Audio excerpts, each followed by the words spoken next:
Chapter 26. Under the same night sky, no one was sleeping in the meeting hall of the misty mountain villa. In the meeting hall at night, countless butter candles as thick as a boy's arm were lit. The whole meeting hall was as bright as day. Compared to the hustle and bustle during the day, there were only 6 people in the meeting hall. Yes, there were 6 of them. They were the famous Misty 6 Tigers in Jianghu. Peng was still sitting in the chair of the faction leader. On his left was the eldest, Hu Yuni, and the second, Li Jian. On his right was the fourth, Shengguan Fenglu, the fifth, Lu Qingyang, and the sixth, Su Peihua. The eldest, Hu Yuni, was a robust middle-aged man. He was dressed plainly and even looked a little mature. At first glance, people would think that he was an old farmer. His appearance was also ordinary, with thick eyebrows and big eyes. He was summoned back by the faction's emergency signal, but he didn't seem to be in a hurry to ask questions. He slowly tasted the green tea in his hand. The second, Li Jian, was a tall man with a thin face. He wore a green robe and held a sword in front of his knees. His face was cold and indifferent. He really lived up to his name. At this time, Li Jian also lowered his head and squinted his eyes. No one knew what he was thinking. Opposite him, Lu Laowu was a short and fat man. He was dressed even more crudely, even revealing the black hair on his chest. There were 2 Xianhua axes at his feet. On the table beside him was not tea, but a small wine pot. This guy's style really didn't match his name. At this time, he didn't pick up the small wine pot to take a sip. From time to time, he would look at Peng, the eldest, and the second. Finally, he focused on Shengguan Fenglu and Shengguan Fenglu, who were whispering to each other. Shengguan Fenglu and Shengguan Fenglu obviously knew why they came to discuss things at night. Their faces were full of excitement as they whispered to each other. Originally, Shengguan Fenglu's seat was at the back, but he desperately swapped with Lu Laowu so that he could be closer to Shengguan Fenglu. Lu Laowu anxiously looked at the 2 people whispering to each other. He couldn't hear anything. He was so anxious that he scratched his ears and cheeks. But this was the meeting hall, so he couldn't make a noise. He could only angrily gulp down wine and wait for Peng to speak. Peng also seemed to be thinking about something, and did not pay too much attention to his fellow disciples. Peng waited until all the brothers in the hall were a little anxious. Only then did he raise his head, look at the familiar faces of his fellow brothers, and speak. Eldest senior brother, second senior brother, and fifth junior brother, you all just rushed back to the sect this afternoon. The journey must have been tiring, and we didn't have time to let you rest. However, I do have an important matter to discuss with you. Don't blame old 4 and old 6. This time, I gave a strict order to keep their mouths shut. This matter is of great importance. I have to be careful. Hu Laoda slowly put down the teacup and said, Sect leader Shidi has always been steady in doing things. We all admire him very much. There's nothing to blame him for. However, the matter you speak of is of great importance. I want to listen carefully. Recently, the Jianghu has been peaceful. Several large sects have been concealing their strength and biding their time. The demonic sect has also ceased all activities. It's as if they've all returned home to farm. This is an opportunity for our Misty School to increase our power. Could it be that Shidi has a good idea? Li Laowu disagreed and coldly said, in the Jianghu, strength speaks.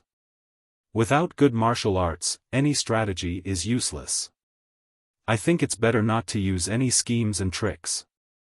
It's better to practice more swordsmanship. Hu Laoda knew that this second junior brother was cold on the outside but warm on the inside. He didn't consider other people's thoughts when he spoke. His words were not directed at him, and what he said made sense. He naturally ignored it. Lu Laowu echoed and raised his axe, saying, Third brother, which bastard is looking for trouble? I'll go chop him up. Shangguan Laowu and Su Laowu smiled and looked at them, but didn't speak. Peng didn't know whether to laugh or cry. He waved his hand at Lu Laowu and said, Laowu, sit down. Don't be impatient. It's not as bad as you say. Then he said to Hu Laoda and Li Laowu, eldest senior brother, second senior brother, this time it's not a matter of fighting over territory with any sect. There's no need to use any schemes. He deliberately paused and said, this time I called all of you here because there's a good thing. The three of them couldn't help but be confused. They all frowned. Lu Laowu said, third brother, what good thing has fallen on our heads? Li Laowu said, could it be that a pie has fallen from the sky? Hu Laoda didn't say anything. He thought for a moment and said, Laowu, could it be the old beggar you mentioned last time? Peng smiled and nodded. Lu Laowu laughed, his grandmother, that old beggar really didn't lie. I threw this matter to the back of my mind. It's already been a year. Who still remembers? Li Laowu said with a straight face, when did you go out? You seem to have been in the sect this year. How come I didn't know you went out? Peng said, I didn't go myself. Lu Laowu interrupted at this time. He pointed at Shangguan Laowu and Su Laowu and said, I was wondering why these two people were whispering the moment they came in. So it was you guys who went. Why didn't you say anything in advance? Su Laowu quickly said, fifth brother, you're mistaken. We just found out a few days ago. The three of them became more and more confused. Peng quickly explained, Laowu and Laowu really didn't go. I sent Ahai and Qing. When Lu Laowu heard this, he immediately jumped up, you actually sent two disciples for such an important matter? Aren't you afraid that something will go wrong? Hu Laoda glared at him and said, don't be so surprised, okay? Aren't the two of them safe? Otherwise, how can we sit here and discuss things peacefully? Su Laowu thought for a moment and said, that's true. Peng smiled and explained, it's like this. In order to not let the spies of the other sects notice our movements and give them a chance to loot a burning house, I, the Tan family's master, and the Wanjian Peak sword master didn't go. We only sent the second-generation disciples of our sect to the place we chose in advance. Yanming Jusher, who few people in Jianghu paid attention to, took them there. Li Laowu said, this Yanming Jusher's martial arts are average. He's smart, but he's shrewd. Hai will be at a disadvantage if he goes with Qing. Hu Laoda said, since Laowu and the others let him take them, they naturally have a way to guard against him. Peng rubbed his nose and said, eldest senior brother is right. Before he left, all three of us sent people close to him to his Yanming mountain villa. He also sent people to escort his wife and children to our sections. When the matter is completed, we can then escort his wife and children back and exchange our people at the same time. Hu Laoda asked, who did you send? Peng said, naturally, it was Yen. Hu Laoda nodded. Peng continued, she just returned a few days ago and is resting in the villa. Hu Laoda also said, she's the only one who's suitable for this kind of thing. It's been hard on her. Li Laowu said, she's your sister. Naturally, she should share her brother's worries. However, that Yanming Jusher actually didn't play any tricks? That's strange. Peng's eyes curved into crescents as he said, how could he not? He proposed to use rock-paper-scissors instead of a martial arts competition to divide the treasures. In the end, he was completely defeated by our Qing. Lu Laowu also laughed, that's right. This girl never loses when it comes to guessing. She even used this to get me drunk. This Yanming Jusher really shot himself in the foot. Peng said again, the most ridiculous thing was that he even faked an imperial edict, saying that the extra treasures were up to fate. Whoever got it would get it. In the end, there weren't many treasures. He only took a few extra portions of herbs. Man proposes, God disposes. Herbs. Lu Laowu was the first to interrupt again. You didn't get any divine weapons? Su Laowu said seriously, of course I did. It's a pangu axe. Lu Laowu immediately jumped up and rushed in front of Peng, saying, really? Third brother, this pangu axe is the weapon of my dreams. This time, you have to give it to me. I'll use it to split this Jianghu in half. Before Peng could say anything, Hu Laoda scolded him, Laowu, go back and sit down. This is a discussion hall. Don't forget the rules. Lu Laowu was quite afraid of Hu Laoda. He slunk back to his seat and said innocently, boss, this is my dream. You can't destroy it. I'm definitely going to have this axe. Li Laowu opened his mouth, you really believe in something like the pangu axe?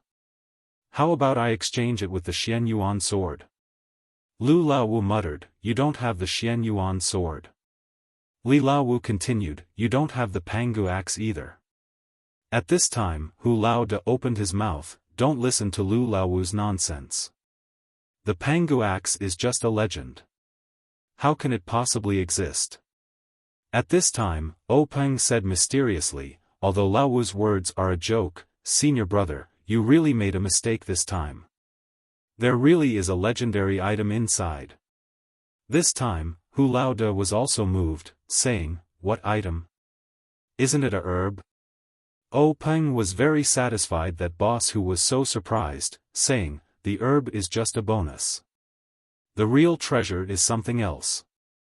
Lu Laowu was not happy, if it's not the pangu axe, what legendary item is there? Could it be the Xian Yuan sword? The cultivation god's heaven's recommendation seal? The elixir of immortality? Shengguan Laowu spoke, Laowu is really amazing. He actually guessed it correctly. I can't even dream of it. The remaining three people were really stunned. Hu Laoda looked at Li Laowu and gave him a look. Li Laowu stood up and used his qinggong. He floated out of the meeting hall like a wisp of smoke and flew up to the roof. He quickly circled around the meeting hall. Finally, he stood on the roof of the meeting hall and listened carefully for a while. Only then did he fly down and quickly walk back to his seat. He said to Hu Laoda, I didn't find any random people around. Hu Laoda nodded and then looked at Peng. Lu Laowu was still in a daze, as if he didn't understand what the two were doing. Hu Laoda said to Peng, Laowu, tell us in detail about the treasure inside. Chapter 27. Peng then took out a small porcelain bottle from his arms and handed it to Boss Hu. Boss Hu took the small porcelain bottle and carefully looked at the words on it. Even if he was a calm person, his hands trembled. He was so frightened by the three words that he almost dropped the bottle. Boss Hu sat there holding the bottle and didn't speak. Seeing Boss Hu like this, Li Laoer and Lu Laowu curiously walked forward and looked at the bottle on both sides. Life-prolonging pill? Both of them exclaimed. What was different was the second sentence. Li Laoer said, there is such a thing. Lu Laowu said, what is this? Boss Hu and Li Laoer's faces were gloomy and uncertain. Their frowns became deeper and deeper. Lu Laowu looked at the expressions of the two puzzled. He even turned to look at Peng, Shengguan Laosi, and Su Laolu. The three of them also had a serious look on their faces. After a cup of tea's time, Boss Hu let out a long breath and seemed to have made up his mind. He calmed down and straightened his back again. He returned the small porcelain bottle to Peng. He said, Lao-san, what are you going to do with it? Peng could hear the change in the way he addressed him. This Lao-san was actually a real way of addressing him as a brother, not a pompous form of address like sect leader's junior martial brother. Instead, he was talking to Peng as an older brother. Peng also hurriedly said respectfully, Big brother, didn't I call all the brothers over so that we can discuss it together? Boss Hu shook his head and said, Lao-san, this kind of thing, you shouldn't show it to the brothers. You should keep it yourself. Oh Peng said with a wry smile, Big brother, it's not that I didn't think about it. However, this thing was obtained from the secret plane. It's a box with 4 copies. I don't know if other people's boxes have this thing. Moreover, when I opened it here, I was careless. Lao San, Lu Lao San, Ahai, and Qing were all there. I can't keep it a secret.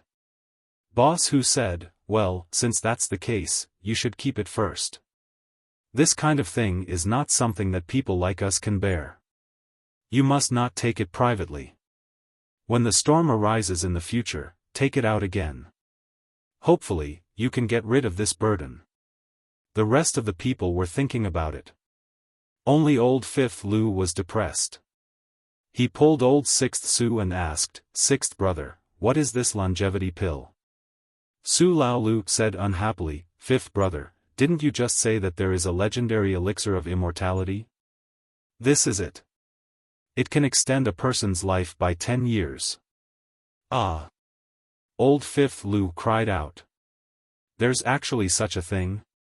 Then why aren't you bringing it over? One for each of us. How long will it take? Li Laoer said sarcastically, 10 more years? Once you take it and people find out, they will immediately come knocking on your door. You won't even be able to live another day. Old Fifth Lu struggled and said, I'll run after eating. Let's see where they can find me. Li Laoer sneered, everyone in the Jianghu is looking for you. Where are you going? What about Misty School? What about your family? When old Fifth Lu heard this, he did not know how to answer. He blinked his eyes, smacked his lips, raised his eyebrows, and said almost shamelessly, don't I still have you guys in front of me? What am I afraid of? Li Laoer also curled his lips and ignored him. Hu Laoda glared at old Fifth Lu and said, Old Fifth, you're not young anymore. Can't you use your brain when you're in trouble? Who knows if this thing is real or fake? Even if it's real, who will the 6 of us give it to? Didn't your second brother just say that even if we take it, we will be hunted down by the entire Jianghu? Who can stand it? Why don't we just put it aside and wait for things to change? If someone we can't afford to offend comes knocking, we'll tell the Jianghu and give them this hot potato. If there's no movement, then it won't be too late for us brothers to make plans. Old Fifth Lu picked up the wine pot and took a big gulp. He said, I only have my mouth. I don't know anything else. Just give me a bite when the time comes. Oh Peng turned his head and asked the other brothers, Brothers, what do you think of Big Brother's idea? Shengguan Laosi stroked his beard and said, Big Brother's idea is very much to my liking. I've been thinking about this for the past few days. Instead of hoping for an unreliable life of 10 years, it's better to live the life we have now. Don't ruin the great foundation of our Misty School. Also, if there's any trouble when the time comes, third brother, you must deal with it well. If you don't handle it well, it might backfire. Li Laoer nodded and did not say anything. Su Lao Lu said with a smile, I'll listen to Big Brother and Fourth Brother. Old Fifth Lu ignored O Peng's gaze and continued drinking. O Peng's gaze also swept past him and directly ignored him. O Peng saw that no one had any objections and said, then I'll take care of this thing. We'll see how the situation develops in the future. Old Fifth Lu saw that O Peng ignored him and muttered in a low voice, I'm ignoring you.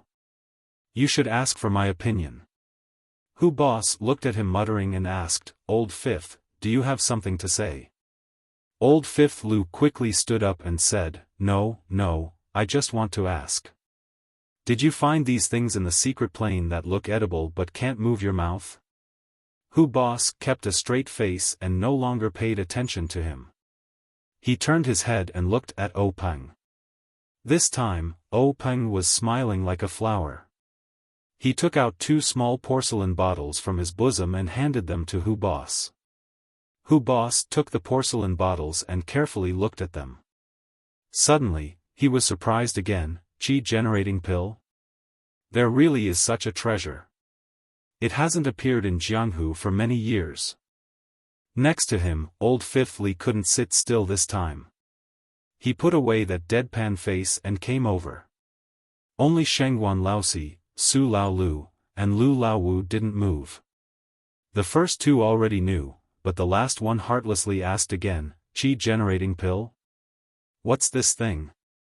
Coincidentally, Hu Boss words also came out at this time, bone-strengthening pill?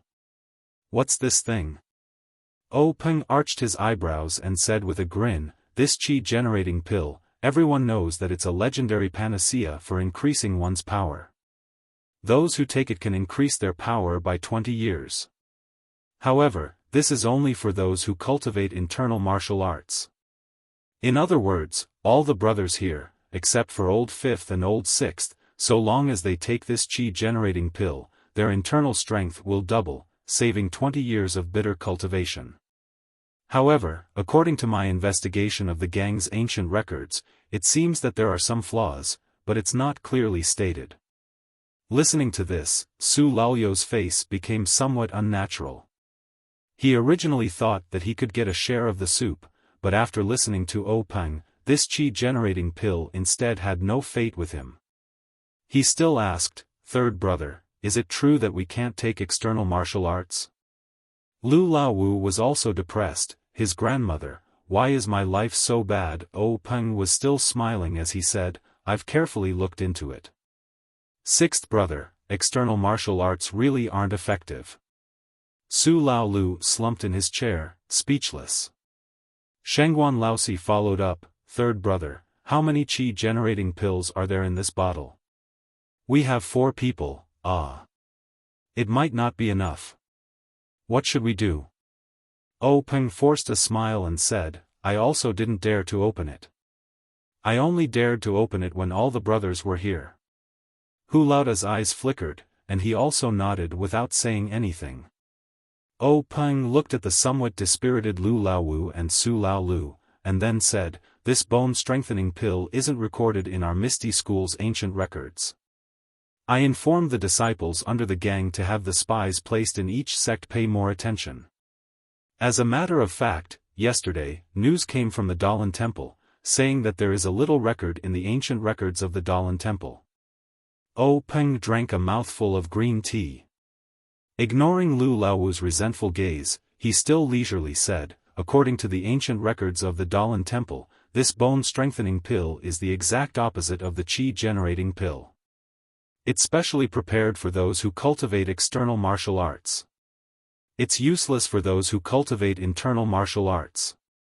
For those who cultivate external martial arts like Lao Wu and Lao Lu, after taking it, it will promote the strength of their bones, skin, and muscles. It will also increase the precision of their external martial arts. However, Hu Laoda's figure flashed and dodged. He angrily said, what are you doing, Lao Wu? Why are you so careless? Seeing this, Lu Lao Wu embarrassedly smiled and said, I'm in a hurry. I want to see what this thing looks like. Hu Laoda scolded, sit there obediently. In a moment, I'll naturally give it to you. Lu Lao Wu obediently sat back down. Su Laoyo's expression was also abnormally excited. Anyone who had experienced such a great change in mood would be so excited that they wouldn't be able to sit still. He also covetously looked at the small porcelain bottle. Hu Laoda took the 2 small porcelain bottles and didn't return them to Oh Peng. Instead, he sat down on a chair. He looked at Oh Peng with a smile and said with a very gratified tone, Lao San, you're good, really good. Laoer, it's not wrong that we didn't fight with Lao San for the position of headmaster back then. To be able to obtain so many good things without anyone noticing, your contribution is comparable to the founder of the headmaster school. The 2 of us can't do it. With these 2 things, our Misty School's strength has increased by more than 1 level. Hu Laoda looked at the 2 porcelain bottles in amusement and continued, even if there's only 1 pill in here, we can have 2 more peerless experts. Although there's still a gap between us and the top schools like the Dalan Temple, in the middle schools, we can definitely be ranked at the top. Oh Peng looked at Hu Laoda's excited expression and also said, "Big brother, you're overpraising me. This little brother really can't accept it. It's just that my luck is good, it's just a fluke." Hu Laoda said, "Luck is also a part of strength. Third brother, you don't have to be modest." Then he continued, "It's just that, I don't know how many pills are in this porcelain bottle. It's not easy for the 6 of us to distribute them." Oh Peng said, "Big brother, I took this thing out today so that you can decide how to distribute it. Although I'm the headmaster and I also hope to become a peerless expert, the rise and success of a headmaster school is the result of the efforts of all the brothers. However, relying on one headmaster, you can't do too much. Therefore, I hope that no matter how many pills are in the porcelain bottle, we brothers can't harm each other because of this." Chapter 28. After saying this, Oh Peng once again took out a slightly larger porcelain bottle from his bosom. This time, Shangguan Laosi and Su Laolu were also stunned. They remembered that at that time, there were only 3 small porcelain bottles in the brocade box. What was this? Lu Laowu even laughed, "Third brother, what are you doing? Don't tell me you're doing a magic trick, taking them out one by one?" This time, Oh Peng didn't hand over the porcelain bottle to Hu Laoda. Instead, he placed it on the square table next to him. Looking at everyone's astonished eyes, he said, "Last time, the things that were taken out from the secret plane, in addition to the qi-generating pill, bone-strengthening pill, and life-prolonging pill, were a batch of very old medicinal herbs. This thing is called qi-generating pill.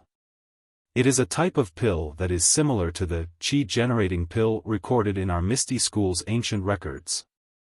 It was created after the qi-generating pill's pill formula was lost. This batch of medicinal herbs was given to Hall Master Bai of the Pharmacist Hall. He concocted it according to the qi-generating pill's pill formula. According to the ancient records, this pill's function is limited. As for how much it can improve one's skill, it still depends on the person's aptitude and other factors. This bottle is the first batch to be refined. There are a total of 9 pills. It was only refined this afternoon. The medicinal herbs from last time should still be able to refine a few batches." Hu Laoda was very happy to hear this. He clapped and said with a smile, "Good, with this pill, even if some of US brothers didn't take the qi-generating pill, we can still take this qi-generating pill. It's not too regrettable. Moreover, this pill is great in quantity, enough for the 2nd generation of young disciples to use. We can also create a few experts." Oh Peng then said apologetically, "However, we don't have a substitute for the bone-strengthening pill, so we can't give it to disciples who practice external martial arts. It's very regrettable. If there was only one bone-strengthening pill, there would be no way for either of the 2 shitty brothers." Hu Laoda interrupted Oh Peng's words and said, "Is there anything in this world that is perfect? To have such an opportunity is enough. Whether or not it can increase one's skill depends on fate. Moreover, the skill obtained from external forces is not as good as one's own hard work. Shitty brothers shouldn't be possessed because of this, right?" The rest of the people felt a chill in their hearts, and their minds immediately calmed down. Their minds that had been muddled by the miraculous pill also calmed down. Everyone thought in their hearts, what eldest senior brother said makes sense. The path of martial arts is based on real cultivation. If one blindly pursues the growth of one's power without matching it with the cultivation of one's mental state, it is extremely easy to go mad. This is not uncommon in Jianhu. Although increasing one's power is important, one's life is also important. Oh Peng said, "Eldest senior brother's words are too serious. Today's event is a good thing. We all understand each other's temperament and breadth of mind. We definitely won't turn this good thing into a bad thing." Shangguan 4th brother also expressed his stance, "Big brother, Today's happy occasion is the first time in our lives that we have encountered such a joyous occasion. Although we were momentarily muddle-headed, we will not harm the harmony between us brothers, nor will we disregard the interests of our sect. Please rest assured. If there is only one pill of this chi-generating pill, I suggest that third junior brother take it. First, his ethereal divine art has already reached great success. If he has the help of this pill, he will certainly be able to complete it. Second, he is our sect leader. The level of his martial arts will directly determine the prosperity of our sect. Third, this pill was originally obtained by third junior brother. If he refuses to accept it, how can we have the face to take it? Everyone agreed, and Hu Laoda handed the small porcelain bottle back to O Peng. O Peng was also not pretentious. He did not push it back and forth, and reached out to receive it. O Peng held the small porcelain bottle in one hand, and once again looked around at everyone. His other hand pinched the bottle's head, and with a kacha sound, the bottle's mouth opened, and a sweet fragrance diffused out. O Peng poured the contents of the small porcelain bottle into a jade box that he had already prepared. Unexpectedly, there were 3 pills. O Peng was very happy, and found 3 jade boxes to store them. He placed them on the table, and pushed them in front of Hu Laoda. He said, I originally thought there was only 1 pill, but now there are 2 more. Eldest senior brother, please distribute them. Hu Laoda smiled bitterly. Looking at the 3 jade boxes in front of him, he shook his head and said, Lao San, you gave me a difficult problem. 1 pill is enough, but how do we divide these 3? Forget it, let's do as we said just now. Lao San, you take 1. O Peng took one of the jade boxes, and put it in his bosom. Hu Laoda looked at Li Lao Er and Shengguan Lao Si, and said, Lao Er, Lao Si, you guys also take 1 each. Li Lao Er did not get up, and said, Big brother, what about you? You don't want it? Hu Laoda laughed and said, an old man is bound to make mistakes. I have been your big brother for so many years, and should also set a good example for you. I am old, so I don't want it. I have watched you all grow up. What you do, is what I do. Shengguan Lao Si also said, Big brother, how about this, I will give you mine. Isn't it just 20 years of cultivation? I have time to practice. Li Lao Er also said, that's right, big brother. You are already old, and you may not be able to reach great heights by relying on your own cultivation. Lao Si and I have plenty of time. I think you should take one of these pills first. O Peng also wanted to take out his own chi-generating pill, but he knew that he needed this pill, and his need was also the need of the gang. He could not give up the gang's benefits because of his brotherhood, so he did not open his mouth.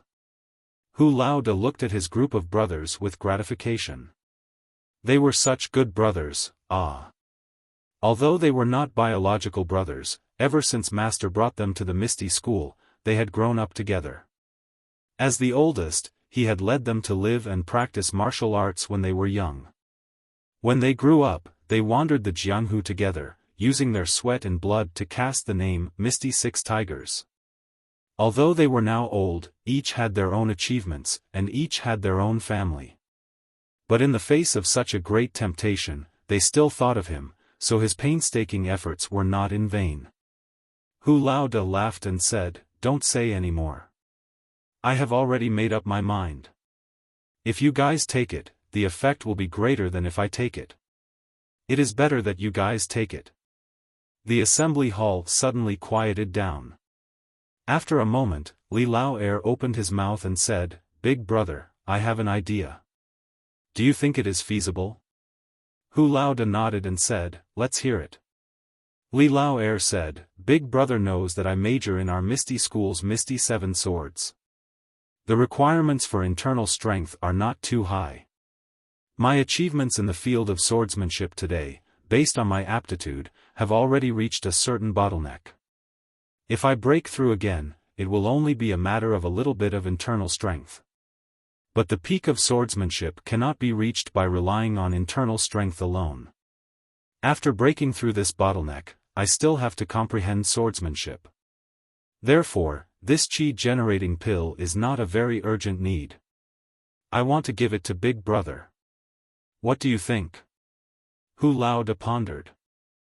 Peng then said, Big Brother, I just don't know if this chi-generating pill can be taken separately. The ancient records of the sect don't explain it. Hu Laoda opened the jade box containing the chi-generating pill, and a fragrant scent greeted his nostrils. He used his hand to pinch it and felt that it was very hard. Soon after, he closed the lid. Upon seeing this, Li Lao said, Big Brother, it's better that we don't take risks. I'll take the chi-generating pill. If the chi-generating pill can't be taken separately, I'll cut it in half and ruin the medicinal properties. Then wouldn't the two of us not be able to reap any benefits? Hu Laoda said, Lao is what you said a moment ago true? We don't practice swordsmanship. You can't deceive your big brother. Li Lao said, that's only natural. Hu Laoda took out a small and exquisite dagger from his bosom. Then, he opened the jade box and proudly said, how can our brotherly affection be compared to a trifling 20 years of cultivation? Lao since you're willing to give this enormous benefit to Big Brother, how can Big Brother let go of the opportunity to share it with second brother? Even if the medicinal properties are ruined, you and I brothers will be drawing water with a bamboo basket for nothing. What do I have to be afraid of using this chi-generating pill as a wager for our brotherly affection? When Li Lao heard this, his eyes also radiated a radiant light, presumably it wasn't because he was stimulated and his internal strength suddenly surged, but because the tears in his eyes reflected the candlelight. With an impassioned expression, he walked forward and said, Big Brother. The rest of the people all stood up and walked forward. Hu Laoda patted Li Lao shoulder and handed over the dagger, saying, Lao your swordsmanship is exquisite. It's up to you. Li Lao took the dagger. The handle was still warm. Looking at Hu Laoda's encouraging expression, he smiled and nodded. Then, he slightly circulated his internal energy and raised his hand to chop at the jade box. In everyone's eyes, they only saw an arc as the dagger fell on the chi-generating pill. Following the arc, the chi-generating pill was split into two, but the jade box wasn't damaged in the slightest. By the time Li Lao withdrew the dagger, everyone hadn't yet praised Li Lao's exquisite swordsmanship when Peng hurriedly found another jade box and separated the two halves of the chi-generating pill. Immediately, Hu Laoda took the jade box and put it into his bosom. He also gave the other box to Li Lao. Of course, the remaining one was given to Shangguan Lao Si. After the chi-generating pill was distributed, Lu Lao Wu and Su Lao Lu stared at the bone-strengthening pill in Hu Laoda's hand. Because there were 3 chi-generating pills, the two of them weren't worried about the number of bone-strengthening pills. However, Hu Laoda still asked the two of them what they should do if there was only one pill. Lu Lao Wu said, of course we'll give it to Lao Lu. He's the youngest. Weren't all the good things left for him before? Su Lao Lu said, it was like this before, but now it's no longer possible. I've taken advantage of him for half my life. This time, I must give it to fifth brother. The two of them talked back and forth. In short, they didn't want to take it themselves. In the end, Lu Lao Wu became anxious and said, Big brother, quickly open it. Aren't there 3 chi-generating pills? Maybe there are also 3 pills. Why are we dawdling like this? If there's only one pill, we'll split it equally. Thus, Hu Laoda didn't say anything more. He raised his hand and crushed the porcelain bottle, pouring the bone-strengthening pill into the jade box. Sure enough, there were 3 pills inside. Everyone let out a sigh of relief. Hu Laoda put the bone-strengthening pills into 3 jade boxes and handed one to Lu Lao Wu and Su Lao Lu. The two of them received it and put it into their bosom.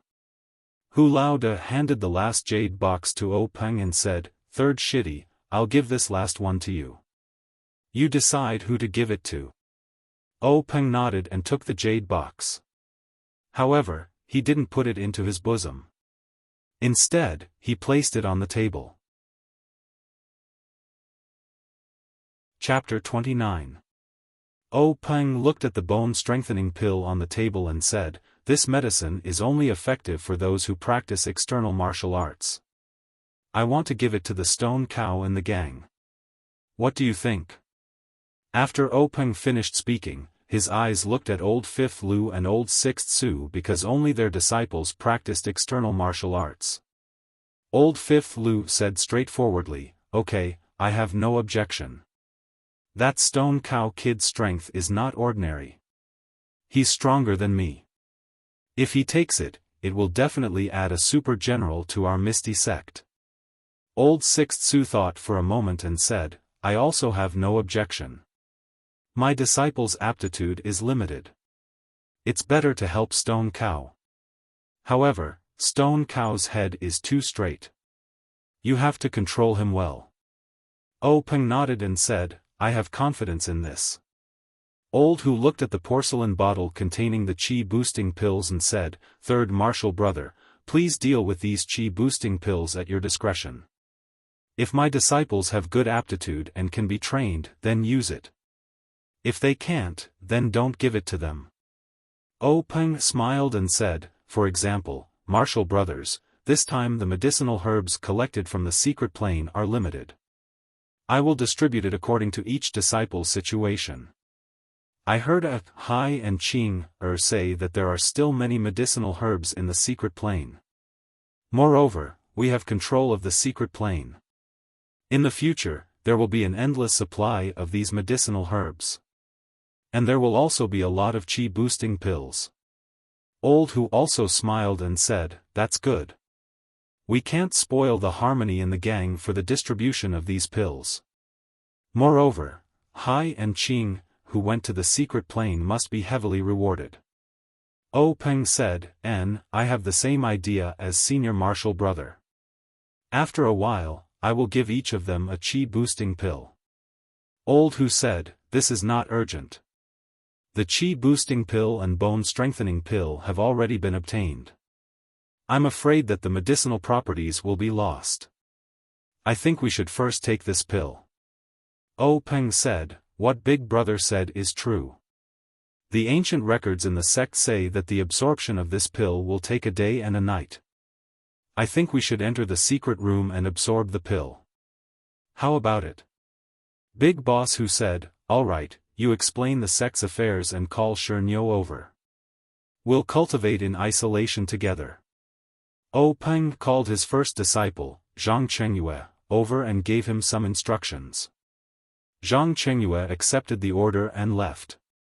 Not long after, the sleepy-eyed stone cow entered the conference hall, as if he didn't realize that he had been given a free lunch. Behind the meeting hall, there was a well-hidden small door. Behind the small door was a long tunnel. There were countless torches on the walls of the tunnel. At a glance, it felt like there was no end to the tunnel. O Peng led the group through the small door and walked along the tunnel. After walking for about the time it took to brew a cup of tea, they finally reached the end. At the end of the tunnel was a huge hall with chairs and tables. There were also several different small doors leading to the depths of the tunnel. When he raised his head to take a look, it was extremely spacious above him. It was 4 to 5 feet high, and he could see the veined patterns on the rocks. This place was actually the belly of the mountain. O Peng handed the jade box containing the bone-strengthening pill to Shernyo. He pointed to one of the small doors and said, "Go in, find a small room, and take the pill inside.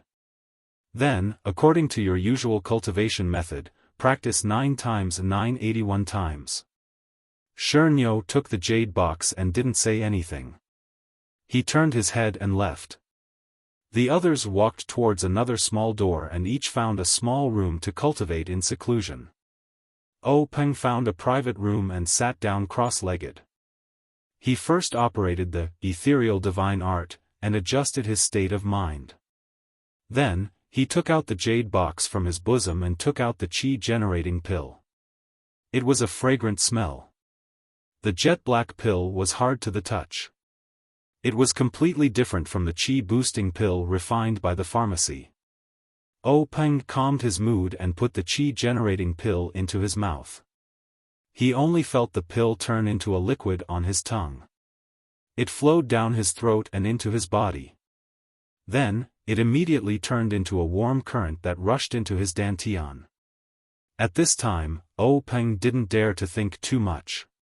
He withdrew his mind and operated the ethereal divine art with all his strength to refine this warm current. The private room immediately became silent. After an unknown amount of time, Peng stopped and carefully examined his body. He couldn't help but be pleasantly surprised. This qi-generating pill really lived up to its reputation. His power was more than twice as profound. The qi in his body flowed along his meridians. It felt as if there were no obstructions and didn't leave behind any hidden dangers. Peng carefully calculated in his mind. He really did cultivate 81 times, no more and no less. He secretly said in his heart, "This is a divine pill." Peng sat quietly for a moment. Then, he got up and pushed open the door. He went to the hall. At this time, Hu Laode, Li Lao-er, and Shengguan Lao-si were already waiting in the hall. Peng stepped forward and asked Hu Laode with concern, "Big brother, how is it?" Hu Laode beamed and said, "It really is the legendary divine medicine. It saved me 10 years of effort." Peng heard this and hurriedly congratulated him. Then, Peng asked Li Lao-er. Li Lao-er didn't answer. He casually took out his long sword and waved it. Peng saw the long sword spit out an inch-long sword light. Peng was overjoyed and congratulated him again. Shengguan Lao-si didn't wait for Peng to ask and said, "Third brother, my power has nearly doubled this time. It really is a divine medicine. What about you?" Hu Laode and Li Lao-er also looked at Peng with concern. Peng also smiled and said, "I was lucky. The ethereal divine art has more than doubled and is approaching the realm of great success." Shengguan Lao-si repeatedly said in admiration. After a long time, Lu Lao Wu, Su Lao Lu, and the stone cow still didn't move. Shengguan Lao-si couldn't help but be somewhat worried. Peng said, "You probably don't need to worry. External cultivation is different from internal cultivation. You only need to revolve your internal strength. Presumably, external cultivation has to change your bones and muscles. Let's wait for a moment." Everyone waited in the hall for the time it took to eat 2 meals. Suddenly, they heard a burst of laughter from the stone house next door. Lu Lao Wu pushed open the door and came out. His thick and heavy body seemed to have slimmed down a bit. The 2 axes in his hands seemed to be very light. He walked in front of everyone. His steps were light and not as clumsy as before. There was no need to ask to know that his martial arts had improved by leaps and bounds. Immediately, the door of another stone house opened. Su Lao Lu also came out. His body shape didn't change much. When he came closer, everyone saw that his temples were slightly protruding. His 2 big hands had also become white, like jade. It seemed that his external strength had a tendency to spread from the outside to the inside. When the 6 ethereal tigers brothers met, their martial arts had greatly improved. Naturally, they congratulated each other and congratulated each other. Only the stone cow in the last stone house still hadn't come out. Everyone couldn't help but feel strange. Peng walked lightly to the front of the stone house where the stone cow was in seclusion. He listened carefully. He heard the sound of the wind in the house, accompanied by the sound of the stone cow's breathing. He was still practicing. Peng looked back at Lu Lao Wu and thought, Lao Wu and Lao Lu have both come out. Could it be that this stone cow's martial arts are deeper than theirs? Why hasn't he come out yet? After a long while, Peng listened again. The situation was still the same. Peng was puzzled. Could it be that our Misty School was going to produce a peerless master? After the time it took to eat a meal, Peng couldn't bear it anymore. He gently pushed open the door and looked inside. He saw a huge figure practicing the mighty King Kong hands. The moves were powerful and the wind was fierce. The wind from the palms struck in front of Peng's eyes. Peng heard the stone cow dance for a long time before he shouted, 78. Then, he started from the first move of the mighty King Kong hands again. At this time, the stone cow's eyes happened to see Peng. He didn't stop punching and shouting, "Leader, wait a moment. I've just practiced 78 times. I'm not far from 81. His voice was clear and his breathing was steady. It didn't affect his punches and kicks. His martial arts were exquisite. Without 30 to 50 years of hard work, it wouldn't be like this. Peng couldn't help but be shocked. Was this how to take the bone-strengthening pill? He didn't know how Lao Wu and Lao Lu practiced. He wanted to ask them, but after thinking about it, he decided not to. It was all in the past. Even if the method of taking the pill was wrong, it wouldn't change anything. It would only add to his worries. So Peng returned to the group and chatted with them, waiting for the stone cow to finish practicing 81 times. Everyone just stood there. Their legs were a bit sore. Fortunately, they had just had a fortuitous encounter, so they didn't care. Just as they were complaining in their hearts, the stone door finally opened. They saw the stone cow walk out. His body was 3 times larger than before. His skin was faintly glowing. His aura was also soaring. He walked in front of everyone, giving them the feeling that he was a giant spiritual god. When the stone cow saw Peng, he shouted, "Leader, what did you give me? Why is it so fragrant? It's better than eating 10 bowls of rice." Normally, after practicing the mighty King Kong hands 3 times, would be sweating profusely and gasping for breath. After eating this little pill, I practiced 81 times and didn't feel tired. I still feel strong, so it's okay to practice a bit more. Everyone secretly laughed. Peng asked, "Stone cow, how do you feel compared to before?" The stone cow scratched his head and said, "I don't know. I feel stronger now. Before I could kill a cow, now I can kill a bear." Lao Wu stepped forward and said, "Stone cow, come, hit me with all your strength." When the stone cow heard this, he didn't hold back. He took a deep breath and waved his hand. Lao Wu also raised his fist to meet the attack. He originally used 80% of his strength, but before the fist even came close, the wind from the fist was already blowing. It was biting cold. Not only was he shocked, he felt that he had used all his strength. The 2 large fists collided with a peng sound. The stone cow took a step back, leaving a deep footprint on the stone floor. Lao Wu took 5 steps back, each step leaving a footprint on the stone floor. Lao Wu held his slightly painful fist and walked in front of the stone cow and said, "You little brat, you've improved a lot. I'm afraid I'm not your opponent." When the stone cow heard this, he grinned foolishly.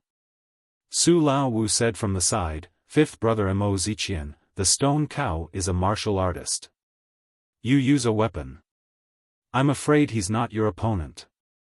Lao Wu patted the stone cow's sculpted muscles and said, "Of course I know this. Come, stone cow, let's go drink." Then, he pulled the stone cow and walked towards the corridor. Chapter 30. Peng looked at the backs of the 2 people and could not help but shake his head, saying, "These 2 living treasures are really hard to deal with." Old Hu laughed and said, "Let them be." After saying that, everyone followed the 2 out of the hall. When they stepped into the meeting hall again, it was still the time when the lamps were lit. Peng and the others were surprised. The records in the ancient books were indeed correct, 1 day and 1 night. However, this time was different from the past. In just 1 day's effort, the difference in their martial arts was like heaven and earth. The word opportunity was unfathomable. When everyone was seated, Zhang Chengyue went forward to salute and briefly reported the situation in the sect during this period to Peng. Peng listened and nodded with satisfaction. Then, Zhang Chengyue stood at the side. Peng did not ask much. He just told everyone that in the next 10 days, he would be in seclusion to practice martial arts. The affairs of the sect would be temporarily handed over to Zhang Chengyue to handle. Then, he let everyone disperse. When everyone else in the sect had left, the 5 misty tigers began to discuss matters again. Peng said to his senior and junior brothers, "Brothers, we have finished taking the elixirs in this secret site. After we go back today, it is best to go into seclusion and rest for 10 days. After 10 days, we will discuss the development plan of the misty tigers together. What do you think?" Everyone had no objections. They got up and left the meeting hall. They went home and did not mention it. At night, the misty school was no different from usual. However, after dinner, a maidservant walked out of one of the inner residences. She walked out of the misty heights unhurriedly and went to a grocery store outside the manor. She bought some rouge and face powder and then came back. After a meal, the owner of the grocery store set off from the back door of the store. He drove a horse carriage to Pingyang City to stock up. Not long after, he arrived at a large grocery store in Pingyang City. After he bought some groceries, he hurried back to the misty heights.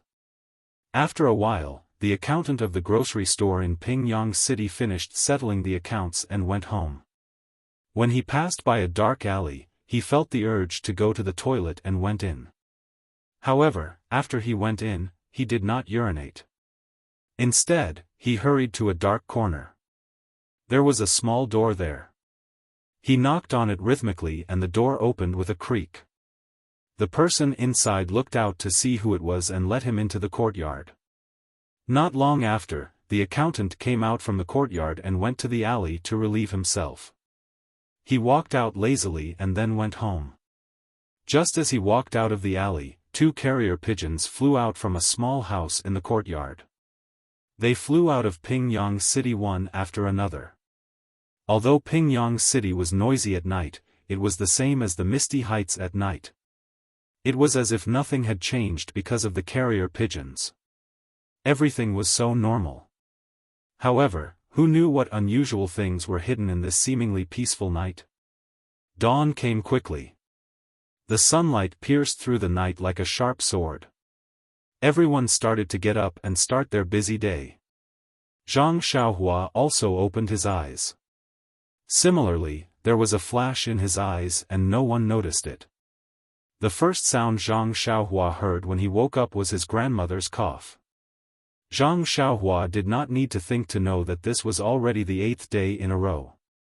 Moreover, Zhang Xiaohua could faintly feel that his grandmother's cough was not a simple one. He could feel the viscous liquid in his grandmother's throat and body. It was the kind of liquid that blocked her breath and life. His grandmother's life seemed to be gradually dissolving and passing away in this viscous liquid. Zhang Xiaohua could even feel his grandmother's thinness. This thinness was not the thinness of her body, but the thinness of her spirit. Zhang Xiaohua was very scared. He did not dare to tell his mother that other than his grandmother's cough, there was nothing wrong with her body. She ate a lot of food every day. The village vet, Old Chen, also said that it was just the cold weather and her body was cold. His grandmother was old and could not adapt to it. She would be fine when spring came. However, Zhang Xiaohua did not dare to believe it. His grandmother coughed violently again. Her back was bent and she was in great pain. Zhang Xiaohua hurriedly got up and massaged his grandmother's back. He then poured some water from the teapot on the table, tested the temperature of the water, and brought it to his grandmother's mouth. His grandmother drank the water and then heaved a sigh of relief. She said kindly, "Xiaohua, why are you awake so early? Why don't you sleep a little longer? Did I wake you up?" Zhang Xiaohua said, "No, Grandma. I don't know what's going on. Recently, I've been waking up at dawn and can't sleep anymore." His grandmother said, "Xiaohua has grown up and is sensible. I don't want to wake you up. Last night, I endured it for a long time. At dawn, I really couldn't stand it anymore and started coughing. Tomorrow, I will go to the courtyard. I won't wake you up." Zhang Xiaohua said, "Grandma, it's true. I'm not lying. I've been sleeping very well at night recently. I didn't hear you cough at all. When I woke up in the morning, I really couldn't sleep. You must not go to the courtyard. It's too cold outside."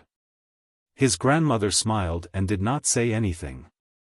Zhang Xiaohua got up and went out of the room. The sky outside was filled with the rising sun. It did not look dazzling and was as cute as a duck's egg yolk. Zhang Xiaohua mischievously opened his mouth and took a bite of the rising sun. Unexpectedly, he really felt something warm flowing down his throat and into his body. Zhang Xiaohua could not help but be shocked. He was extremely suspicious of his own feelings. He shook his head and went to wash his face. The courtyard was as usual. His mother and Lu Qian had woken up early. His mother was busy feeding the poultry at home while Lu Qian was busy preparing breakfast for the family. Zhang Xiaohua looked at these happily. It seemed that Lu Qian was not Sister Lu, but sister-in-law. He had already made a small decision in his heart. He might not be able to tell his mother about his doubts, but he could tell his future sister-in-law. She had read so many books and knew so many things. Perhaps she could solve his doubts. The farmer's breakfast was very simple and it was finished in a hurry. However, the difference was that after breakfast, Zhang Xiaohua would go to the well on the slope to fetch water back. Since the last time they drank tea and had insomnia, everyone seemed to be infatuated with this thing. They drank it every day. Moreover, they felt that the well water was sweeter than the river water they usually ate. Therefore, they also used the well water for their meals. However, Zhang Kai planned to let Zhang Xiaohua fetch the water twice a day in the morning and in the evening. He also told his son not to tell anyone else in the village. Zhang Xiaohua finished breakfast and went to fetch water. Before going out, he said to Lu Qian, "Sister Lu, do you want to go to the mountains with me today?" Guo Sufei heard and said happily, "Yes, Lu Qian. You should go out for a walk. These few days have been tiring for you." The other people in the Zhang family also agreed. Lu Qian thought for a moment and put down the bowl and chopsticks that she was cleaning and said, "Then I'll have to trouble Auntie to clean up. I'll go out for a walk." Then Lu Qian followed behind Zhang Xiaohua and went to the river. Zhang Xiaohua walked to the river and did not go forward. Lu Qian caught up and asked him, "Xiaohua, do you have something to tell me?" Zhang Xiaohua forced a smile and said, "Sister Lu, you're so smart. You guessed that I have something to tell you." Lu Qian said, "You little brat, if you have something to say, sister will help you." Zhang Xiaohua was silent for a moment. He looked at the flowing river and said, "Sister Lu, do you think that people in this world can never die?" Lu Qian frowned and said, "I can't answer you. Some books say that there is no immortal in the world. The grave is the end of everyone. But some books say that ordinary people will die, and some people will not die." Zhang Xiaohua asked curiously, "Who are those people?"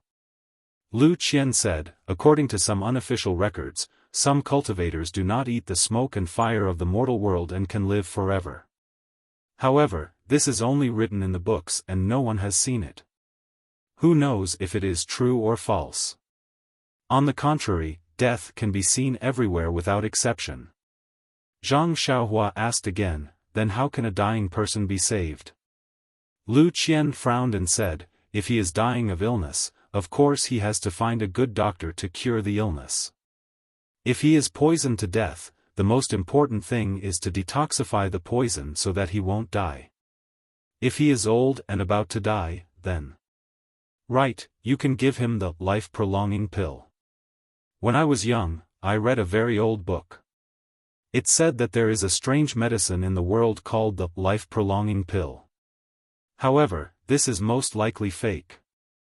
I have never heard of anyone taking this pill. When Zhang Xiaohua heard this, he looked at the flowing river and muttered, where can I find the life-prolonging pill? When Lu Qian heard this, she was very strange and said, Xiaohua, why are you suddenly asking so many strange questions today? You still want to find the life-prolonging pill? Zhang Xiaohua raised his head. His mouth was flat as if he was about to cry. His voice was a little hoarse as he said, Sister Lu, I feel that Grandma is about to leave me. She is about to die. Lu Qian's heart skipped a beat. She quickly walked forward and hugged Xiaohua's head and said, Xiaohua, good child. Don't cry and don't think so much. Grandma is just coughing. This is a very common problem for the elderly in winter. Didn't the doctor say that? When spring comes and the weather warms up, Grandma will be better. Zhang Xiaohua's tears were about to flow out. He said, but old Chen is a veterinarian. He doesn't know how to treat people. Lu Qian quickly comforted Zhang Xiaohua and said, then in a few days, let's take Grandma to town to find a famous doctor, okay? Grandma will be fine. Zhang Xiaohua shook his head and continued to cry. As he cried, he said, Sister Lu, don't lie to me. I'm not young anymore. I can even farm by myself. I know that Grandma won't be able to get better. I can feel that there is something sticky in Grandma's body that makes her unable to breathe properly. That's why she coughs. Moreover, I can also feel that there is something in Grandma's body that is running out every day. Grandma is getting thinner and thinner. When Lu Qian heard this, she was also sad. She could no longer calm down and comfort Zhang Xiaohua. He was really a sensible child. Only a strong family relationship and a love that originated from blood could feel the passing of life. Lu Qian hugged Zhang Xiaohua's head and tears couldn't help but flow down. Chapter 31. After a long while, Lu Qian finally stopped crying. She pointed to the stream and said to Zhang Xiaohua, Xiaohua, look at this river. From its source, it is just a thin stream of water. As it flows along the riverbed, more water will gather, and it will grow bigger and bigger. Slowly, it will become a big river, and finally into the sea. Just like humans, this is also the process of its growth. The sea is its end.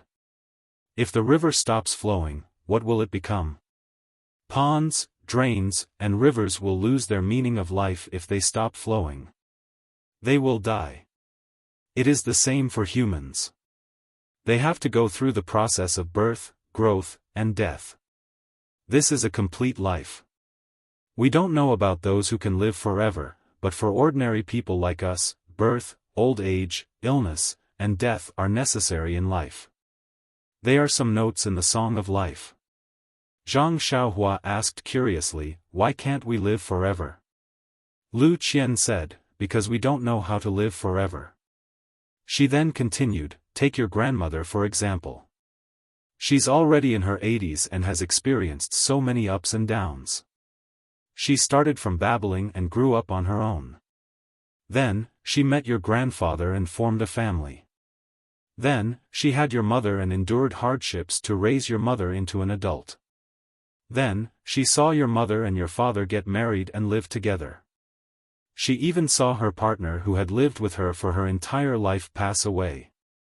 Now, she's seen you grandchildren being born and growing up. Her life is already very complete and she doesn't have too many regrets. You should be happy for your grandmother's complete life. How many people can have a life of more than 80 years? Zhang Xiaohua looked up and asked, then what should I do? Lu Qian patted Xiaohua's head and said, what you need to do now is to tidy up your mood and accompany your grandmother well. Let your grandmother see her beloved grandchildren from time to time in her last days. Don't leave any unhappiness and leave in peace. The gloom in Zhang Xiaohua's heart had just dissipated at this time, and a trace of a smile appeared on her happy little face as she said, older sister Lu, you really know a lot. I also understand what you're saying.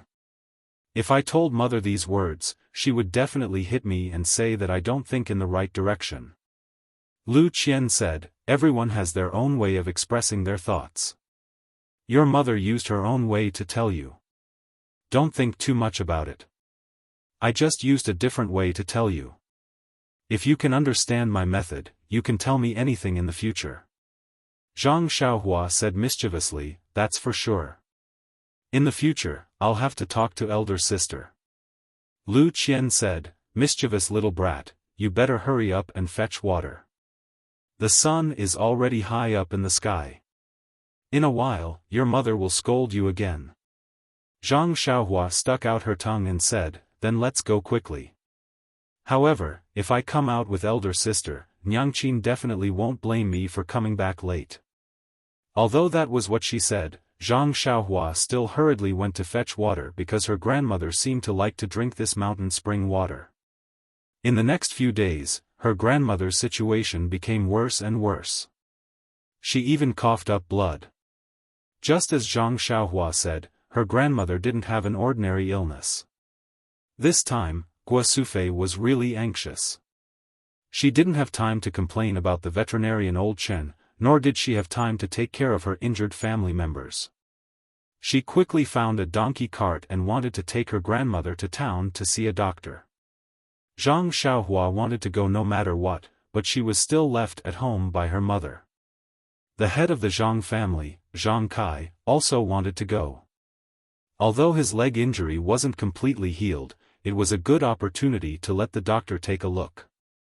The donkey cart had limited space, so she could only let her most beloved grandson stay at home. The group of people on the donkey cart set off in the morning. Zhang Xiaohua helped Lu Qian take care of her two injured brothers and helped her with the housework. Unfortunately, his mind was still thinking about her grandmother, so he peeked outside from time to time. Although Lu Qian wanted to tell him that their grandmother wouldn't come back until it was dark, but when she saw Zhang Xiaohua, Zhang Xiaolong, and Zhang Xiaohu's three brothers' absent-minded and anxious expressions, she held back. She just considerately did the chores at home and didn't say any comforting words. Time passed little by little, and the sky gradually darkened. Finally, Zhang Xiaohua saw the donkey cart that was late. Zhang Xiaohua immediately jumped down from the chair. He didn't call out to his two brothers and rushed out of the house. In a hurry, he tripped over a small stool by the door and almost fell. He didn't care about the small stool that was kicked aside and ran out of the door. When he ran out of the small gate, the donkey cart was near. He saw the driver jump down from the donkey cart and walk a few steps forward with the reins of the donkey. Then, he stopped in front of Zhang Xiaohua's courtyard. He pulled the reins and stopped the cart in front of the Zhang family's courtyard. There were three people in thick clothes sitting at the back of the cart. Their faces couldn't be seen clearly in the twilight. Before the donkey cart came to a stop, Zhang Xiaohua heard one of the people coughing heavily. He walked to the front of the donkey cart with heartache and called out obediently, "Grandma." Unfortunately, his grandmother was coughing with difficulty and couldn't respond to her grandson's greeting. Guosufei got down from the cart first and called Zhang Xiaohu, who had rushed over, to help Zhang Kai down first. Then, with Lu Qian and Zhang Xiaohua, he carefully helped his grandmother, who had just finished coughing, down. Zhang Kai paid the driver, and the donkey cart drove off, leaving the Zhang clan's group standing in the twilight. Lu Qian and Zhang Xiaohua helped their grandmother. She coughed all the way to her small house.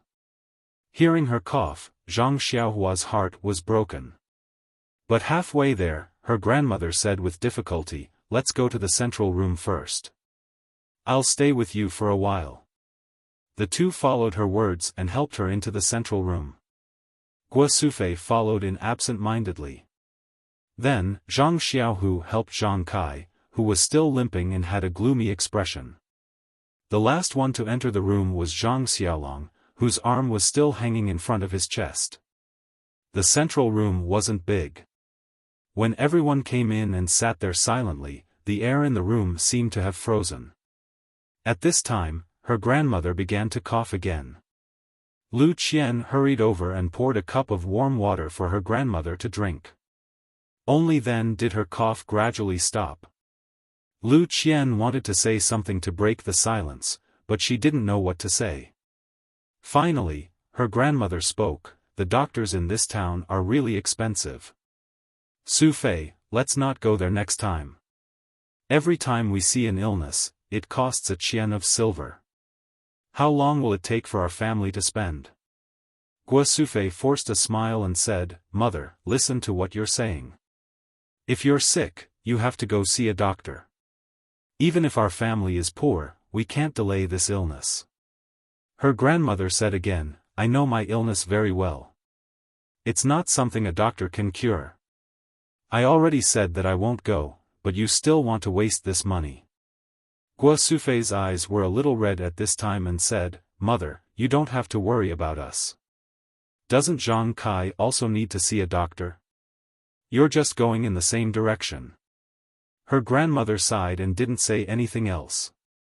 After drinking a little more water, her cough seemed to be lighter.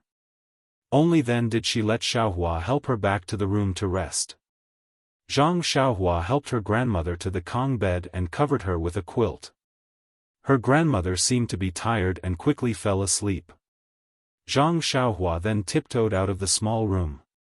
When she returned to the central room, her mother was sobbing in a low voice and constantly wiping her tears.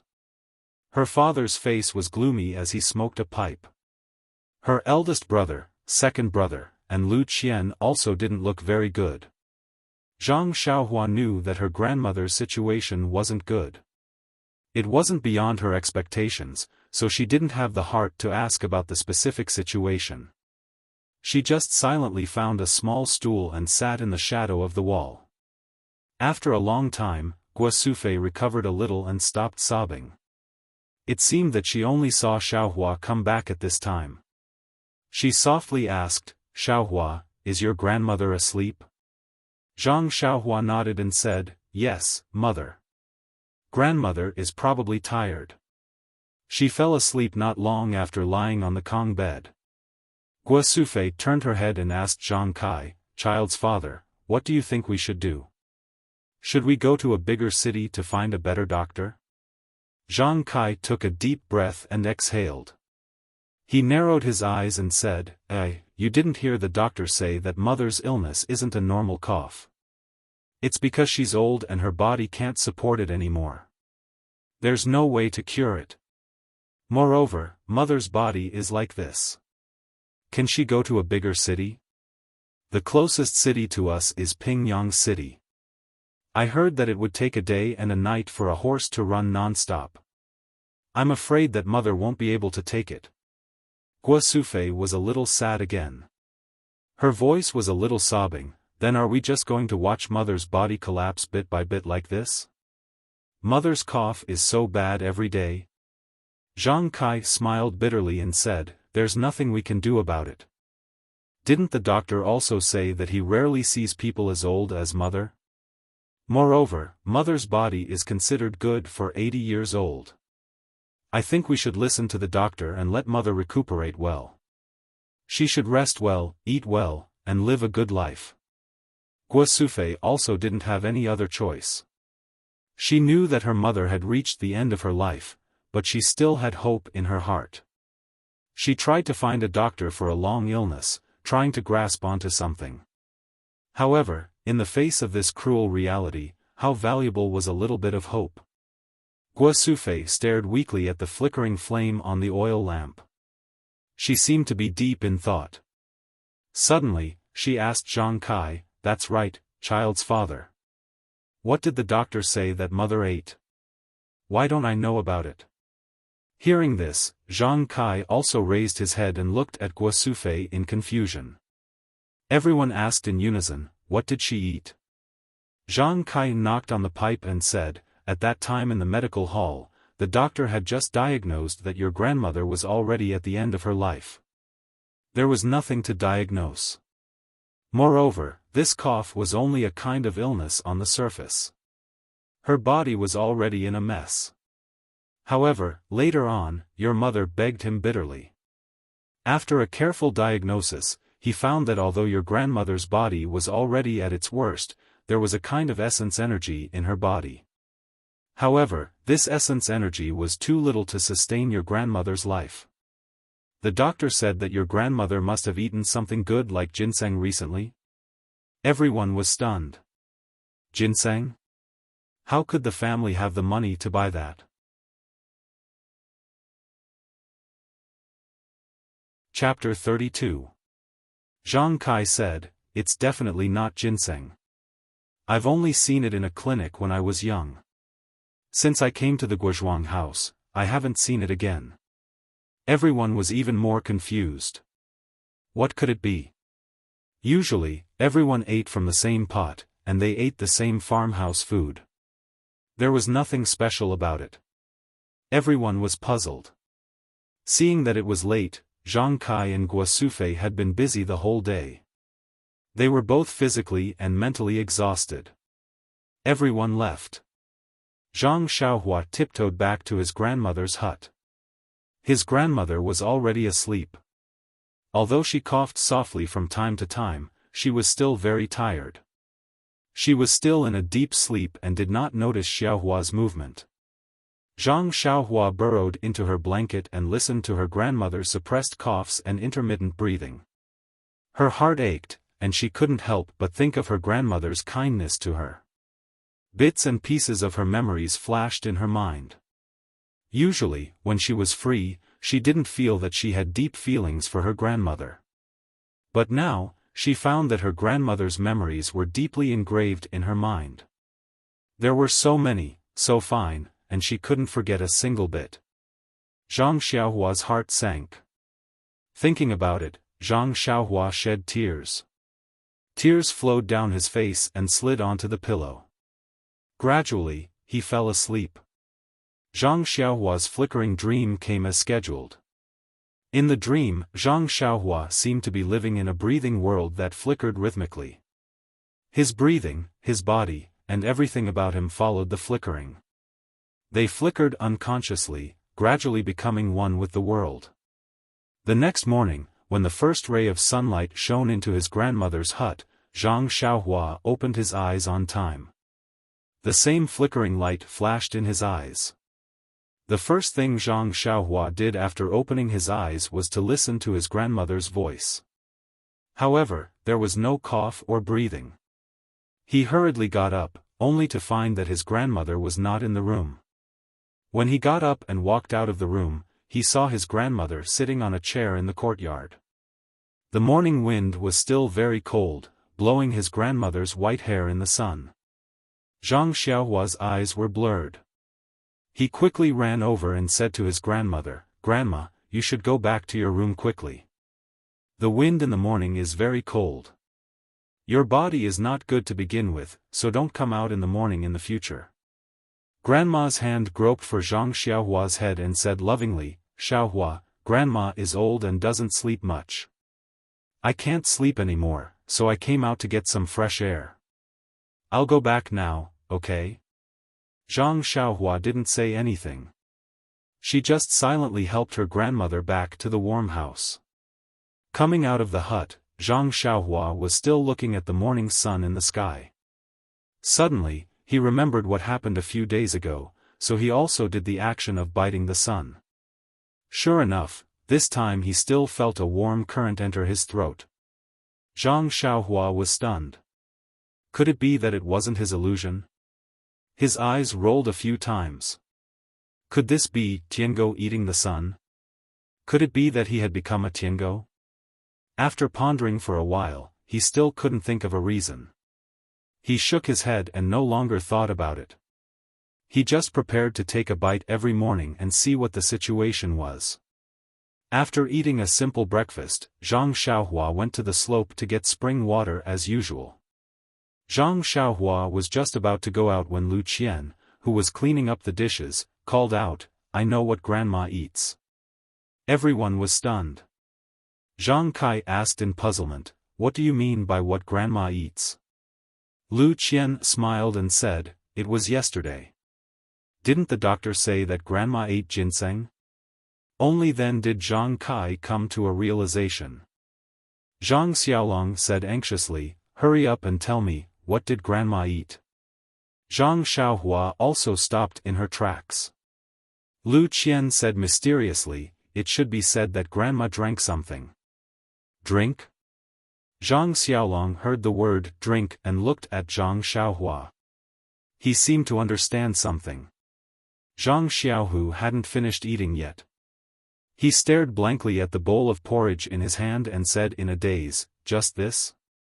Is it ginseng? That's not possible." Lu Qian saw that everyone was puzzled, so she explained, "Look, everyone. Didn't we think for a long time last night, but we couldn't think of anything special? However, the doctor said that she only ate it recently. In the past, she only drank a little of the well water on the slope occasionally. After I came, I started to eat a lot of the well water. Especially grandma, she only started to drink tea made from the well water recently. The well water that we used to eat also started to be used recently. In terms of time, only this well water fits this condition." Guo Sufei patted her head and said, "That's true. Yesterday, I only thought about eating and didn't think about drinking. Lu Qian is really right." Zhang Kai said, "I believe that ginseng can nourish mother's body. This water, no matter how good it is it still water? Can it be eaten as a tonic?" He asked Lu Qian doubtfully. Lu Qian didn't know how to answer and said, "Uncle, I don't know about this. Why don't we get a pot of water and send it to the town's medical hall and let them take a look?" Guo Sufei said, "Okay. Why don't we let Xiaohu bring a pot and run to town to let the doctor take a look?" Zhang Xiaohu said excitedly, "Okay, I'll immediately eat and prepare. My injury is almost healed, so it won't be a problem for me to make a trip." Zhang Xiaohua also said, "I'll go get some water right away. I also want to go to town with second brother." After saying that, she prepared to run up the slope. At this moment, Zhang Kai spoke up. He said, "No, you mustn't go." Everyone was stunned again. Guo Sufei said, "Husband, what do you mean? Why don't you let Xiaohu and the others go?" Zhang Kai saw that everyone was very strange and said with a wry smile, "Have you forgotten about Mr. Wu from the neighboring village?" Suddenly, Lu Qian and Zhang Xiaohua understood, but the others were still confused. Zhang Xiaohu said curiously, "Father, of course we know about Mr. Wu. He was killed by the bandits because he dug out a treasure." Zhang Kai said, "Then is our well water a treasure?" Zhang Xiaohu said, "We don't know, so we let the town's doctor take a look." Zhang Kai immediately said, "What if it is?" Zhang Xiaohu was speechless and didn't know how to continue. Lu Qian saw that everyone was still confused, so she explained, "Uncle means that if the well water is a treasure and the town's doctor finds out, then it will be a big deal. The well is full of ginseng, which is much more precious than Mr. Wu's box of jewelry. If the bandits find out, then won't they kill and steal the water? Moreover, the well water is not in our courtyard, but far away on the slope. We can't just say that it's ours. If people find out and come to get water, should we let them take it or not? If it's all taken, then what will grandma drink? What we're most afraid of is that it will be taken over by people with power and no one can get it." Everyone finally understood. Zhang Xiaolong asked again, "If we don't let the doctor take a look, then how do we know if the well water is useful for grandma?" Lu Qian smiled and said, "Let's not talk about whether the doctor will take the water to the clinic or not, or whether the doctor will be able to tell. Even if the well water is useless and we don't know if it's useful for Grandma's body, it won't be a loss to us. Don't we still need to drink this water and use it to cook? Then, Lu Qian said seriously, if this water is useful, then we might not be able to drink this water in the future. Grandma won't be able to drink it either. She might even be killed. Guo Sufei quickly said, Lu Qian is right. We can't go to town to find a doctor. Moreover, everyone must keep the well water a secret. Don't tell anyone. Everyone nodded. Zhang Xiaohua shook her head as she went to get the water. She muttered to herself, in this world, people's hearts are not what they used to be. No matter what you do, you have to protect yourself first. It's so hard to be a human. Since that day, Zhang Xiaohua had been fetching water from the slope more often. All the water in the house, including food, drink, and washing, were replaced with the well water. They no longer used the river water by the village. It seemed that everyone was hoping for a miracle to happen to Grandma. Grandma's body was still weak, and her coughing did not seem to ease. However, Zhang Kai, Zhang Xiaolong, and Zhang Xiaohu's injuries were rapidly recovering day after day. Especially Zhang Xiaolong. When he went to the veterinarian Old Chen to change his medicine for the first time, Old Chen could hardly believe his eyes. He looked and touched Zhang Xiaolong again and again. Finally, in front of the facts, he had to believe that Zhang Xiaolong had really recovered more than half. His broken bones were about to be healed. He completely ignored Guo Sufei's face full of joy and thanked him profusely. He hurriedly sent them away and ran into his own pharmacy. He carefully kept the medicine that he had made for Zhang Xiaolong only once. He was secretly proud. Who said that he could only be a veterinarian? This was the first time he made the medicine and it had such an effect. Could it be that he had the potential to be a miracle doctor? It seemed that he had to change his profession someday. He would open a miracle doctor's clinic in the bustling area of Lu Town. With this magical medicine, wouldn't he make a fortune? Not to mention the veterinarian Old Chen's wild imagination, the whole Zhang family was happy to see that Zhang Xiaolong's injury recovered so quickly. They were more and more aware that it was due to the well water. Grandma was in a particularly good mood when she learned that her grandson's arm had recovered. Her face was also smiling like a flower. Her cough was also light. The whole family was very happy and happy. As for Lu Qian, she did not know what she was feeling. She was very surprised to see that Zhang Xiaolong came back without a splint. She was happy with everyone. But after a while, she felt a sense of loss. She tried to avoid this emotion and did not admit her thoughts, but she knew that she really liked this family and Zhang Xiaolong. She did not want to leave here and return to her home. Was her home not good? She asked herself. The answer was no. She also liked her home, but it seemed that the feeling of her home was different from the feeling here. What was the difference? Maybe it was because of Zhang Xiaolong. However, Zhang Xiaolong's injury was healed. What reason did she have to stay here? Chapter 33. That night, the Zhang family was very lively. It had not been so lively since the new year. The stone in everyone's heart was temporarily thrown away. During dinner, Zhang Kai even poured himself a few cups to celebrate his son's recovery. After dinner, everyone was busy with some farm work under the oil lamp. They were also happily talking about how to cultivate the crops in the fields after spring, how to fertilize the newly opened fields on the slope, and how to divide the work among Zhang Xiaolong, Zhang Xiaohu, and Zhang Xiaolong's 3 brothers. It was as if the next day was the spring plowing, and their eyes were full of hope. Under the flickering light, no one noticed the lonely expression on Lu Qian's face. Also, Zhang Xiaohua's thoughtful eyes. The next morning, Lu Qian reluctantly got up at dawn. Last night, she was so worried about her gains and losses that she couldn't sleep. When she got up, she found that her eyes were a little red and her complexion was not good. Guo Sufei was concerned and asked if she was sick. After breakfast, everyone was busy with their own things. It was now February and the weather was warm. Zhang Kai and the others were also checking the farm tools to see if there were any broken ones that needed to be repaired. The seeds in the cellar also needed to be taken out to dry. Seeing that the ice in the river had melted, the fields should also be thawed and ready for cultivation. Spring was coming.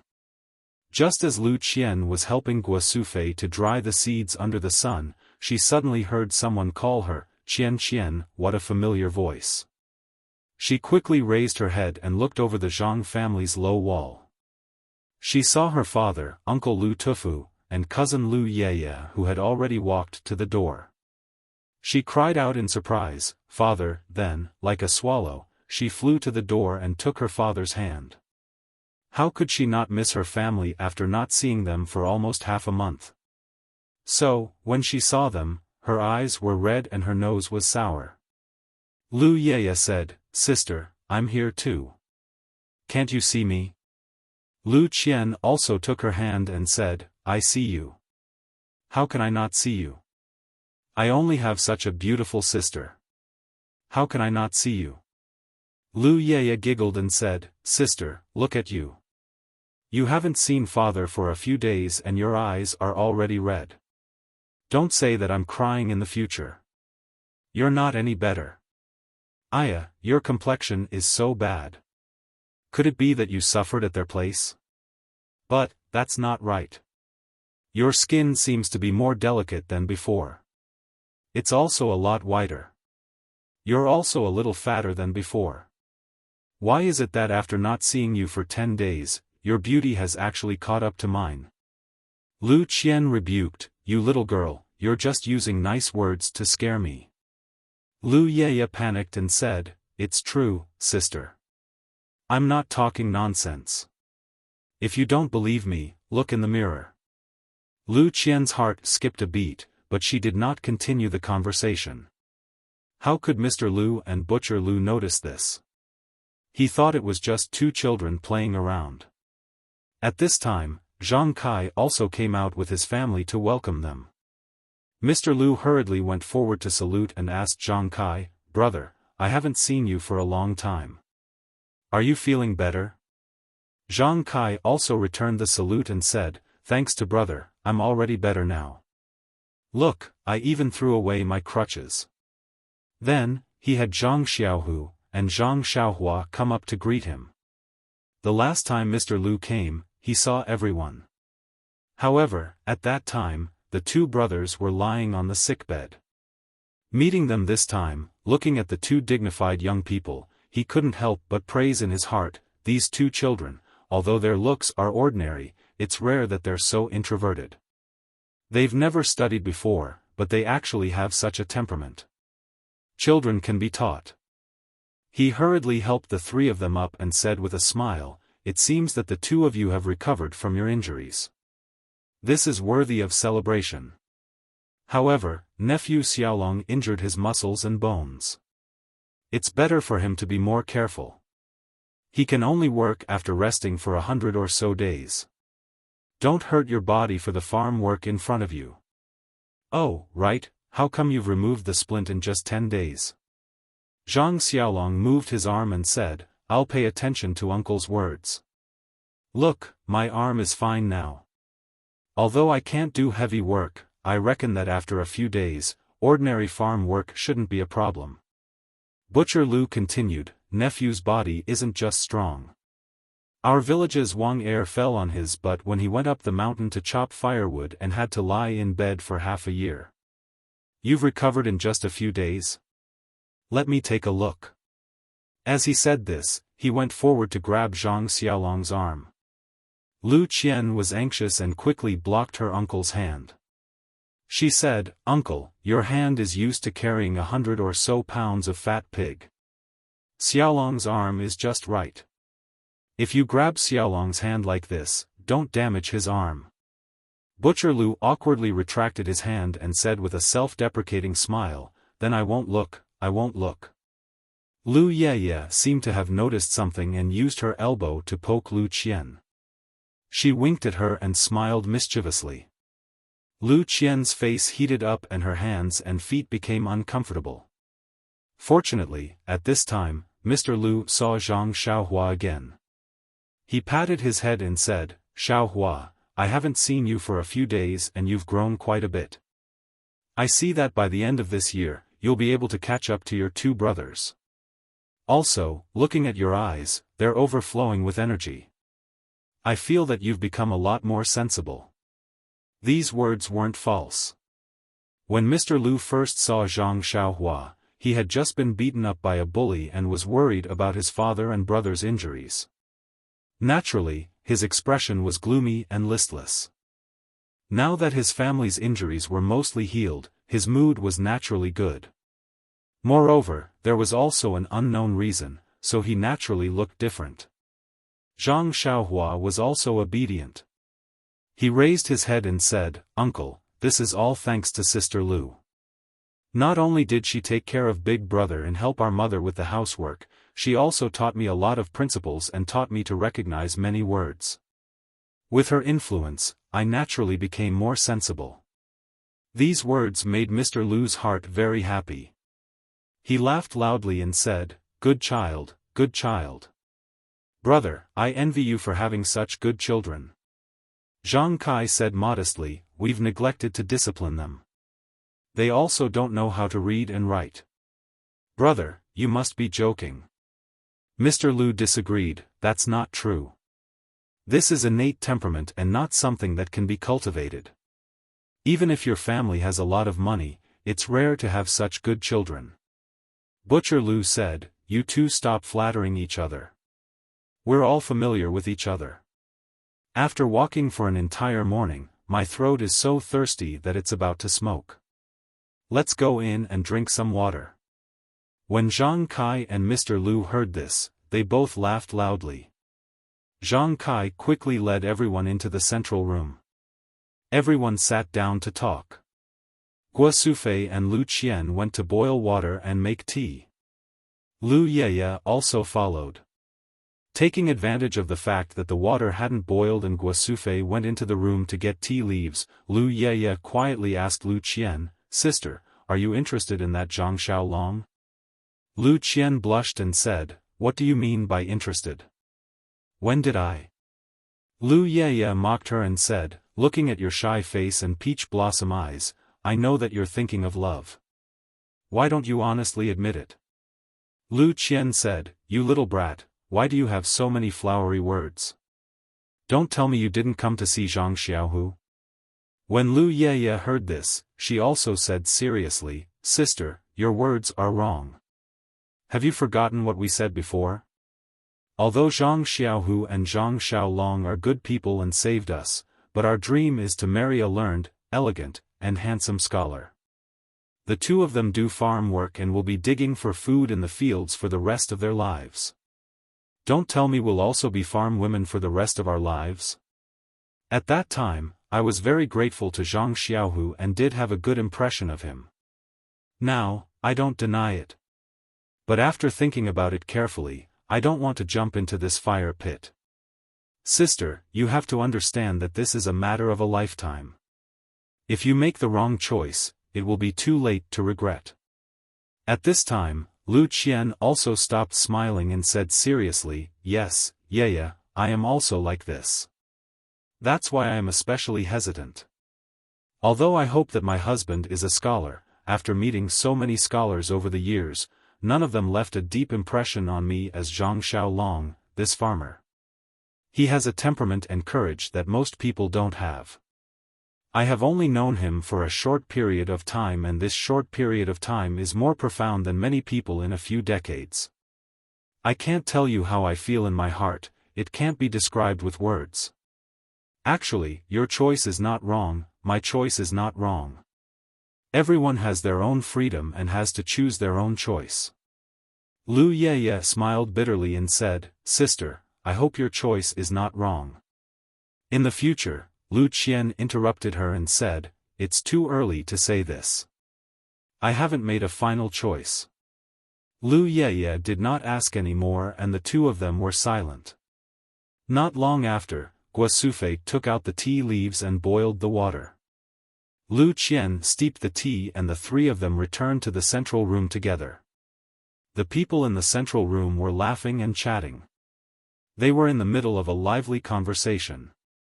Lu Qian poured the tea for everyone and sat down without saying a word, thinking about her own worries. The members of the Zhang family were used to drinking this tea, so they did not mind. Butcher Lu gulped it down like a cow and did not taste anything. As for Lu Yeye, she seemed to have something on her mind. She took a sip absent-mindedly and put it down. She did not even notice Zhang Xiaohu's casual glance. Only Mr. Lu inadvertently drank a mouthful and then his expression changed greatly. He did not believe it and drank a second mouthful. He frowned deeply. Then, he smelled the tea fragrance floating from the teacup and drank a third mouthful. Only then did he become surprised and was about to speak. Zhang Kai saw Mr. Lu drink 3 mouthfuls of tea and hurriedly asked, "Brother, is there a problem with this tea? Is it not tasty?" Mr. Lu said, "No, it's not that it's not tasty, it's too tasty." "Brother, what kind of tea is this?" Zhang Kai said awkwardly, "Brother, I don't know. Our family never drank tea before.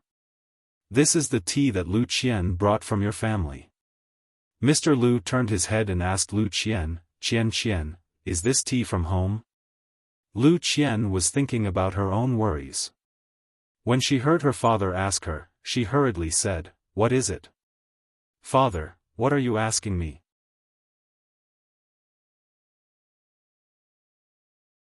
Chapter 34. Mr. Lu asked with concern, Qian, are you feeling unwell?" Lu Qian smiled and said, "Father, it's nothing. I'm just a bit distracted." "What did you ask me just now?" Mr. Lu said, "Did you bring this tea from home?" Lu Qian understood her father's meaning and said, "Yes, father. It's the kind that you often drink. The last time I came, I brought it for myself to drink. Do you think that this tea is especially delicious?" Mr. Lu tasted another mouthful and said, "Yes, it doesn't taste like the tea I drink at home. This tea's fragrance is really enticing."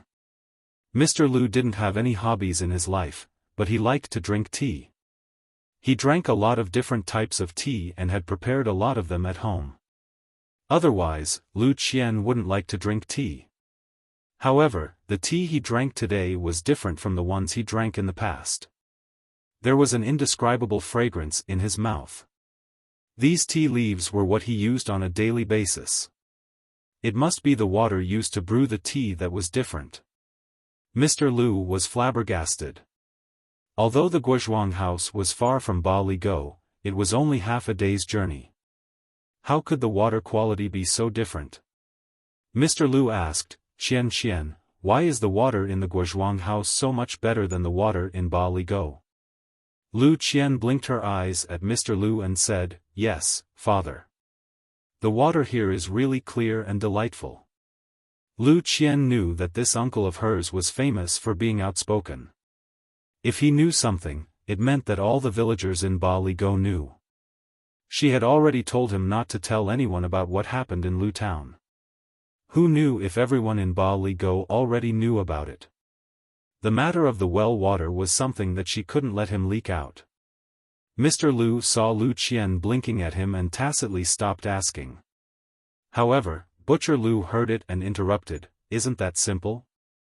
Let Zhang Xiaolong send you a bucket every day." Mr. Lu was happy and said, "Second brother, let's not talk about the half a day's journey from the Guozhuang house to Ba Li Go. Even if it was delivered, the water might not be as good as it is now." Seeing that Butcher Lu didn't understand, he continued, "It's best if the water used to make the tea is freshly fetched from the river. If it's left for too long, the vitality in the water will be gone, and the tea fragrance will be gone." Butcher Lu's face was full of disdain as he said, only you scholars are so particular. Why don't I feel the same way? Don't you think so, Brother Zhang? After saying that, he picked up the teacup and drank it in one gulp. On the other side, Zhang Kai also chuckled. He didn't say anything and drank the tea in his cup. Lu Qian went forward and poured another cup for everyone. Mr. Lu picked up the newly poured cup of tea and placed it by his nose. He sniffed it carefully and then sipped it with his mouth. He also tasted it carefully. There was an indescribable sense of satisfaction. Butcher Lu mocked, "What's so good about this water that's so bland that it's like a bird? Drinking wine is more satisfying." Mr. Lu pursed his lips and said, "How can you know my joy? Our interests are different, so we don't talk much. Unfortunately, after drinking this tea today, how am I supposed to taste tea in the future?" Butcher Lu was happy and said, "Isn't that simple? You can move to the Guozhuang house and live there. I heard that the Guozhuang house doesn't have a teacher. If you come, they can't wait to welcome you." Mr. Lu's eyes lit up and said, "Even a boor like you can think of such a good idea. This saying is true.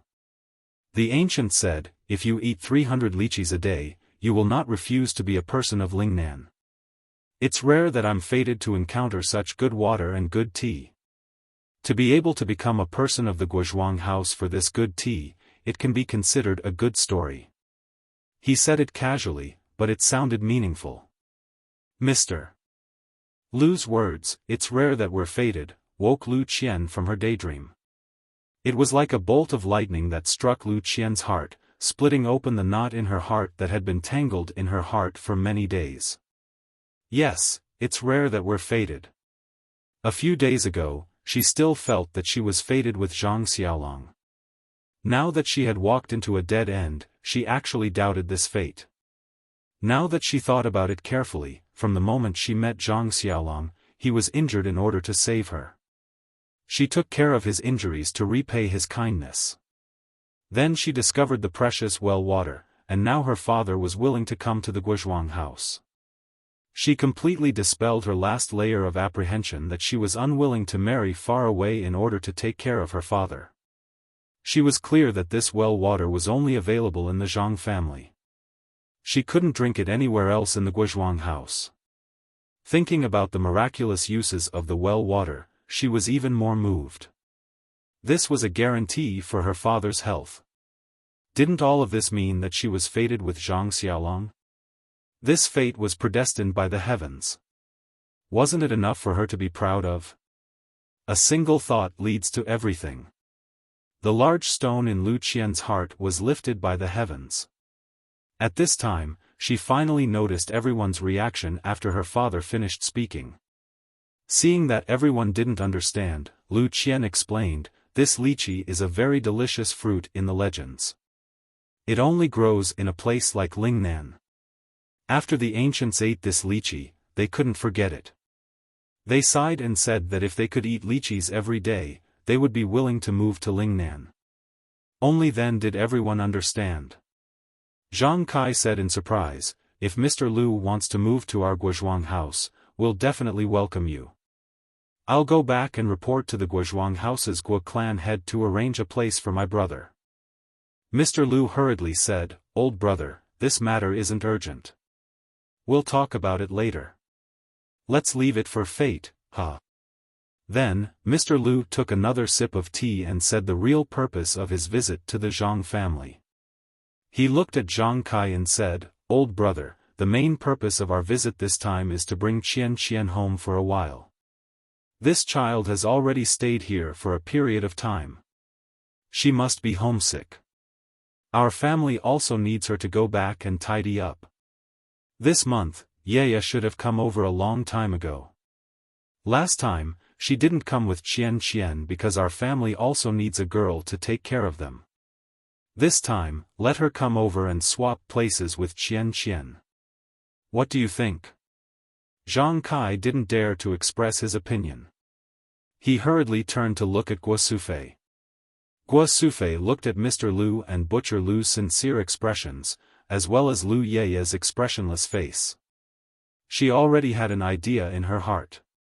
She smiled and said to Mr. Lu and Butcher Lu, "We appreciate the two brothers' intentions. In the time that Qian has stayed here, she has helped us a lot. Xiaolong, Xiaohu, as well as our family head, have all recovered from their injuries. They can basically move around without hindrance. Qian also doesn't need to stay here to take care of Xiaolong and the others. If Mr. Lu wants Qian to go back, I'll pack up the child's things and go back with you guys in the afternoon. There's no need for you Ye to stay here." Hearing Guo Sufei's words, Lu Ye's face clearly showed a burst of joy. Lu Qian raised her head and inadvertently saw the disappointment between Zhang Xiaohu's brows. Her heart couldn't help but let out a thump as she thought to herself, "This Zhang Xiaohu is usually quiet and I've never heard him ask about Yu. Looking at his expression now, it's a bit troublesome. When I have time, I'll have to remind Zhang Xiaohu that my sister's thoughts are clearly not here." Butcher Lu wasn't happy and said, "Sister-in-law, look at what you're saying. Didn't we already agree before that Yu would also do her best? Now that she's here, how can we let her slack off?" Guo Sufei smiled and said, "Brother Lu, I know that you're a straightforward person. If we have any difficulties, how can we hide it from you? Look at these two children and your brother Zhang. They're all glowing with health and it's easy for them to move around. There's really no need for your daughter to stay." Mr. Lu also smiled at this time and stopped Butcher Lu's insistence. He said, "Since sister-in-law has said so, then I'm sure there's really no need for the children to stay. Second brother, there's no need to insist on anything. As for whether Qian will come back with us later, it's better to ask her first." Lu Qian thought for a moment and said, "How about this, father? I won't go home with you this time. There's Yu to take care of the family so there shouldn't be a big problem. I've only been out for less than a month. Although I miss home, it's not to the point where I have to go home. Moreover, Xiaolong's injuries have reached the final stage. I can't leave with a strong start but a weak finish. I'll wait until he's fully recovered." Butcher Lu couldn't help but stand up and say, "Did you just discuss this with your father? Why do you speak so much like your father?" Lu Qian asked curiously, "Second uncle, what do you mean?"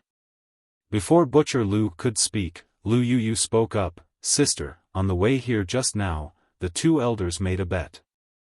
Your father said that you definitely won't go home, but my father said that you will. My father asked why and your father said that Qian has never liked to leave with a strong start. She's only been at the Guozhuang house for less than a month. Presumably, Zhang Xiaolong's injuries haven't healed yet. Under these circumstances, she definitely won't go home. See, what you said is very similar to what your father said. Of course, my father was very angry and thought that the two of you colluded together." This Lu Yu was very eloquent. She used the words "your father" and "my father" to make everyone laugh. Lu Qian said to Butcher Lu, "Second uncle, you've watched me grow up. How can you not know my temper?" Butcher Lu said helplessly, "I only remember that you were a little girl with a runny nose. Who knew that you and Yu would grow up in a few years? How can I remember your temper? I thought that since you've never left home, you would miss home. But you're still not as good as your own father." While they were talking, Guo Sufei saw that it was getting late and went out to prepare lunch. Lu Qian and Lu Yu naturally went out to help, leaving the group of men to chat in the house. The Zhang family's meal was as simple as usual. It didn't take long for it to be ready. Zhang Xiaohua also came back with wine from outside the village. Butcher Lu was naturally beaming with joy. After lunch, the sun was already setting in the west. Mr. Lu and his group of three bid farewell and returned to the village. Mr. Lu invited Zhang Kai and said, "Brother, tomorrow is the second day of the second lunar month. There's a temple fair at Bali Go. Why don't you come to my place for a small gathering tomorrow?" Zhang Kai thought about it and refused, although my injuries have healed, I still haven't fully recovered. It's inevitable that I'll get sick if I go too far. Moreover, the elders at home are still sick. It's better not to go too far. When I have time in the future, I'll definitely pay them a visit. Mr. Lu knew that it was the truth, so he didn't insist. Everyone parted at the village entrance. Lu Qian brought Zhang Xiaohua along and sent them off. Only then did they reluctantly part and watch their loved ones gradually disappear into the distance.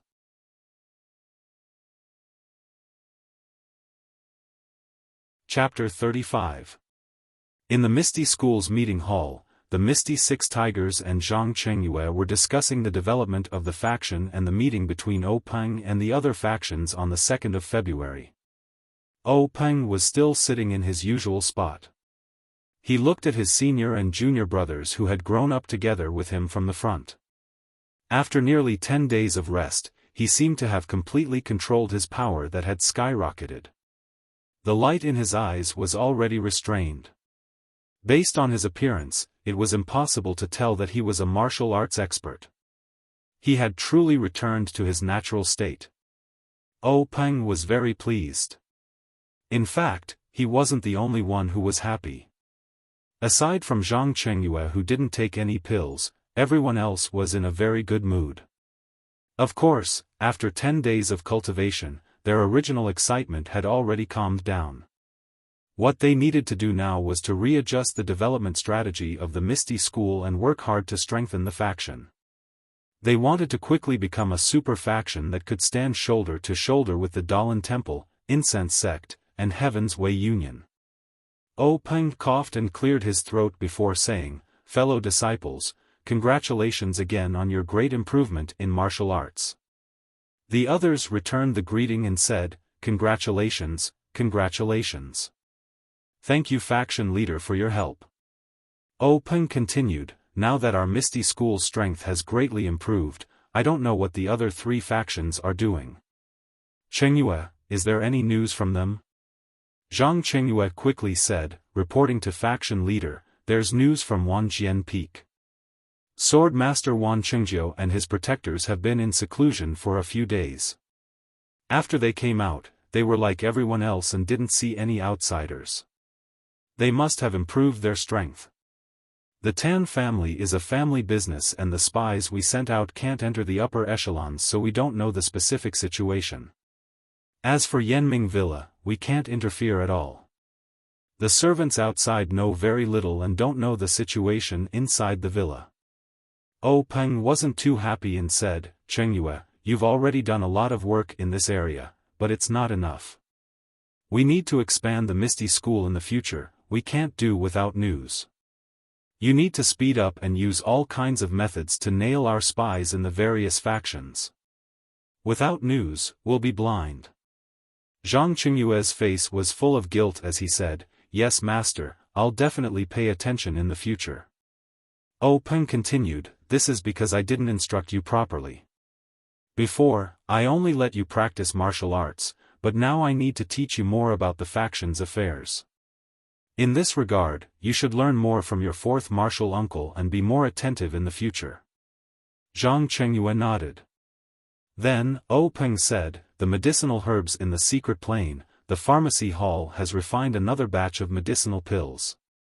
Now there are nearly 50 pills in total. Martial brothers, tomorrow afternoon, prepare to go into seclusion and practice. Pay attention to keep this a secret. Also, Chengyu, you should inform your junior brothers as well." Everyone nodded. Ou Peng thought for a moment and said, "Chengyu, pick a few of the 2nd and 3rd generation disciples with good aptitudes and come to the discussion hall tomorrow. The core disciples still need to be expanded." At this moment, Shangguan Laosi interjected, "Senior brother sect leader, now that our ethereal sect strength has increased greatly, we should consider how to expand the scope of our strength." Ou Peng nodded and said, "Yes, this is also one of the topics for today's gathering." Boss Hu suggested, "Fourth brother, expansion isn't something that can be achieved in one bite. Do you have any ideas?" Shangguan fourth brother said, these past few days, I've been thinking about this problem. Now I have a little idea. Peng smiled and said, then hurry up and say it. Who doesn't know that you're our Misty School's treasure of wisdom? Shangguan fourth brother said, actually, this idea isn't that difficult. I think the first step is to follow Senior's idea and raise the strength of our core disciples. We'll use these core disciples to form an elite group and assign them to the Foreign Affairs Hall to carry out the task of expanding our influence. Our southern sect's strength has increased because of this opportunity. It's not suitable for us to fight with them at this stage. Moreover, Senior may form an alliance with them next time, so we can't touch the south. The Luo Shui gang in the east and the Golden Crow sect in the west used to be weaker than us. They're good targets for us to make a move on. However, if we attack them at the same time, it will divide our strength. Senior needs to weigh the pros and cons. Peng thought for a moment and said, for now, let's set it as the Luo Shui gang. The Golden Crow sect is in the west and their influence intersects with the 10,000 Sword sect. I'm afraid they're in cahoots with the 10,000 Sword sect. Who knows, the 10,000 Sword sect might also be watching them. The Luo Shui gang has always been based on the Luo River. This is what we lack. Now that they're still young, we'll take them down first. Advancing on land and water will bring endless benefits to our Misty School. Boss Hu said, third brother, water is our weakness. Why don't we attack the Xian Rong sect in the east? After all, the Xian Rong sect's foundation isn't very deep. On land, we're also confident. Peng smiled and said to Boss Hu, eldest brother, you and I have been deceived by the Xian Rong sect's low profile. I just received news that the leader of the Xian Rong sect is an abandoned disciple of the Dalan Temple's law-enforcing elder. This Xian Rong sect is obviously a pawn that the Dalan Temple has planted in our Pingyang City and Yu City. We can't act blindly.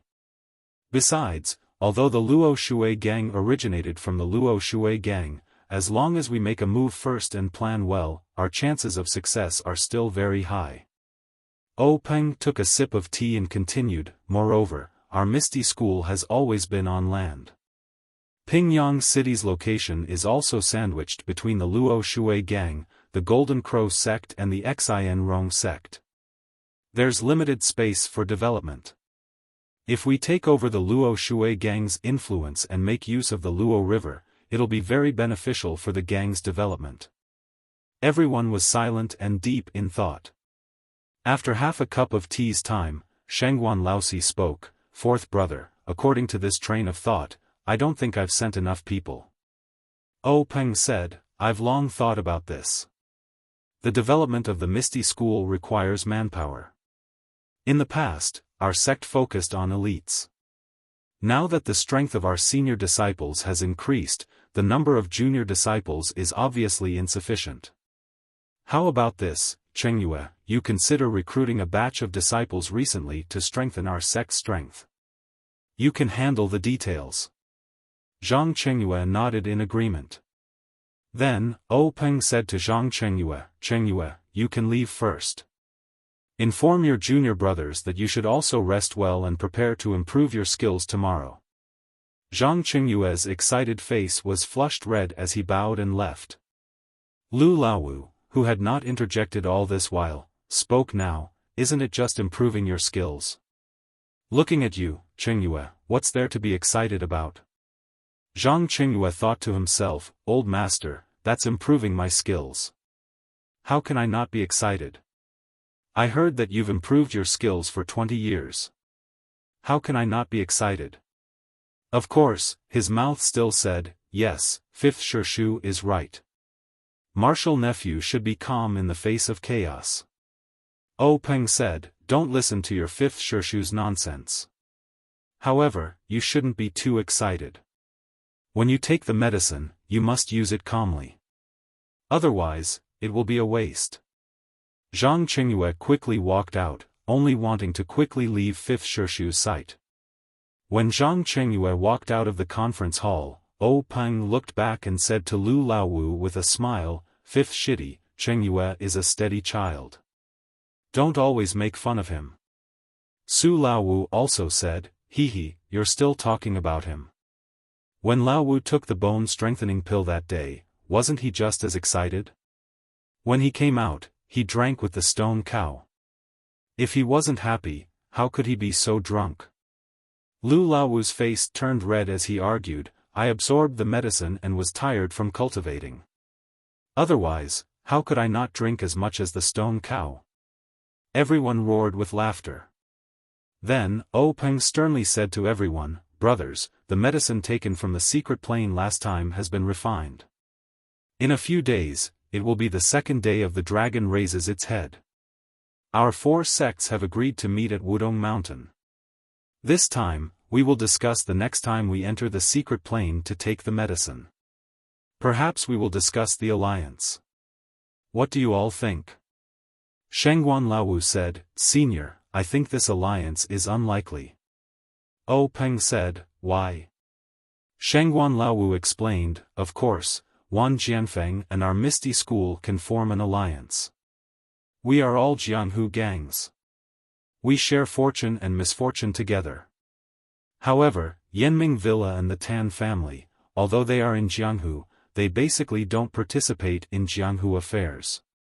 They have no reason and no strength to form an alliance with us." O Peng touched his chin thoughtfully and said, "Of course, a superficial alliance won't work. Our 4 sects can't explain to other Jianghu sects in terms of development, sphere of influence, and gang composition. If we announce an alliance, it will definitely attract the attention of other sections. At that time, we will lose more than we gain. I prefer a loose alliance, or an alliance between the 4 leaders, rather than an alliance between gangs. This way, we can share the secret of the secret plane and keep the news of the secret plane from leaking." Hu Laowu nodded and said, "This idea is good.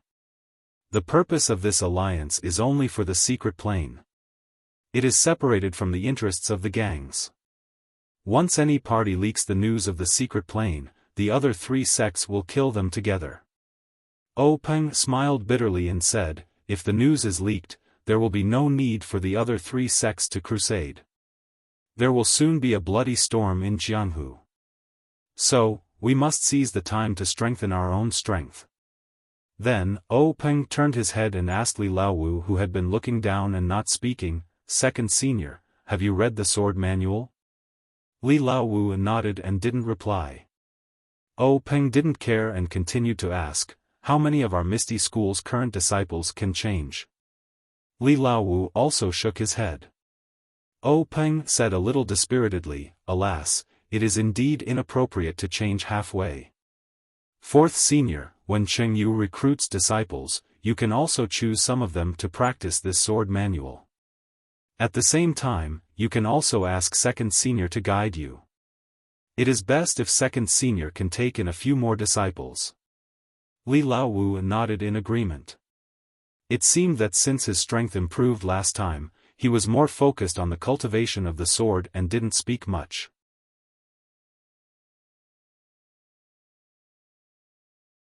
Chapter 36. The main person in charge of cultivating the disciples of the Misty School was Shengguan Laosi, so he naturally nodded in agreement. O Peng continued, "Although there are a lot of herbs in this secret plane, they are still limited. Last time I brought back some herbs, I asked Yen to take one of them and cultivate them in her Huanxi mountain villa, but I don't know if it will be effective. Sixth junior brother, you have to pay attention to this. If Yen has any requests, you have to do your best to coordinate." Su Laosi smiled and said, "No problem, third senior brother. Yen, this girl likes to fiddle with strange things the most. Maybe we can really cultivate good herbs for her." At the mention of O Peng this sister, everyone's face was full of smiles. Boss Hu also said, "Time really flies. In the blink of an eye, Yen, this little girl is also an adult. How can we not be old?" Lu Laosi, who was drinking silently and didn't participate in the discussion, also said, "That's right. the little girl who peed on my head back then has now become a heroine. Peng glared and said, these words can only be said in front of the brothers. If there's an outsider or present, you absolutely can't say it. Then he added, unless you don't want your big axe anymore. Lu Laozi shrank his head and said, I know, I don't want this great ant to sink my axe into the Luo River again. Everyone burst into laughter, and the tense atmosphere was swept away. Everyone tasted the tea for a while, then Boss Hu said, Laozi, it's not far from the 2nd of February. You also have to prepare. Ask Laozi, and Laozi to go with you. Also pick a group of capable disciples from the 2nd generation so that they can take care of each other.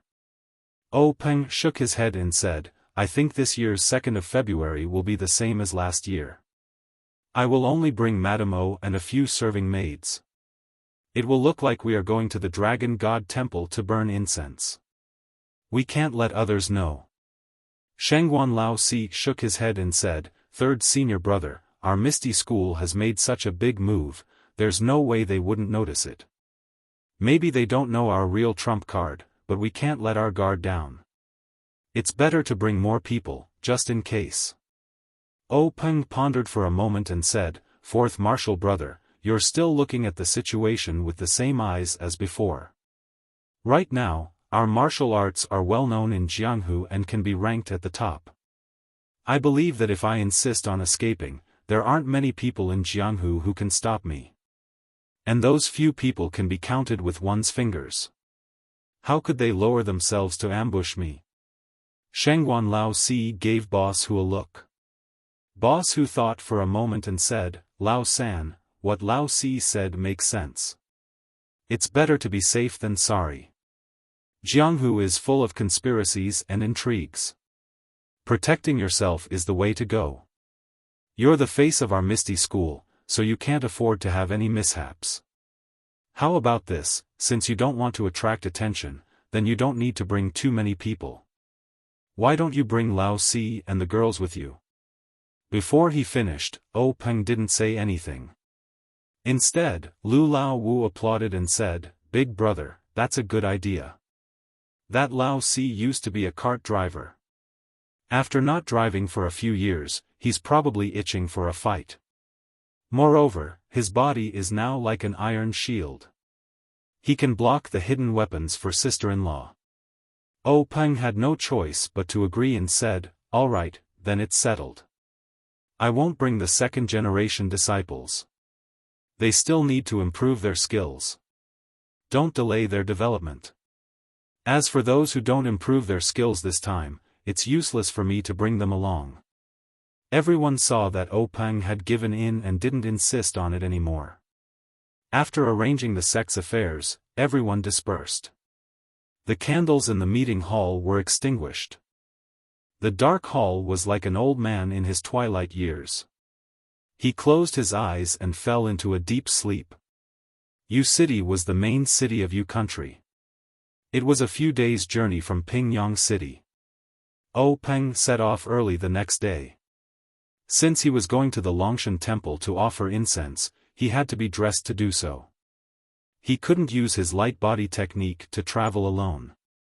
Just as Lu Lao Wu said, that Laozi was an experienced cart driver.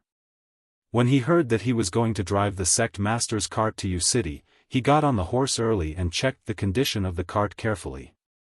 Now, he was driving the cart smoothly and proudly on the road. He was enjoying it very much. Peng and Madame O sat in the cart. Although this cart was specially made by the sect, it was rare to see it so stable. Peng looked at the cup full of wine on the small table in the room. He couldn't help but smile and say to Madame O, this Laozi's skills in driving the cart are not to be trifled with. We can't go without him when we go out in the future. Madame O also smiled sweetly and said, that's a waste of his talent. Peng said, what is lacking the most in the martial arts world today? Talent. This is talent.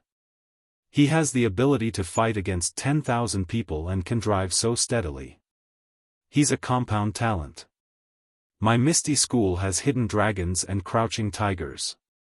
Madame O rebuked, you, the sect master, are serious in the sect. Why do you have a bad smile on your face now? Speaking of compound talents, you're the best in the sect. Not only are you the best in the world at ethereal steps, but you're also the best in making your wife happy. O Peng laughed and said to the outside, Lao Si, good job. You're the best at driving a cart in the sect. I can't compare to you. You're not good at making your wife happy. I'm the best in the sect. When the stone cow heard this, he laughed out loud and drove the cart even harder. Madame O blushed in the cart and hit O Peng, causing the maids in the cart to laugh softly. At this time, the Lao Si's wild singing came from outside the cart. It must be because the Lao Si had traveled to a remote place and the Lao Si sang. Everyone listened carefully. The Lao Si sang, Sister, you sit at the bow of the boat. I walk on the shore. Love and love, the rope swings. It was a song that the Lao Si had learned from somewhere. Everyone couldn't help but laugh. After traveling for a few days, they were about to reach U City. The journey was peaceful and they didn't encounter any trouble. The road outside U City was very wide and there were many trees planted along the road. The weather was warm now and there were some greenery on the treetops. There were also many passers-by and the cart could no longer gallop as freely as before. However, under the Lao Si's skillful driving, the speed didn't slow down. Madame O looked at the scenery outside the window and praised, This U City is indeed the main city of our U nation. It's much more prosperous than Pingyang City. Even the outskirts are so lively. I wonder if the Dragon God Temple is full of people now. When the cart arrived at the Dragon God Temple, they realized that the inside and outside of the temple were full of people. There was no place for the cart to stop. Fortunately, O Peng and the rest had martial arts and weren't afraid of the crowd. They moved slowly with the crowd and soon arrived in front of the temple. Everything was the same as in the past. O Peng and his wife offered incense to the dragon god, made a wish, kowtowed and gave alms. Then, they followed the crowd out of the Dragon God Temple. The Lao Si stood on the cart and looked around.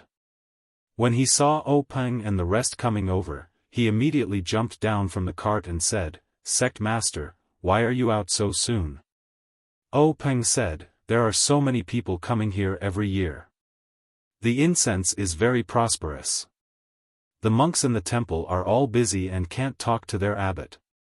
We'll talk about it when we have time. The Lao Si gestured for everyone to get on the cart and then asked O Peng, Sect Master, are we going to the U City branch now? O Peng waved his hand and said, There's no hurry to go to the branch.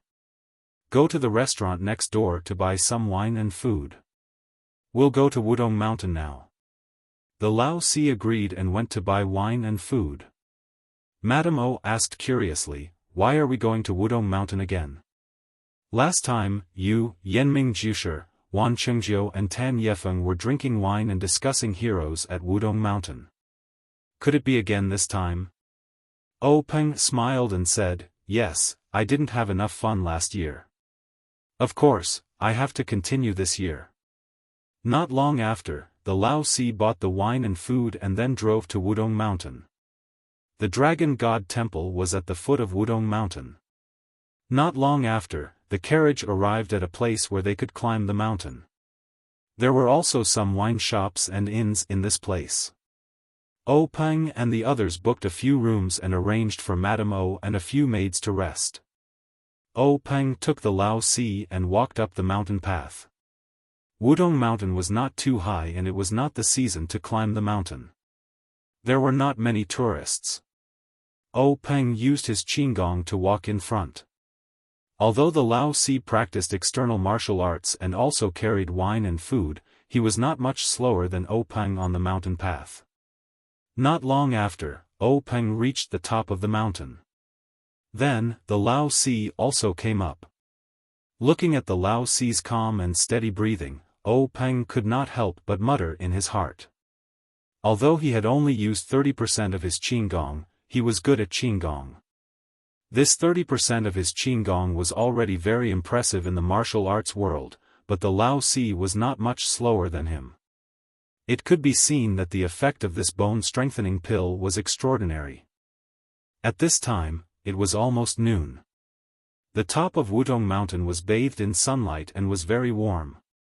Oh Peng looked under the tree at the top of the mountain. No one had come yet. Oh Peng called the Lao Si to walk under the tree. He sat on the stone and let the Lao Si place the wine and food he bought one by one in the open space under the tree. Before the Lao Si finished placing the wine and food, Oh Peng heard footsteps coming from the mountain path. He stood up and saw a short and strong man coming up from the bottom of the mountain. It was the Wanjian Peak sword master, Wan Chengjiu. Oh Peng stepped forward and bowed. "Brother Wan, how have you been?" Wan Chengjiu leaped to the top of the mountain and returned the greeting. "Sect leader O came really early. We agreed to meet at noon. I thought I was early, but I didn't expect someone to come even earlier." Oh Peng said, "I came a little earlier to arrange the wine and get drunk." Wan Chengjiu said, "Sect leader O is meticulous. I admire you." So the two walked under the tree and chatted. After a while, the sun in the sky was about to hang above their heads. It was almost noon, but the other two still hadn't appeared. Oh Peng and Wan Chengjiu couldn't help but think, could it be that something happened? Just as they were thinking, they heard a voice from the bottom of the mountain. Brother Tan was half a step late. This little brother has won this round. It was Yenming Jusher's hearty laughter. Oh Peng and Wan Chengjiu smiled at each other and turned to look at the intersection. They saw Yenming Jusher's thin figure appear on the path to the top of the mountain. A middle-aged man with a medium build and dressed like a rich man also climbed up the mountain. It was the Tan family's patriarch, Tan Yefeng.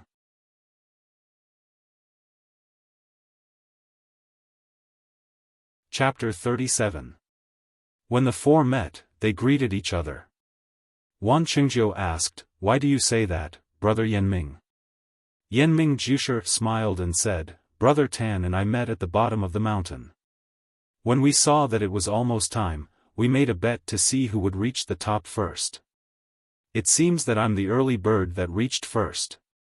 Oh Peng smiled and said, "Brother Tan's strength isn't in light body technique. You can compete with him in martial arts later." Yenming Jusher waved his hand and said, "I know that. I can't beat him, but today we're only talking about wine and not swords." "Chief O, you're disappointed." Tan Yefeng also spoke, "Brother Yenming has the upper hand in this bet. I'll drink 3 big bowls in a while." Oh Peng and Wan Chengjiu laughed and said, "Brother Tan is a straightforward person. Come, Brother Yenming, Brother Tan, this way please." Everyone came to the bottom of the tree and saw the stone ox standing there like an iron tower. They asked curiously, "Who is this brother?" Oh Peng introduced, "This is the stone ox, a disciple of the Misty School. Stone ox, come and greet Yenming Jusher and the Tan family's patriarch." The stone ox came over and greeted them. Everyone praised and said that the Misty School was really full of hidden talents. Oh Peng also humbly denied it. Then, Oh Peng let the stone ox guard the entrance to the mountain to prevent people from going up the mountain. Everyone sat down. Tan Yefeng first picked up a jar of wine from the ground and poured it into a porcelain bowl. He said to Yenming Jusher, "Watch carefully, I'll drink first." Then, he put the bowl to his mouth and drank it all in one gulp. Then, he drank another bowl. When he drank the third bowl, Oh Peng said, "Brother Tan, we'll drink with you too." After saying that, he also poured a bowl. Yenming Jusher and Wan Chengjiu also agreed and poured a bowl each. Everyone clinked their bowls and drank it all in one gulp. Then, they put the porcelain bowls on the ground. Tan Yefeng was the first to speak. "Brother O, you're really thoughtful. I came in a hurry, and seeing that it's getting late, I've already forgotten about the food and wine. I'm sure Brother Yanming has the same thoughts as me, right? Yanming Jusher said awkwardly, that's right. I didn't expect there to be so many people in Dragon God Temple. It took me a bit of time to arrange for my family members, and in the end, I ended up delaying my own matters. Wan Jiucheng laughed heartily and said, I didn't waste any time, but I also forgot about these minor details. But Chief O is here to help us. It's fine as long as we have wine to drink. There's no need to say so much. O Peng also said, Brother Wan is right. It's fine as long as someone is prepared. Why should we care about who it is? Come, let's drink again. Everyone laughed heartily and drank another bowl. Tan Yefeng was the first to speak. Everyone, although there aren't many tourists on Wudong Mountain right now, it's not like there aren't any. Letting the stone cows guard this intersection is only a temporary solution. I think we should return to the main topic and discuss things earlier. Once we've settled the important matters, how about we drink and chat merrily? Yanming Jusher also said, I have the same intention. O Peng said, then how about we first confirm the next time we enter the secret area? Wan Chengjiu also nodded in agreement. Tan Yefeng said, but according to the booklet, we can only enter on the 15th of the first lunar month every year. Yanming Jusher said, Brother Tan, don't worry. According to my speculation, the booklet said that we can only enter on the 15th of the first lunar month for two reasons. First, it's because of the formation formed by the jujube trees outside this secret area. A passage will only appear on the 15th of the first lunar month every year, allowing people to enter. Second, only the sunlight on the 15th of the first lunar month can accurately indicate the location of the entrance. Before I entered last time, I've already made marks on the two jujube trees near the entrance, so it shouldn't be difficult to find the location of this entrance. I've never heard of a formation in the martial arts world that can change with time. Moreover, there are so many days in a year, so the formation can only pass through on a specific day. This is too unbelievable. Brother Wan, Brother O, your faction has been passed down for a long time, and you've encountered many things in the martial arts world. Have you encountered such a thing? Wan Chengjiu and O Peng looked at each other and shook their heads, but O Peng said, although we haven't encountered it, and the ancient books in the faction haven't recorded it, the formation is indeed lost in the martial arts world. We can't be sure that this formation doesn't have the function of a time limit. The four of them did not speak. After all, none of them had any attainments in formations. There was no such talent in the faction, and there might not even be such a person in the entire martial arts world. How could they make a decision? Tan Yefeng said, then there are only two ways now. One is to wait patiently until the 15th of the first lunar month next year, then organize people to enter. The other is to find time recently to send a few people to explore the path and see if we can enter. What do you think? Wan Chengjiu said, the matter of obtaining the treasure in the secret land is of great importance. There can't be the slightest mistake. Last time, we secretly sent the second-generation disciples there. Although we kept it a secret in advance and didn't leak the news, we can't guarantee that the other factions haven't heard of it. In order to keep it a secret, I suggest that we don't try it rashly without being absolutely sure. Otherwise, if the news is leaked, this secret land won't be the secret land of our four factions, but the secret land of the entire martial arts world. O Peng also agreed and said, there are no secrets in the martial arts world. Maybe our meeting at Wudong Mountain this time has already fallen into the eyes of someone with ulterior motives. Presumably, there are already people secretly watching us on this mountain. Yanming Jusher said, are we just going to wait for a year in vain? O Peng said with a smile, Brother Yanming, you don't know the value of salt and rice until you're in charge. Our faction's actions in the martial arts world can't be compared to your family's power. The composition of our faction is complicated, and it's inevitable that the good and the bad are mixed together. It's very difficult to really do anything in secret. We have to be very careful. Wan Chengjiu also nodded in agreement. Yanming Jusher still didn't give up and said, "Since you all have such intentions, then I'm going to find a time to explore the secret land again. What do you think?" Wan Chengjiu and Peng frowned at the same time. Only Tan Yefeng was expressionless, as if he had already known that Yanming Jusher would have such an idea. Peng saw Tan Yefeng's expression and asked, "What does Brother Tan mean?" Tan Yefeng coughed and said, "In fact, I also have this intention for a long time. I want to explore the secret land before the 15th of the first month of next year. If Brother Yanming didn't mention it, I would have suggested it to you." Wan Chengjiu lowered his head and didn't speak, as if he was thinking. Peng said, "Before deciding whether to go to the jungle or not, I have a proposal to discuss with you and see if it's feasible." Everyone looked at Peng strangely, waiting for him to speak. Peng said, "I suggest that we form an alliance and advance and retreat together in the treasure hunting of the secret land." Yanming Jusher shook his head and said, "Our villa can't form an alliance with your Misty School and Wan Jianfeng. The Jianghu affairs you participate in are too complicated. There are often gang bloody battles. After forming an alliance, it's not good for the development of our villa." Tan Yefeng also repeatedly agreed. Peng said with confidence, "You two have misunderstood. The alliance I'm talking about is a little different from the alliance I usually talk about. First, it's not an alliance between gangs. There's no need to participate in the Jianghu affairs between each other. Second, this alliance is purely an alliance between the four of us. Although the four of us can't share weal and woe with each other, we can form an alliance to advance and retreat together in the secret land and enjoy blessings together. Third, this alliance is limited to the secret land and doesn't involve other aspects. What do you think?"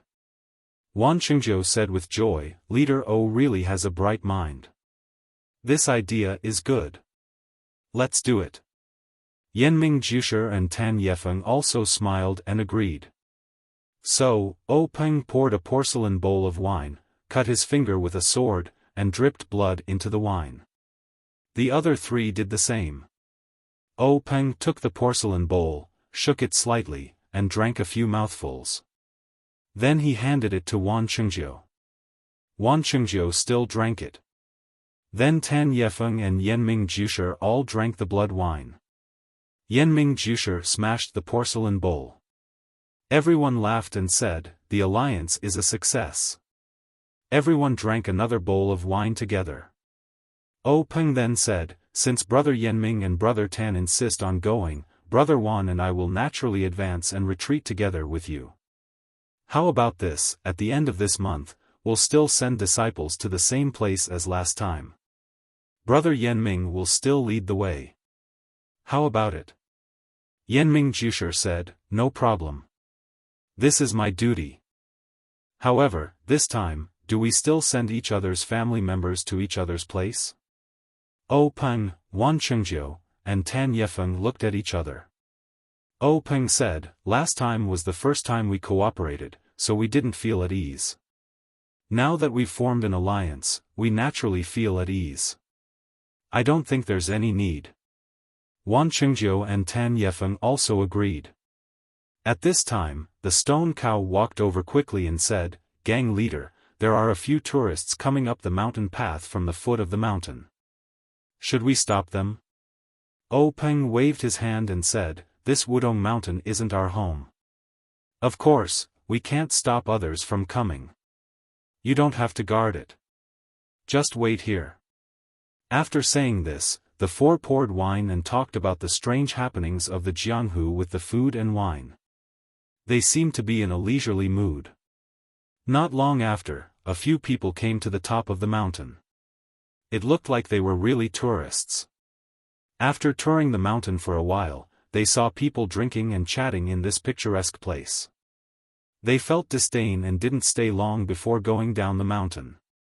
Wan Chengjiu asked Peng, "Could it be that we're being paranoid?"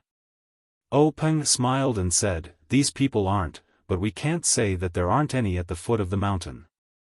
These people know that we're all from the Jianghu and have sharp eyes. How could they come up so easily?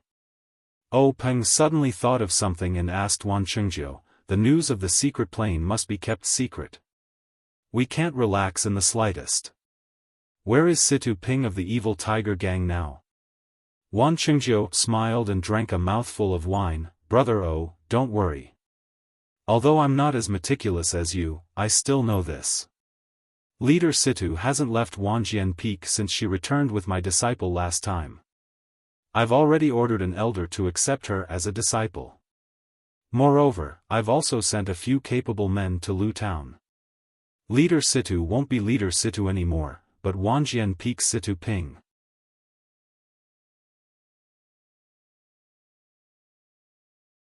Chapter 38. Oh, Peng asked curiously, what do you mean? Wan Chengjiu smiled and said, if Situ Ping wants to cultivate my 10,000 Swords Peak's martial arts, she naturally has to stay in the 10,000 Swords Peak for a long time. This 10,000 Swords Peak is quite far from Lu Town, so it's naturally inconvenient for her to deal with the matters of the gang. As her martial uncle, I naturally have to do it for her. I have already sent the elite disciples of the gang to Lu Town to take over her evil tiger gang. This kind of small gang, I am only taking care of it for Situ Ping's sake. Oh, Peng heard this and only smiled. Brother Wan really is working hard for your disciple. However, in his heart, he said, this old fox, he's still trying to act innocent after taking advantage. Wan Chengjiu also said, isn't it to protect our secret, otherwise, why would I be willing to take over this kind of shit? Everyone said, then it's really been hard on Brother Wan, let's drink a bowl.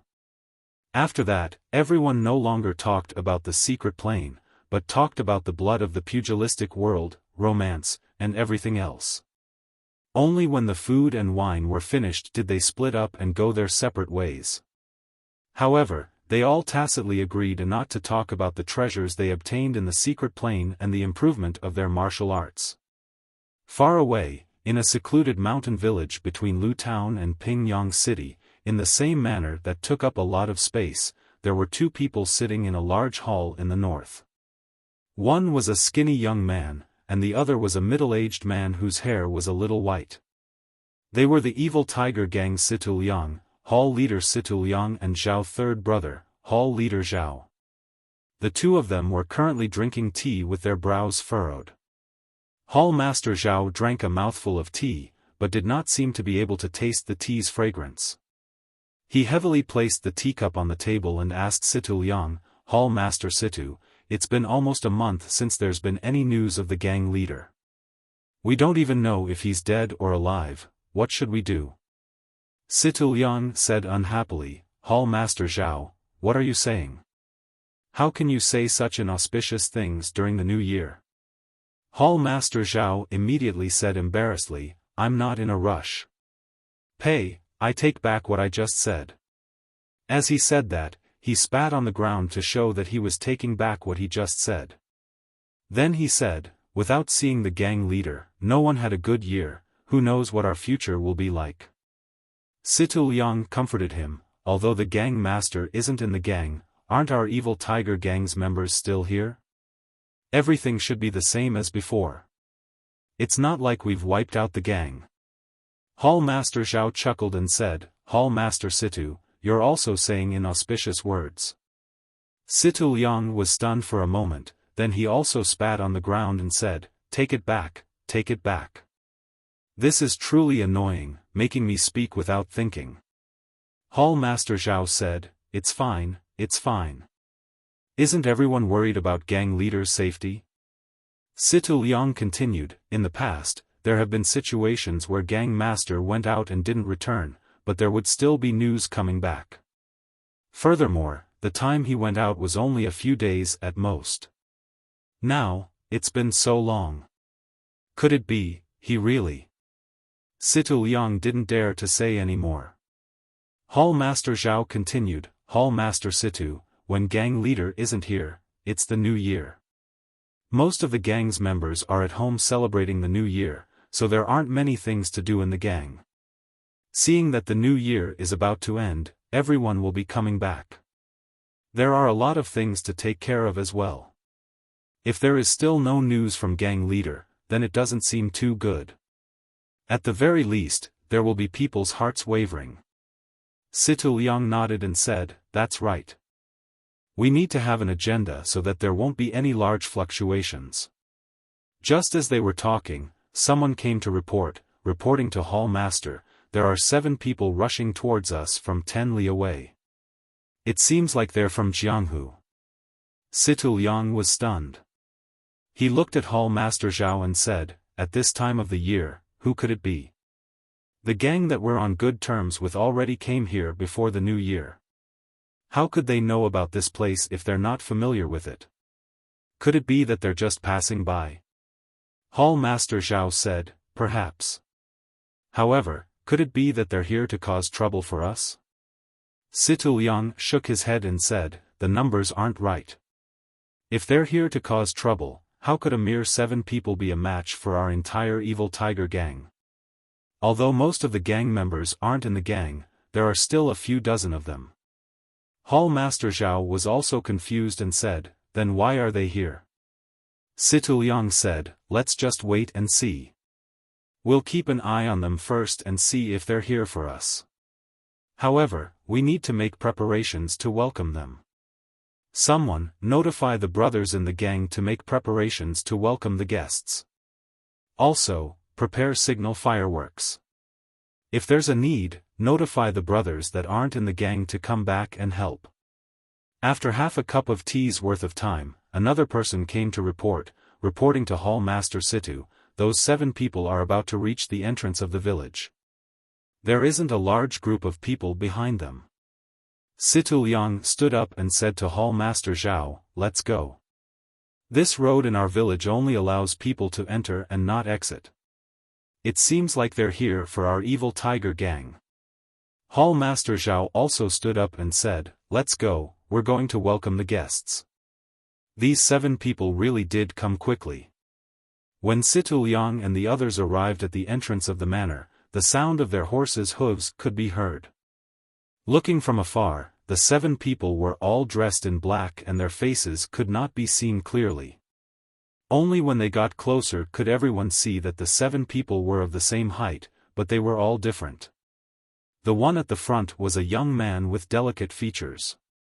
He was as skinny as Situ Liang, but he carried a large sword on his back. They only saw them arrive at the entrance of the manor and dismount together. Their movements were very nimble and uniform. It was obvious that they had been trained for a long time. When they dismounted, 6 people stood there holding the reins without saying anything. The young man at the front threw the reins in his hands to the person beside him and walked forward himself. He bowed to Situ Liang on the stairs and said, may I ask if you are the evil tiger gang Situ Liang, Hall Master Situ? Situ Liang also quickly bowed and said, that is me. May I ask who you are? The young man said with a smile, this one is Chu Xiangfeng of the 10,000 Swords Peak. I have come under the orders of my family's sword master to deliver news about your gang master, Situ Ping. When Situ Liang heard this, he was shocked. This 10,000 Swords Peak was not something the evil tiger gang could afford to offend. When did the gang master have any relationship with the 10,000 Swords Peak? He said with a smile, may I ask if Xiaoxia Chu has any proof? Chu Xiangfeng did not get angry. He took out a token from his chest and handed it to Situ Liang. Situ Liang took it and looked at it. It was the gang master Situ Ping's token. He could not help but reveal a smile and said, it really is the gang master's token. Xiaoxia Chu, please come in for a chat. Please. However, he did not return the token to Chu Xiangfeng. Chu Xiangfeng did not seem to mind. The group of 7 followed him into the manor. The horses were naturally given to the evil tiger gang to take care of as they entered the inner hall. In the main hall, everyone sat down as the servants brought in tea. Chu Xiangfeng did not pick up the teacup. Instead, he took out a letter from his chest and handed it to Situ Liang, saying, Gang Master Situ has not returned for many days. The gang must be very worried. This is a letter from Gang Master Situ to your honorable gang. Hall Master Situ, please open it. Situ Liang smiled as he received the letter. He opened it and looked at the contents. His calm face revealed a bit of shock. After reading it, he handed the letter to Hall Master Zhao, who was beside him. Hall Master Zhao was also very surprised. After reading it, he looked at Situ Liang and nodded slightly. Situ Liang turned around and said to Chu Xiangfeng, Xiaoxia Chu, this token is correct. The words on the letter were also written by our gang master. However, the things in the letter are not things that we can immediately reply to. Can I ask Xiaoxia and the others to rest in our gang for a bit and discuss it with us? Chu Xiangfeng said, of course. However, I ask Hall Master Situ to reply to us as soon as possible. After saying this, he stood up with the other 6 people. Situ Liang quickly had the servants arrange for Chu Xiangfeng and the others to rest. After Chu Xiangfeng and the others left, Situ Liang and Hall Master Zhao immediately had their subordinates release the emergency signal for the evil tiger gang to gather the upper echelons of the gang back to the villa to discuss how to deal with the situation. When the signal was sent out, the 2 hall masters finally let out a sigh of relief. Hall Master Zhao sat in the main hall. Situ Liang excused himself and returned to his room first. Situ Liang quickly walked back to his small room that was not too far away from the main hall. He turned around to take a look before pushing open the door and entering. This small room was very clean. There was a bookshelf near the wall that was filled with books. There was a desk near the window that was filled with brushes, ink, paper, and inkstone. Situ Liang walked in front of the desk and sat on the chair as he looked outside the window. The tree branches outside the window had already turned green and were swaying in the spring breeze. They were full of life. Situ Liang's eyes, however, swept past the signs of spring and looked at the white clouds floating in the sky. After a while, he shook his head and rubbed his temples. He took out Situ Ping's tablet and used the light coming in from outside the window to carefully examine it. Suddenly, he stood up from the chair and placed the tablet on the table. He quickly walked in front of the bookshelf and gently took out a few books. There was a small box behind the bookshelf. Situ Liang carefully placed the box on the table and opened the lid with one hand, revealing a small porcelain bottle inside. Then, he skillfully picked up a brush and opened the lid of the porcelain bottle. He dipped the brush in some liquid and picked up the tablet with one hand. He used the brush to carefully brush a part of the tablet. Sure enough, on that small part of the tablet, 3 words gradually appeared. It was actually, peaceful endurance. When Situ Liang finished tidying up the things on the table, the words on the tablet had also disappeared. He put the tablet back into his pocket and sat on the chair as he frowned and thought. In the time it took to eat a meal, the sky had already turned dark. Situ Liang was still sitting there without moving at all. At this time, someone lightly knocked on the door. Situ Liang replied, "Come in." Someone lightly pushed open the door and came in to report, "Hall Master Situ, Elder Chu, Hall Master Xing and Hall Master Zhang have already returned. They are currently talking to Hall Master Zhao. Hall Master Zhao told me to inform Hall Master Xing." Situ Liang said softly, "All right, I got it. I'll be there soon." Situ Liang waited for a while and seemed to have made a decision. Only then did he calmly stand up and tidy up the clothes on his body. Slowly, he walked out of the room. The room was not very far from the main hall, but Situ Liang did not walk quickly. The path in the dusk was no different from usual. However, Situ Liang knew that the evil tiger clan today was different from the evil tiger clan of the past.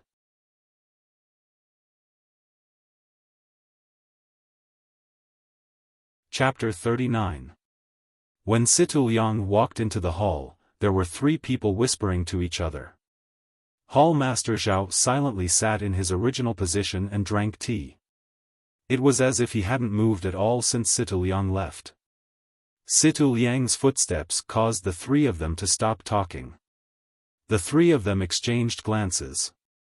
The white-haired old man did not get up from his chair, but the other two stood up. One of them had a medium build and looked like a very capable man. The other was a slightly taller build and had a clean face. He looked like he was in his 40s or 50s. They walked to the center of the hall to welcome Situ Liang. The three of them greeted each other. Situ Liang asked, "Hall Master Zhang, Hall Master Xing, how was your New Year's at home this year?" The rich middle-aged man said, "It was all right. New Year's with my family is naturally interesting.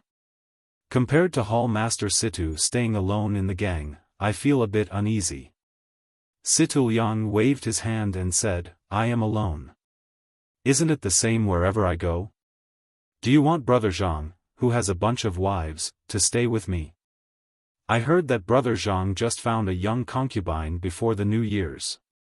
The capable man's face was a bit red as he hurriedly said, "Hall Master Situ, you have wronged me. I am only a mortal. I cannot cut off my emotions and desires.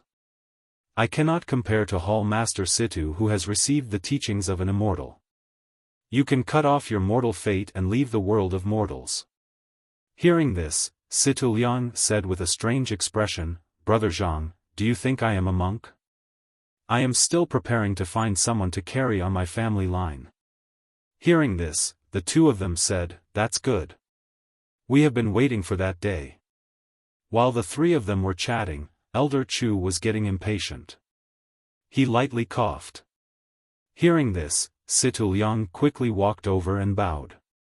Elder Chu frowned and nodded, indicating for Situ Liang to sit.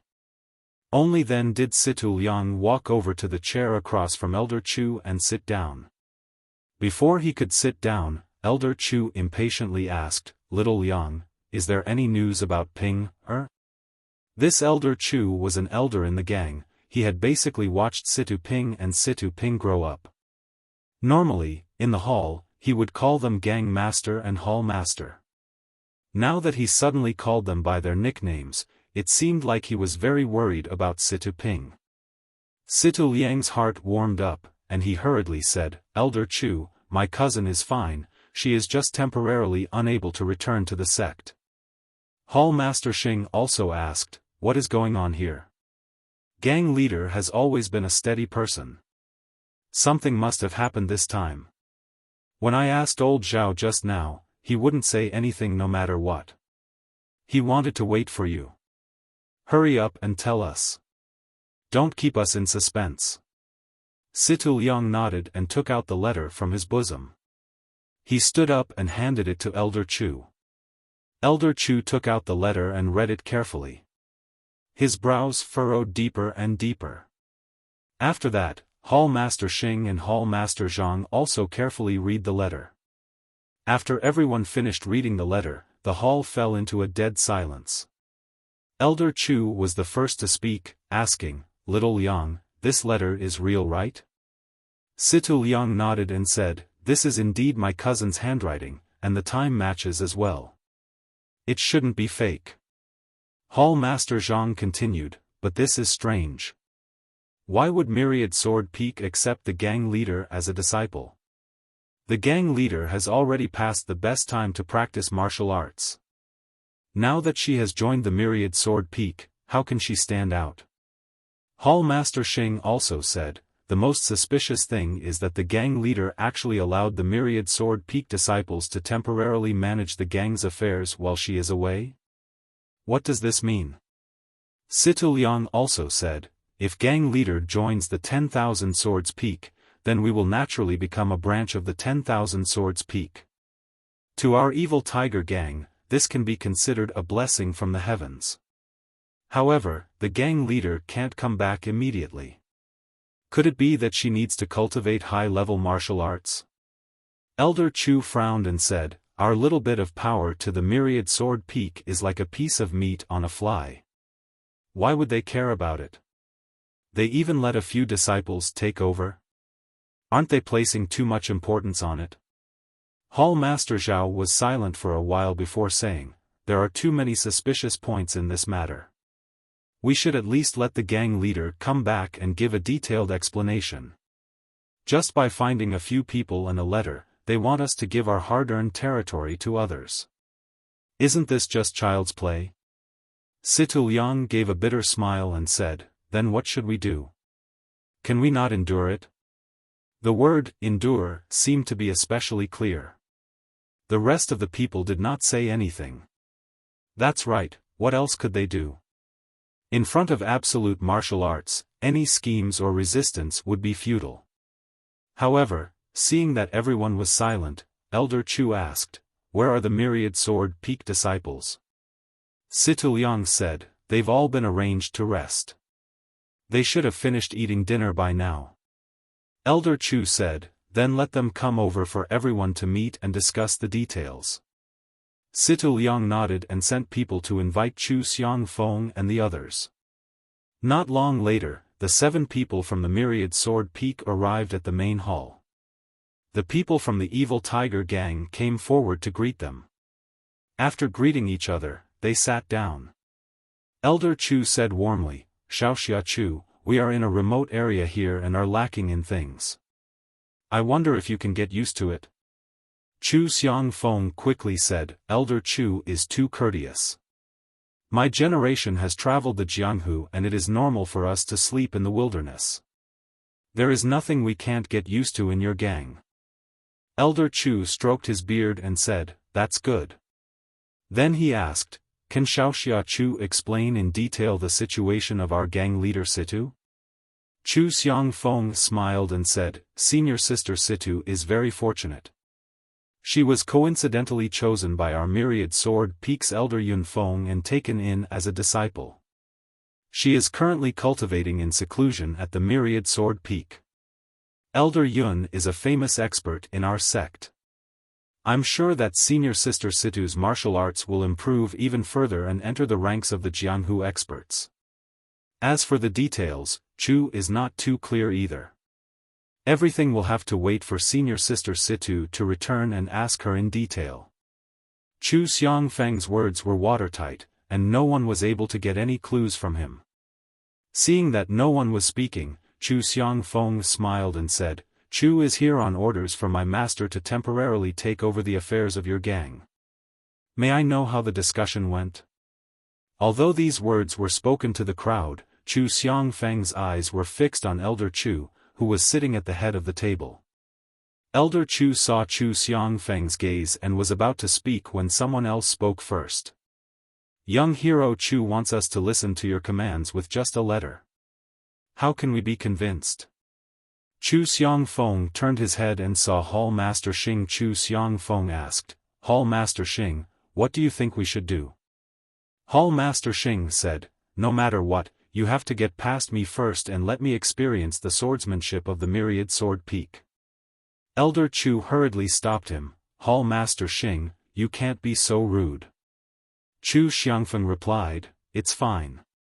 It's a little inappropriate for us to make your faction obey our orders so easily. Since that's the case, I'll spar with Hall Master Xing for a bit. I'm sure that you'll be convinced of our superiority. Situ Liang hurriedly said, Xiaoxia Chu, Hall Master Xing, since we're all on the same side, let's not go to the practice field. Let's spar in the hall and not harm each other. Is that all right? The two of them nodded in agreement. Hall Master Xing shouted to the outside, bring my weapon over. Not long after, someone brought in a steel spear that was 8 zhang long. It was Hall Master Xing's famous weapon. Hall Master Xing received the spear with one hand and shook it forcefully. The tip of the spear drew a few arcs in the air, and the long body of the spear emitted a woo-woo sound. The members of the Evil Tiger Gang couldn't help but think to themselves, even though Hall Master Xing's figure has become chubby, he hasn't dropped his martial arts. In contrast, the members of the Myriad Sword Peak didn't seem to have noticed the commotion at all. Chu Xiangfeng unsheathed the large sword on his back and walked to the center of the hall with one hand. Hall Master Xing looked at Chu Xiangfeng and muttered in his heart. There were many swordsmen in the pugilistic world, but it was rare for one to use such a large sword. Furthermore, it seemed that the sword was quite heavy, and Chu Xiangfeng was able to carry it with one hand. While Hall Master Xing was deep in thought, Chu Xiangfeng spoke up, "Hall Master Xing, please." Hall Master Xing didn't stand on ceremony and said, "Very well. Xiaoxia Chu, watch my spear." After saying those words, Hall Master Xing leaped forward and thrust his spear toward Chu Xiangfeng's heart. Chu Xiangfeng didn't seem to be in a hurry. He waited until the tip of the spear was right in front of him before taking a step forward and twisting his waist. Still holding his sword with one hand, he lifted it up along with the tip of the spear. Hall Master Xing immediately felt a powerful force coming from the tip of the spear, and his body couldn't help but sway to the side. Thus, he stomped his foot and stabilized himself with a movement technique. Just as he was about to take a breath to regain his balance, he saw Chu Xiangfeng making use of the momentum of the sword to leap into the air. After reaching an extremely high point, he grabbed the hilt of his sword with both hands and swung it down toward Hall Master Xing. Hall Master Xing was shocked. He only knew how to stab and hack with a sword, but who would have thought that someone would actually use it as a saber? Grabbing the tip of the spear with both hands, Hall Master Xing raised his heaven-burning form to meet the attack head-on. In the blink of an eye, the sword and the spear collided, and a loud "Quang Dang" sounded. Chu Xiangfeng's sword bounced off the shaft of the Damascus steel spear, and Hall Master Xing was forced to retreat 3 steps. Barely managing to stabilize himself, Hall Master Xing saw Chu Xiangfeng swinging his sword once more, making use of the momentum from the rebound to slash at him once more. Hall Master Xing couldn't help but feel bitter. There was no time for him to change his stance, so he could only raise his heaven-burning form to meet the attack head-on. However, with another "Quang Dang," Chu Xiangfeng's sword bounced off the shaft of the Damascus steel spear. This time, however, Chu Xiangfeng didn't follow up with another move.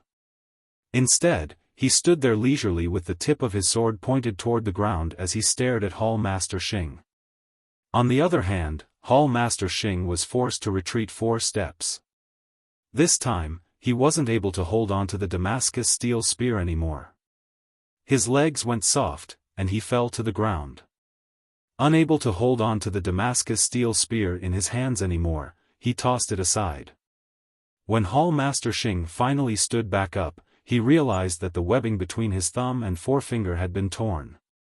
A wave of fear welled up in his heart as he muttered, "I wonder how much strength is hidden in that skinny body of his. What a godly strength. It's fortunate that it was a sparring session, or else I would have been killed by the other party's attack." Seeing the ashen expression on Hall Master Xing's face, Chu Xiangfeng clasped his fist and said, "I admit it." Hall Master Xing returned the gesture and said, "I'm impressed."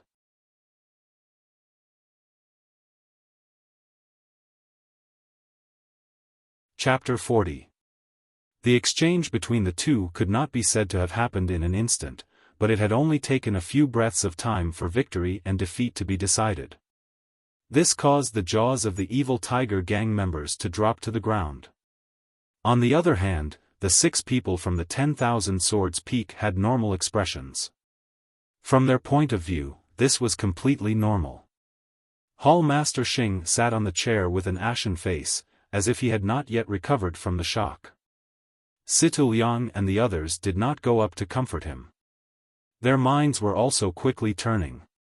They originally felt that they had no choice but to accept the 10,000 Swords Peak sending someone to take over the evil Tiger gang, but when they saw that it was a youngster, they naturally wanted to give him a show of strength so that he would not look down on the evil Tiger gang.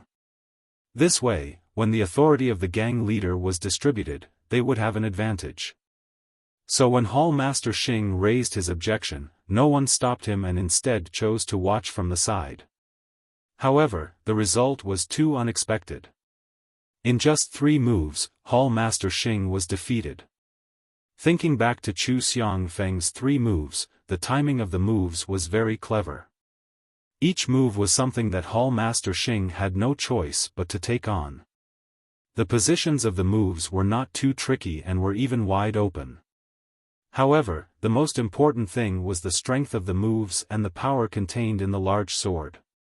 It was something that Hall Master Xing could not compare to. It was a great coincidence. If it had been anyone else from the evil tiger gang that went up, they would also have had the same result. No wonder the evil tiger gang only sent 7 people. These 7 people were equivalent to half of the evil tiger gang. Seeing the evil tiger gang members' uncertain expressions, Xiaofan did not give them too much time to think. He held the large sword in his hand and said loudly, "Everyone, if there is anyone else who has objections, please stand up and speak." Situ Liang and the others exchanged glances. Elder Chu stood up and said, "Xiaoxia Chu, please put away your sword. We do not have any objections." Xiaofan saw Elder Chu speak, so he put his large sword back on his shoulder. However, he did not return to his seat. Instead, he looked at the evil tiger gang members and asked again, "Does anyone have any objections to my 10,000 swords peak temporarily taking over the evil tiger gang?" Situ Liang and the others all said, "Yes, we will follow the gang leader's orders and listen to 10,000 swords peak." Xiaoxia Chu then, Situ Liang invited Xiaofan to take a seat, saying, "Clan Master Chu, please take a seat. We will listen to Clan Master Chu's orders." Xiaofan wasn't polite. He walked to a chair in the front of the hall and sat down. He then said to the evil tiger gang members, "Everyone, please sit." Thus, everyone sat back down. Xiaofan said, "Everyone, please do not have any misgivings. I am following my sword master's orders to temporarily take over the evil tiger gang. All matters will be handed over to clan leader Situ once she returns. Moreover, before clan leader Situ returns, the matters of the gang will still be handled by Elder Chu, Hall leader Situ, and the others. We will not interfere. We only ask that Hall leader Situ give us an explanation before you do anything." Situ Liang and the others were very puzzled. What was this? Taking over the position of clan leader and not using the clan leader's strength, he did not care about the matters of the gang. Hall Master Xing even looked at his cracked palm in regret. If he knew this would happen, he would not have competed with this person and lost his face for nothing. However, everyone had their own explanations. The evil tiger gang was their entire world in their eyes and could not be violated. However, in the eyes of this person, they were nothing more than chicken ribs. This Xiaofan probably didn't want to come, but because of his master's orders, he decided to not interfere and let them develop on their own. Thinking of this, everyone revealed expressions of relief. Xiaofan saw that everyone understood his intentions, so he didn't want to stay in the hall for too long. He said, "Then I'll have to trouble everyone with the matters of the evil tiger gang in the future. We will temporarily stay in the place arranged for us this afternoon. If there is nothing important, do not disturb our cultivation." After saying this, he cupped his hands and bid farewell to the evil tiger gang members. The group of people returned to their living quarters. When they returned to their living quarters, Xiaofan had everyone enter their own rooms and left one person to guard the door. Looking at the 5 people in the room, Xiaofan said with satisfaction, "Today, the matters of the evil tiger gang have been settled. From today onwards, we will guard this place and wait for the sword master's next orders. 2 junior brothers Wang, you should rest well tonight. Tomorrow morning, you will go to Lu Town and watch over that place. If any Jianghu people appear, immediately inform us." 2 of them cupped their hands and agreed. Afterwards, Xiaofan ordered the rest of the people, "The rest of you will follow our habits in the 10,000 swords peak and continue to practice martial arts. Do not slack off." Everyone agreed and went their separate ways. Situ Liang and the others were in the hall. After a moment of silence, Elder Chu opened his mouth and asked, "Little Liang, where have you arranged for young hero Chu and the others to stay?" He did not address them as Sect Master Chu. Situ Liang said, "Arrange for them to be in East Room 1 to East Room 7. Elder Chu said, "It's better to let them stay in the VIP rooms." Situ Liang replied, "All right, I will immediately arrange for people to take care of it." At that time, it was because I read the letter that my heart was in a mess. That's why the arrangements were inappropriate. Elder Chu then said, "How about this? Everyone is tired today. Let's go back and rest first. If there is anything else, we can discuss it tomorrow morning. How about that?" Everyone also left. Situ Liang leisurely returned to his own room. The room was not lit up with an oil lamp, so it was completely dark. He walked into the familiar darkness and closed the door tightly. He walked in front of his desk and just stood there. He looked at the moon covered by dark clouds outside the window and did not move for a long time. After a while, he seemed to have sorted out his thoughts. Only then did he light up the oil lamp. The bean-sized flame quickly filled the room with light. Situ Ping picked up a pen and paper and carefully wrote a letter with very small handwriting. Then, he carefully rolled it into a small paper stick and placed it into a metal ring. Following that, he took out 2 empty metal rings and placed 2 small paper sticks into them. Then, he placed the 3 metal rings into his pocket. Only then did he blow out the oil lamp and walk out of the room.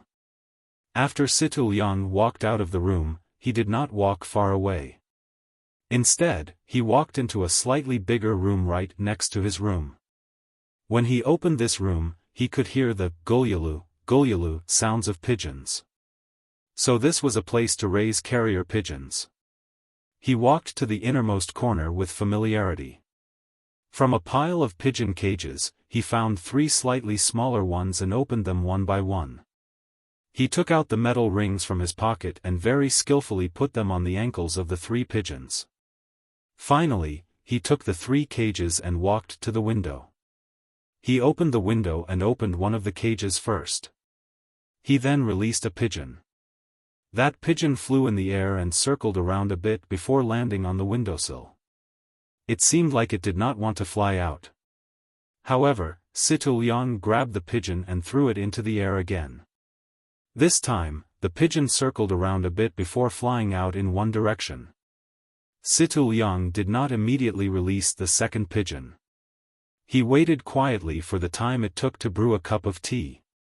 When he did not hear any movement, he released the second pigeon. After the second pigeon flew away, he released the third pigeon. The 3 carrier pigeons all flew towards the same place.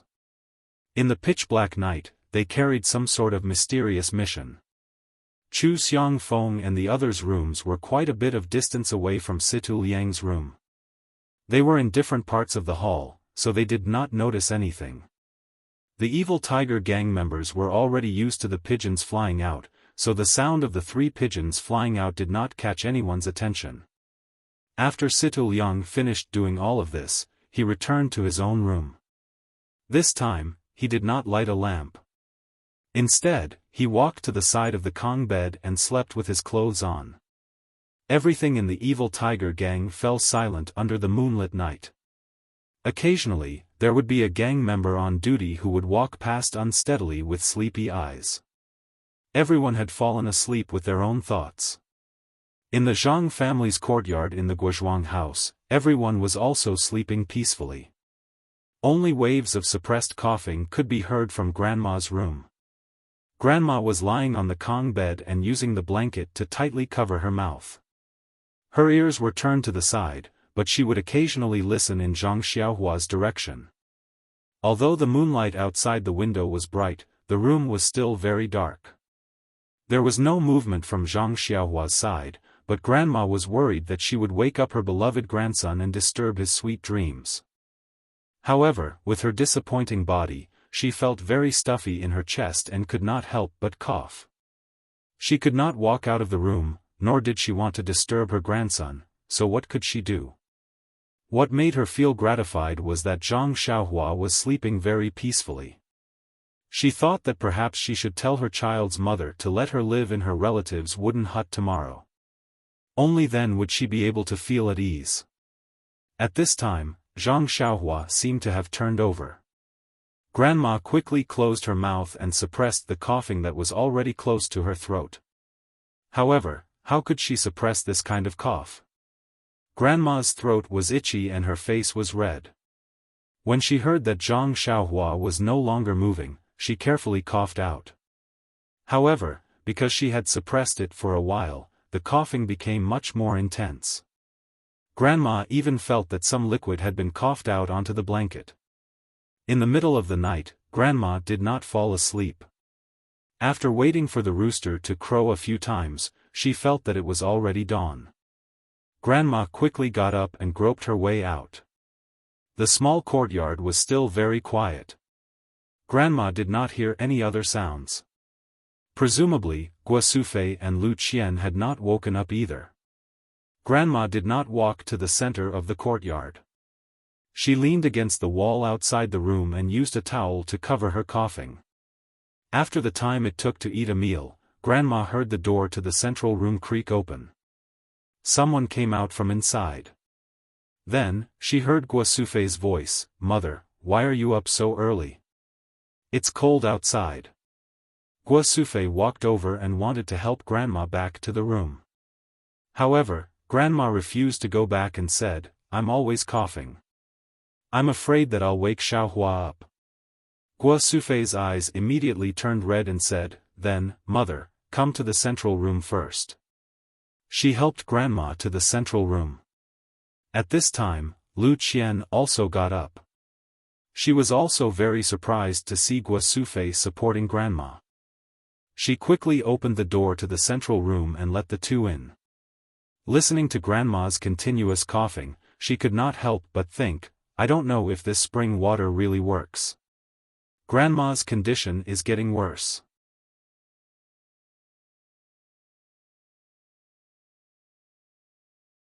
Chapter 41. A new day had begun, and everyone was busy with their own matters. Grandmother was also sitting in the courtyard, enjoying the rare sunshine. Guosufei saw that the weather was very good, and the sun was shining brightly. She wanted to take out the quilts and mattresses in the house to dry. First, she hung the quilts in her room and Zhang Xiaolong's room to dry. Then, she went to Grandmother's room to tidy up Grandmother's and Zhang Xiaohua's quilts. But after she walked into the room, the family outside heard her cry out.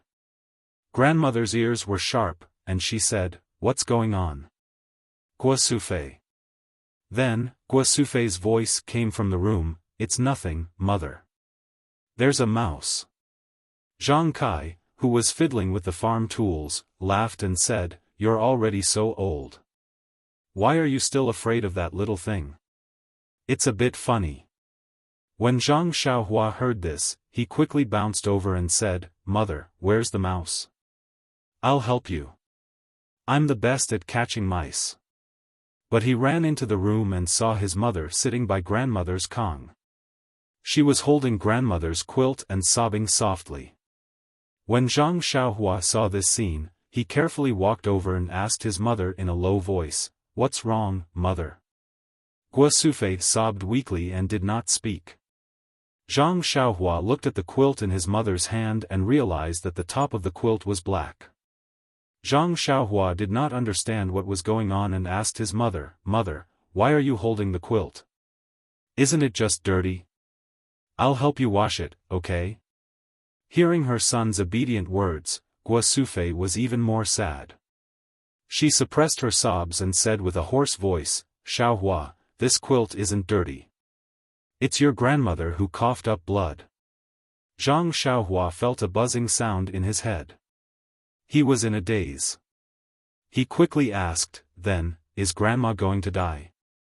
Guosufei listened to her son's innocent words and her heart felt like she had eaten Chinese gold thread. She said, "Good son, Mother doesn't know either." Zhang Xiaohua said with a sad face, "I don't want Grandmother to die." Guosufei stretched out her arm and pulled her son into her embrace. She stroked her son's hair with her other hand and said, "Mother also doesn't want to, but look at Xiaohua. She's almost catching up with Mother." Mother is also old. Grandmother, she will leave us sooner or later. Zhang Xiaohua was about to cry as she said, I don't want to grow taller, mother. I don't want grandmother to leave me. Guo Sufei had already held back her sobs. She hugged her son and sighed softly. At this time, Zhang Xiaohua thought of Lu Qian's words. He asked, Mother, Sister Lu told me that there are immortals who can live forever. If we find them, will Grandma not leave us? Guo Sufei said, Maybe, Xiaohua. That's what the stories say, but no one has ever seen an immortal before. Zhang Xiaohua said, Then I'll go find the immortals and ask them to save Grandma. Guo Sufei said lovingly, Good boy. Then she looked at her son. Looking at his clear eyes and anxious expression, she said, No one knows where the immortals are. Where are you going to find them? And it's too late to find them now. Why don't you accompany Grandma and let her hear your voice more? Zhang Xiaohua nodded vigorously when he heard this, as if he really understood. At this time, Zhang Kai shouted outside, Xiaohua, have you killed the mice? Guo Sufei also shouted, They've all run away. Where are we going to kill them? Then she said to Zhang Xiaohua, Let's go out, but don't cry when we go out. Don't let your grandmother know. Zhang Xiaohua nodded in agreement. Guo Sufei walked out of the house with the quilt in her arms. Zhang Xiaohua walked behind her with his head down. Guo Sufei went to dry the quilt. Zhang Xiaohua walked to Grandma and said, Grandma, are you thirsty? Shall I get some water for you? Grandma smiled and said, Yes, I'm a little thirsty. Xiaohua, go get some water for Grandma. You're so obedient. Be careful not to burn your hands. It seemed that in Grandma's heart, Zhang Xiaohua was still a 4 or 5-year-old child. Zhang Xiaohua went into the house to get water for Grandma. Guo Sufei originally wanted to dry Grandma's quilt in a slightly hidden place. But after thinking about it, she took a basin and wanted to wash the blood off the quilt first. Lu Qian saw that Guo Sufei wanted to wash the quilt and hurried over to help. When she saw the stain on the quilt, she was also stunned. Guo Sufei saw that Lu Qian saw it. She thought for a moment and said in a low voice, Go and call Xiao Long and the others over. Quietly. Lu Qian nodded and went over to signal a few people to come over. When everyone came over and saw the stains on the quilt that Guo Sufei had placed in the basin, they all stopped talking. The warm sunshine just now couldn't warm their hearts even a little at this moment. Zhang Xiaohua brought the water to Grandma. She first tasted the water with her mouth before putting it in Grandma's hand. Grandma took the water and drank a mouthful. There was a smile on her face as if she was drinking sweet honey water. Grandma took a long breath and coughed a little. When everyone saw this scene under the sun, their hearts were warm. The coldness in their hearts had long been driven away. Everyone seemed to know what they should do. They all walked back to Grandma's side and sat around her. While they were busy with their own things, they looked at their beloved family members. They wanted to imprint her voice and smile deeply in their hearts. Grandma didn't know what others were doing. She just sat in the chair at ease, basking in the warm sunshine. A comfortable smile stayed on her face. She was very peaceful and happy. Guo Sufei was busy washing the quilt and drying it. She also sat beside Grandma and said softly, Nyangqin, what do you want to eat for lunch? I'll make it for you. Grandma thought for a moment and said, Make streaky pork. Guo Sufei said strangely, Nyangqin, you don't usually eat such greasy food? Grandma said, I'm hungry today. I want to eat some.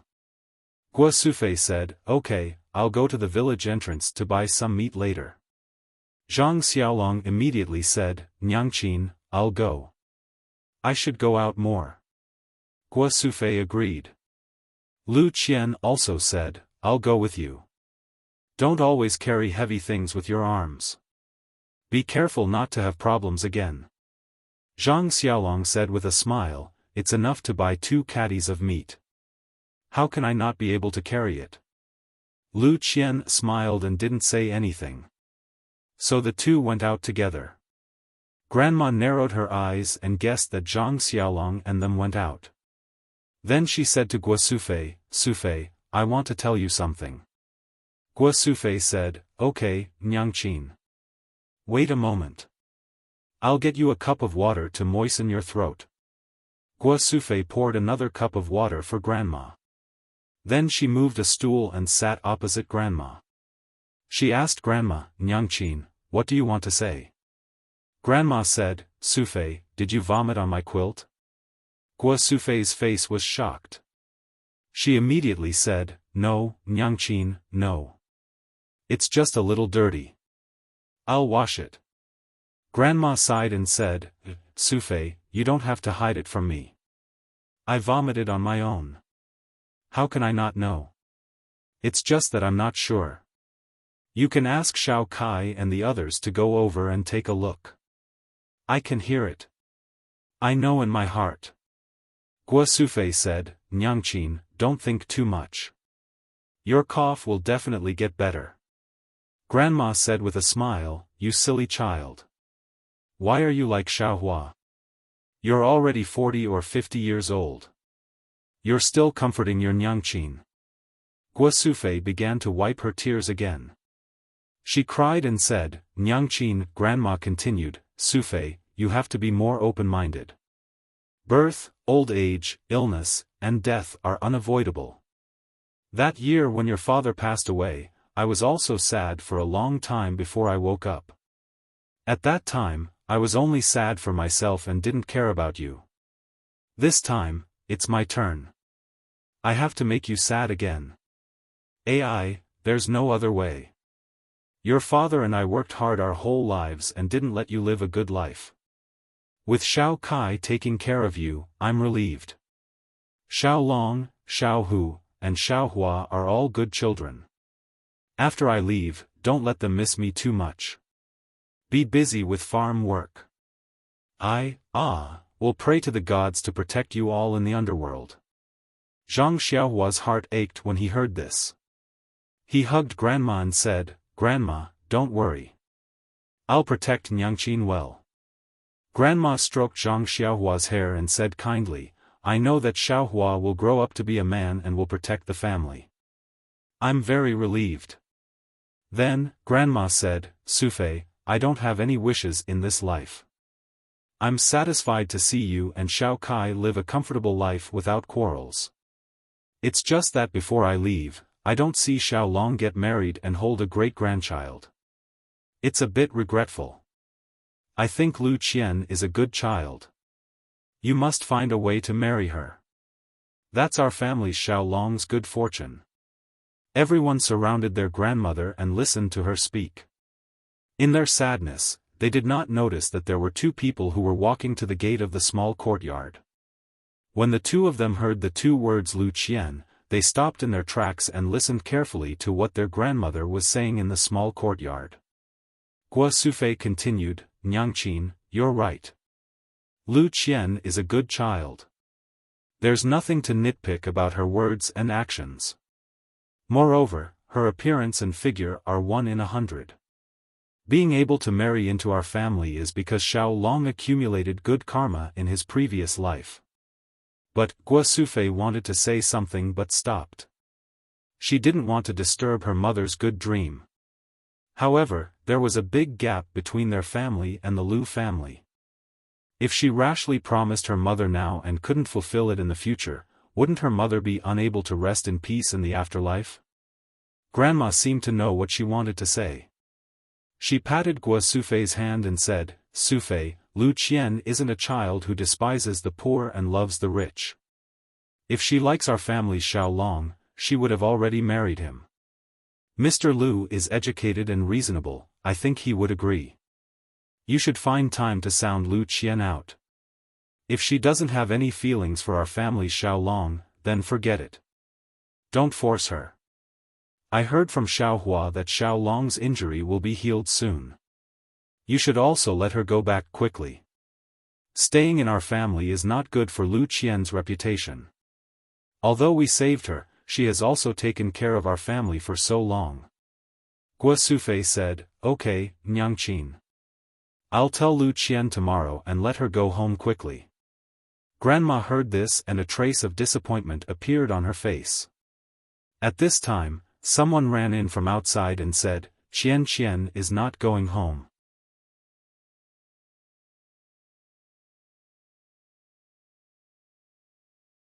Chapter 42. The person who came in was Zhang Xiaolong. The two of them stood at the door and listened to the conversation between grandmother and mother. Lu Qian's face was red with embarrassment. Zhang Xiaolong listened and looked at Lu Qian's expression. When he saw grandmother's disappointed expression, he couldn't help but pull Lu Qian's hand and rushed into the courtyard. He said with a happy heart, Qian won't go home. Lu Qian blushed and wanted to withdraw her hand, but for some reason, she didn't do it. Instead, she obediently followed behind Zhang Xiaolong and ran into the courtyard. As he ran, he thought to himself, thank the gods and Buddhas, this layer of window paper has finally been pierced through. Some time ago, I was still worried that if Guo Sufei asked me again, how should I deal with it? Now, it's all gone because of Zhang Xiaolong's impulsiveness. This Zhang Xiaolong is really my lucky star. It's fate. Everyone looked at the two people who rushed into the courtyard inexplicably. When they stood in front of grandmother, they saw Zhang Xiaolong holding Lu Qian's hand. Their faces immediately showed an understanding expression. So it was like this. Zhang Xiaolong saw everyone's ambiguous gaze and then noticed Lu Qian's soft and smooth hand in his hand. For a moment, he didn't know whether to let go or continue holding it. Guo Sufei saw her son's embarrassment and quickly asked, Xiaolong, just now you said that Qian won't go home. Is it Qian's idea? Zhang Xiaolong pulled a long face and didn't know how to answer. At this time, the little hand in his hand gently scratched his finger. He understood and said happily, Yes, mother, it was Qian who told me. Everyone was overjoyed. Grandmother was so happy that she couldn't close her mouth. Guo Sufei walked in front of Lu Qian and asked in disbelief, Qian, this is a lifelong event. You have to think carefully. Don't regret it in the future. Others didn't think too much about it. They knew that Guo Sufei wanted to confirm Lu Qian's thoughts. Lu Qian was happy in her heart. This family was really simple. This should be the advice of her family, but they said it first. Lu Qian also knew that this time, she couldn't hesitate like last time. She finally nodded slightly, then broke free from Zhang Xiaolong's hand and ran out. Guo Sufei saw and quickly pushed her son and said, Why aren't you chasing? As if awakening from a dream, Zhang Xiaolong said, Okay. But after taking a few steps, he came back and said, Father, give me some money. We went out to buy meat and didn't bring any money. Zhang Kai hurriedly took out some silver from his bosom and gave it to Xiaolong. Xiaolong took it and quickly ran out to catch up with Lu Qian, who was obviously waiting for him outside the courtyard.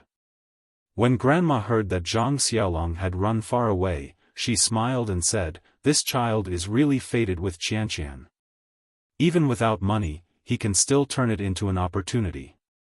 When I heard what you said just now, I thought that there was no chance between him and Qian. Guo Sufei also said emotionally, Yeah, last time I asked Qian for her opinion, but she seemed to be unwilling. I didn't know how to ask again. Now it's all settled.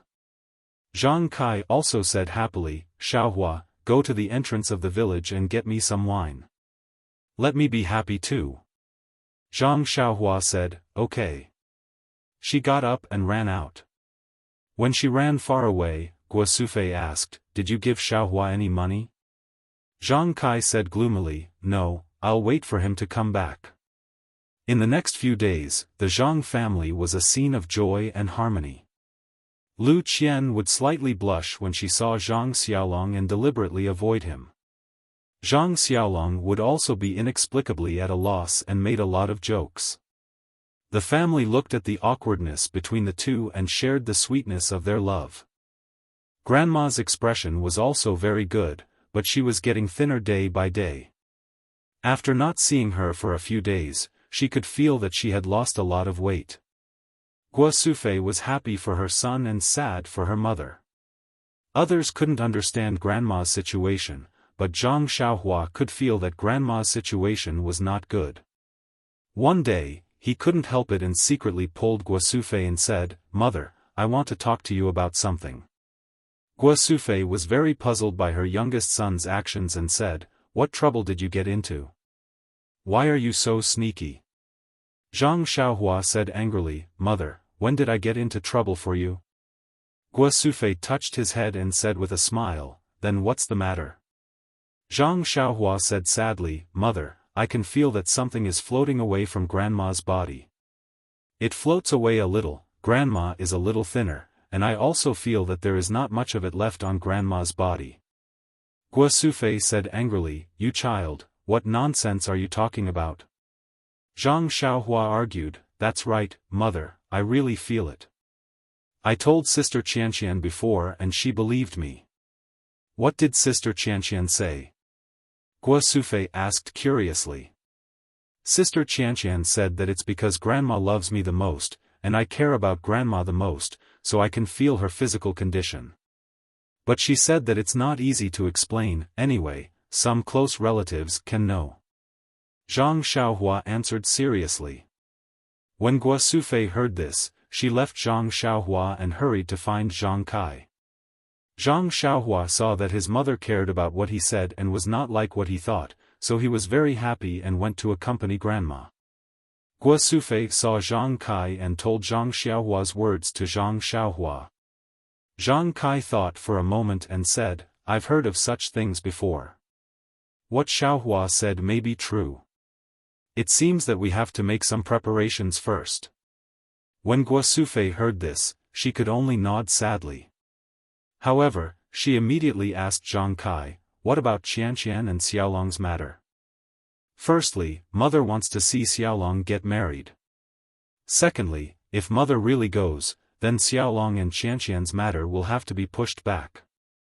I don't know what will happen." Zhang Kai said, "Why don't we go to Lu Qian's house to propose marriage in a few days? It's best if we can do it before Mother leaves. If not, we can settle this matter first." Guo Sufei also nodded and said, "Then I'll ask Qianqian's opinion first." That night, Guo Sufei told Lu Qian about the marriage proposal. She thought that Lu Qian would refuse like last time, but unexpectedly, although Lu Qian was very shy under the light, she still nodded without hesitation. This made Guo Sufei feel very gratified. She was a good child who could pick up and let go. Knowing that Grandma wanted to see her and Xiaolong's happiness, she no longer had any scruples and made a wise choice.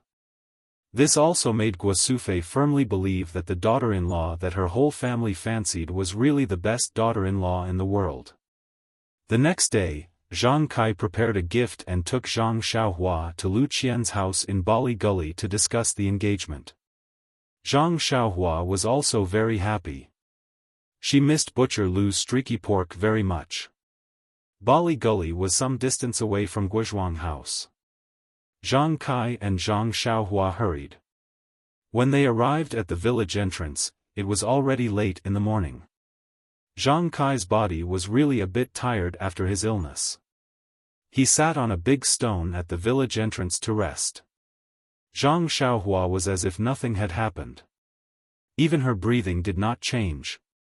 This made Zhang Kai envious of the young person's body.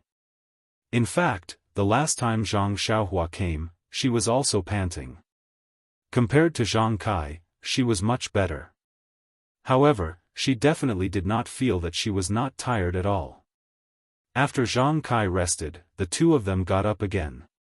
Under Zhang Xiaohua's lead, the two of them came to Mr. Lu's house. Mr. Lu's house was still the same. The door was also open. However, Zhang Xiaohua shouted for a long time, but no one answered. Zhang Xiaohua thought that there was no one in the house. So, she went in with Zhang Kai with the gift. Walking into the courtyard, Zhang Kai saw the picturesque flowers and plants in the courtyard. Although spring had not arrived and there were no flowers blooming, he could still see the exquisiteness of the courtyard and the owner's elegant taste. He could not help but sigh. Only such an environment could raise such an outstanding child like Lu Qian. Of course, he also had expectations in his heart. If his small courtyard could also be like this, he would be satisfied in this life when he was old and could retire in such an environment. While Zhang Kai was looking at the small courtyard, Zhang Xiaohua's eyes went to the side room next to the courtyard. Zhang Xiaohua's logic was very simple. Since the courtyard door was not locked, then he must be at home. And after shouting for a long time and no one answered, then he must be busy with something. What could a scholar be busy with? It was nothing more than writing and drawing. Lu Qian said that there was a study room next to the central room. Perhaps Mr. Lu was in the study room. Sure enough, in the side room on the right, she saw a familiar back. It was Mr. Lu. His back was facing the door and he was writing something on the table. Zhang Xiaohua pulled her father who was walking towards the central room and pointed at Mr. Lu's back. Only then did Zhang Kai stop. Turning around, he followed Zhang Xiaohua to the door of the study room. Zhang Xiaohua was about to walk in, but she was stopped by her father. Zhang Kai gestured for her to be quiet and then stopped. Zhang Xiaohua knew what her father meant. He was afraid of disturbing Mr. Lu, so she quietly stood beside her father. The father and son stood at the door of the study room and waited for a while. Mr. Lu was still doing his own thing and had no intention of stopping. Zhang Xiaohua felt a bit bored and was about to say something to her father when she suddenly heard footsteps coming from the courtyard door. The two turned around to see that it was Lu Qian's brother, Lu Kai, who had returned. Lu Kai entered the house and saw two people standing in the courtyard. After careful identification, he discovered that it was Zhang Kai and his son. A smile appeared on his face as he hurried forward to greet them. Looking at his father who was busy in the study room, he said to Zhang Kai and Lu Qian with embarrassment, "My father is like this. When he is busy with his own things, he throws all of the surrounding matters to the back of his mind. When he is done, he will naturally come out. Uncle, please come to the central room."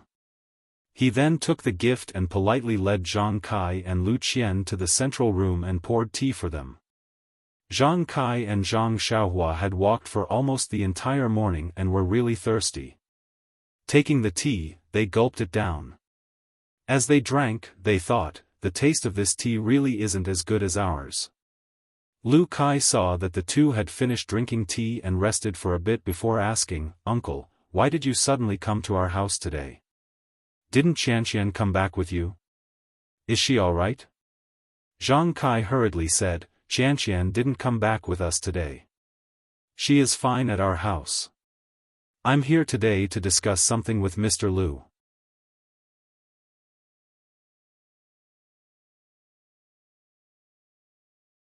Chapter 43. Lu Kai casually asked, "What's the matter?" Zhang Kai smiled and said, "I'll tell Mr. Lu later." Lu Kai also smiled and nodded. He then asked Zhang Kai about Lu Qian and Zhang Kai answered one by one. Zhang Xiaohua also called him Brother Lu and said a lot of good things about Lu Qian. Lu Kai listened with a smile. Lu Kai sat with Zhang Kai for a while. Seeing that it was getting late, he said to Zhang Kai, "Uncle and Xiaohua, please sit here for a while. I don't know when my father will be done. I have to go to Uncle's place to say hello. It's better to go to his place for lunch." Zhang Kai waved his hand and said, "Nephew, you don't have to be so polite. Just eat whatever you want." Lu Kai stood up and said, "That won't do. It's not easy for Uncle to come here. We have to be the hosts. I remember that Xiaohua likes to eat red braised pork. I'll let you eat to your heart's content this afternoon. Zhang Xiaohua stuck out her tongue and said, then, thank you Brother Lu. Lu Kai smiled and said, you sweet-tongued brat. After saying that, he quickly walked out. Only Zhang Kai and Zhang Xiaohua were left waiting in the room. The two drank tea as they waited. After waiting for a while, Mr. Lu still didn't come out. At this time, a loud voice came from outside the door, Brother Zhang, you're finally here. Zhang Kai and Zhang Xiaohua both smiled. It must be Butcher Lu.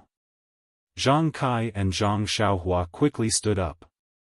Just as they walked to the door, they bumped into Butcher Lu who was walking briskly towards them. Butcher Lu affectionately held Zhang Kai's hand and said, Brother Zhang, I haven't seen you for a few days. I really missed you. Is your leg okay? It looks like it's healed. Zhang Kai also smiled and said, that's right. Thanks to younger brother, my injury has already healed. As a matter of fact, my leg didn't hurt too much when I walked from the Guozhuang house to here this morning. Butcher Lu said, heaven helps the worthy. Brother Zhang is an honest man, he will definitely be rewarded. Oh right, how are your two sons' injuries? Zhang Kai said, Little Tiger's injuries are all healed, and Little Dragon is almost there. Butcher Lu said, that's great. It's going to be spring plowing soon, so we won't have to worry about the family anymore. Let's go inside and talk. Only then did everyone return to their seats. Just as they sat down, before Butcher Lu could even take a sip of water, Mr. Lu also entered the room. Zhang Kai and Zhang Xiaohua hurriedly stood up again and went forward to greet him. Mr. Lu returned the greeting and invited them to sit down. Mr. Lu said apologetically, Brother Zhang, you've been here for half a day. I was in the middle of painting, so it was rude of me not to welcome you. Zhang Kai hurriedly said, it's okay, younger brother was busy with work. We'll just wait in the room. Besides, there's still Lu Kai. He was chatting with us and just left. Younger brother, are you done with your painting? Mr. Lu glanced at Butcher Lu and said, almost. This fellow's loud voice interrupted my train of thought. Let's continue in the afternoon. Butcher Lu said innocently, I didn't know you were painting. Besides, I was born with a loud voice. If I didn't wake you up, you would have left Brother Zhang hanging here. Mr. Lu said, you're always right. I won't talk about you anymore. Then he said to Zhang Kai, I also have this problem. When I'm writing or painting, I forget about the things around me. It's been like this for a long time, and it can't be changed. Come, please have some tea. After he finished speaking, he picked up his teacup and took a sip. Then he said regretfully, this tea is much worse than Brother Zhang's. I really miss the tea I drank last time. Zhang Kai smiled and said, then younger brother Lu should go to the Guozhuang house more often. Otherwise, you can move in there and drink it every day. Mr. Lu smiled and said, many things are easier said than done. The few of them sat and chatted for a while. After asking each other about the situation, Mr. Lu asked, Brother Zhang, why did you come to Bali Valley this time? Zhang Kai said, younger brother Lu, I came this time because I have something very important to discuss with you. Mr. Lu nodded and said, elder brother, tell me about it. Zhang Kai continued, Qianqian has stayed in our house for so long. Everyone in our family likes her very much. Also, my eldest son, Zhang Xiaolong, is in love with her. I came this time to discuss with you whether we can become in-laws. After Zhang Kai finished speaking, he stared at Mr. Lu, hoping to see a smile or joy on his face. However, he didn't see any expectant expression. Instead, Mr. Lu was clearly stunned. Then he frowned, as if he wanted to refuse. Butcher Lu, who was beside him, had always been a straightforward person. This time, he didn't interrupt. His gaze moved from Zhang Kai to Mr. Lu, and then from Mr. Lu to Zhang Kai. It was a bit thought-provoking. After a while, Mr. Lu opened his mouth and said, "Brother Zhang, you're a straightforward person. I'll get straight to the point with you. Let's say whatever we have to say and not hide anything. What do you think?" Zhang Kai naturally agreed. Mr. Lu continued, "Before Qianqian's mother passed away, her only wish was for me to find a good husband for Qianqian. These years, many people have come to our house to propose marriage, but I haven't agreed to any of them. First, Qianqian isn't satisfied. Second, I don't think they can bring happiness to Qianqian. Also, I know that Qianqian has liked to read since she was young. Her wish has always been to find a knowledgeable husband. I know that Xiaolong is a good child and I'm not worried about his character. However, he doesn't seem to be literate. I'm afraid that when he's with Qianqian in the future, their interests won't be the same. Also, Qianqian hasn't done farm work since she was young. Needlework is naturally no problem for her at home, but when she's with Xiaolong in the future, she won't be able to do farm work. Also, Qianqian and Xiaolong have only known each other for a month or so. How could they fall in love so quickly? Qianqian may have a good impression of Xiaolong. This is normal. After all, Xiaolong saved Qianqian before. If Qianqian wants to marry him because of this, it's too childish." When Zhang Kai heard these words, the expression on his face was a bit awkward. He thought that based on his previous experience of dealing with Mr. Lu, he felt that he was a very easy person to talk to. Moreover, he seemed to admire Xiaolong very much. Since Lu Qian had agreed, there shouldn't be any problems here. However, Zhang Kai was wrong. His admiration was limited to the admiration of a hot-blooded farmer in the countryside. It wasn't from the perspective of a father-in-law. Moreover, Xiaolong and Lu Qian lived in different worlds. Although they were both in the countryside, one was studying, and the other was farming. They really didn't have a common language. It was inevitable that there would be estrangement in their future life. Everything was natural for Zhang Kai, who was marrying a wife, to see. However, Mr. Lu, who wanted to marry his daughter, had to think very carefully. Zhang Xiaohua was also stunned. He also didn't expect that Mr. Lu, who looked very amiable, would refuse. However, he didn't know what to say. He could only look at his father and hope that his father could persuade Mr. Lu. Zhang Kai said, "Mr. Lu worries too much. In marriage, the first thing is that both parties are in love. Since Xiaolong and Qianqian are willing, then they can definitely live a good life. Brother, you said that there is no common topic. I think that in the future, I will let Qianqian teach Xiaolong more. Won't it be cultivated slowly? There is also farm work. Qianqian doesn't know how to do farm work. Naturally, we won't let her do it. Our family has 4 strong laborers. We definitely won't let Qianqian work in the field." Mr. Lu sighed and said, "Didn't I just say that some things are easier said than done? In addition, Lu Kai hasn't gotten engaged yet. Lu Qian, as the younger sister, getting engaged first isn't too good." Zhang Kai also forgot this point. Yes, farmers had the habit of marrying the elder brother first and then the younger sister. The elder brother's marriage hadn't been settled yet. As the younger sister, she naturally didn't have the qualifications to consider it. Zhang Kai was also a bit speechless. At this time, Lu Kai returned. He didn't notice the awkward atmosphere in the room. He said to Mr. Lu and Butcher Lu, "Father, second uncle, the food is ready. Please invite Uncle Zhang and Xiaohua over to eat." Mr. Lu looked at Zhang Kai and said with a smile, "Brother Zhang, let's go. Let's put this matter aside for now. You and I will think about it again. Let's go eat first." Butcher Lu also pulled Zhang Xiaohua's hand and said, "Let's go. Let's not talk about this anymore. Eating is most important. Does Xiaohua want to eat red braised pork?" Butcher Lu's wine and food were naturally more sumptuous than Zhang Kai's, but Zhang Kai didn't have a good appetite. In the face of Mr. Lu and Butcher Lu's attentive hospitality, he didn't eat too much. Only Zhang Xiaohua ate the most. Firstly, he was still growing and had a good appetite.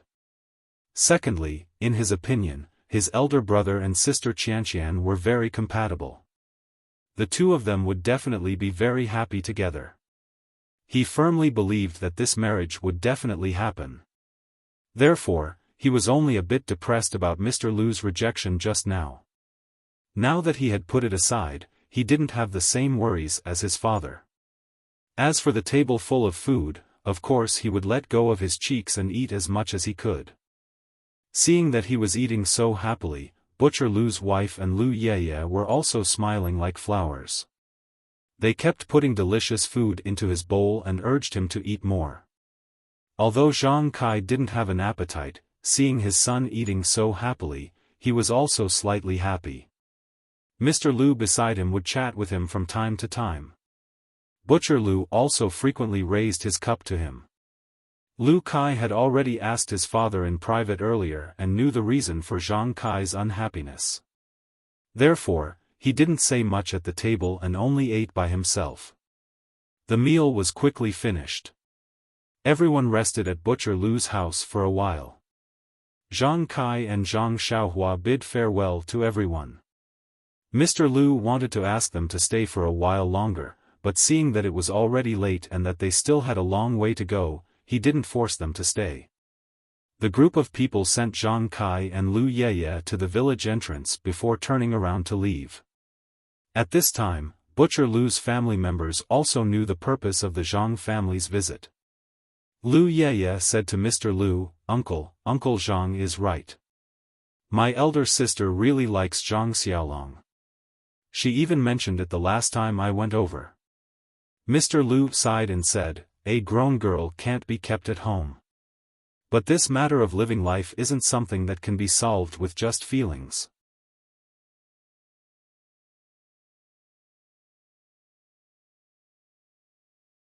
Chapter 44.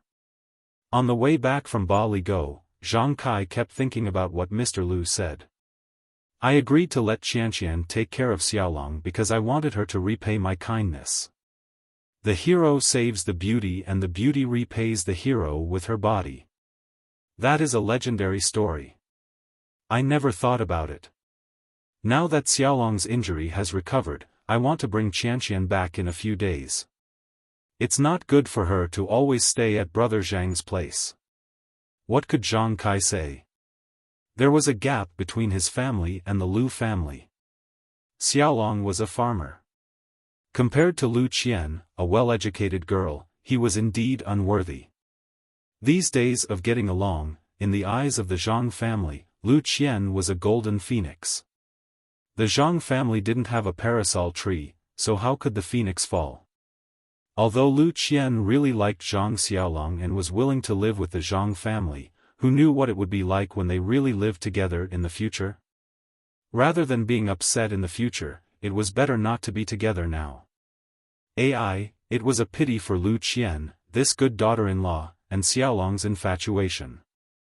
Zhang Kai sighed as he walked. He sighed all the way to the Guozhuang house. His brows didn't loosen. At home, Zhang Xiaolong and the others were naturally waiting, hoping that Zhang Kai could bring back good news. But when they saw Zhang Kai enter the door with a gloomy face, they knew that things didn't go well. Zhang Kai entered the house and sat on the chair.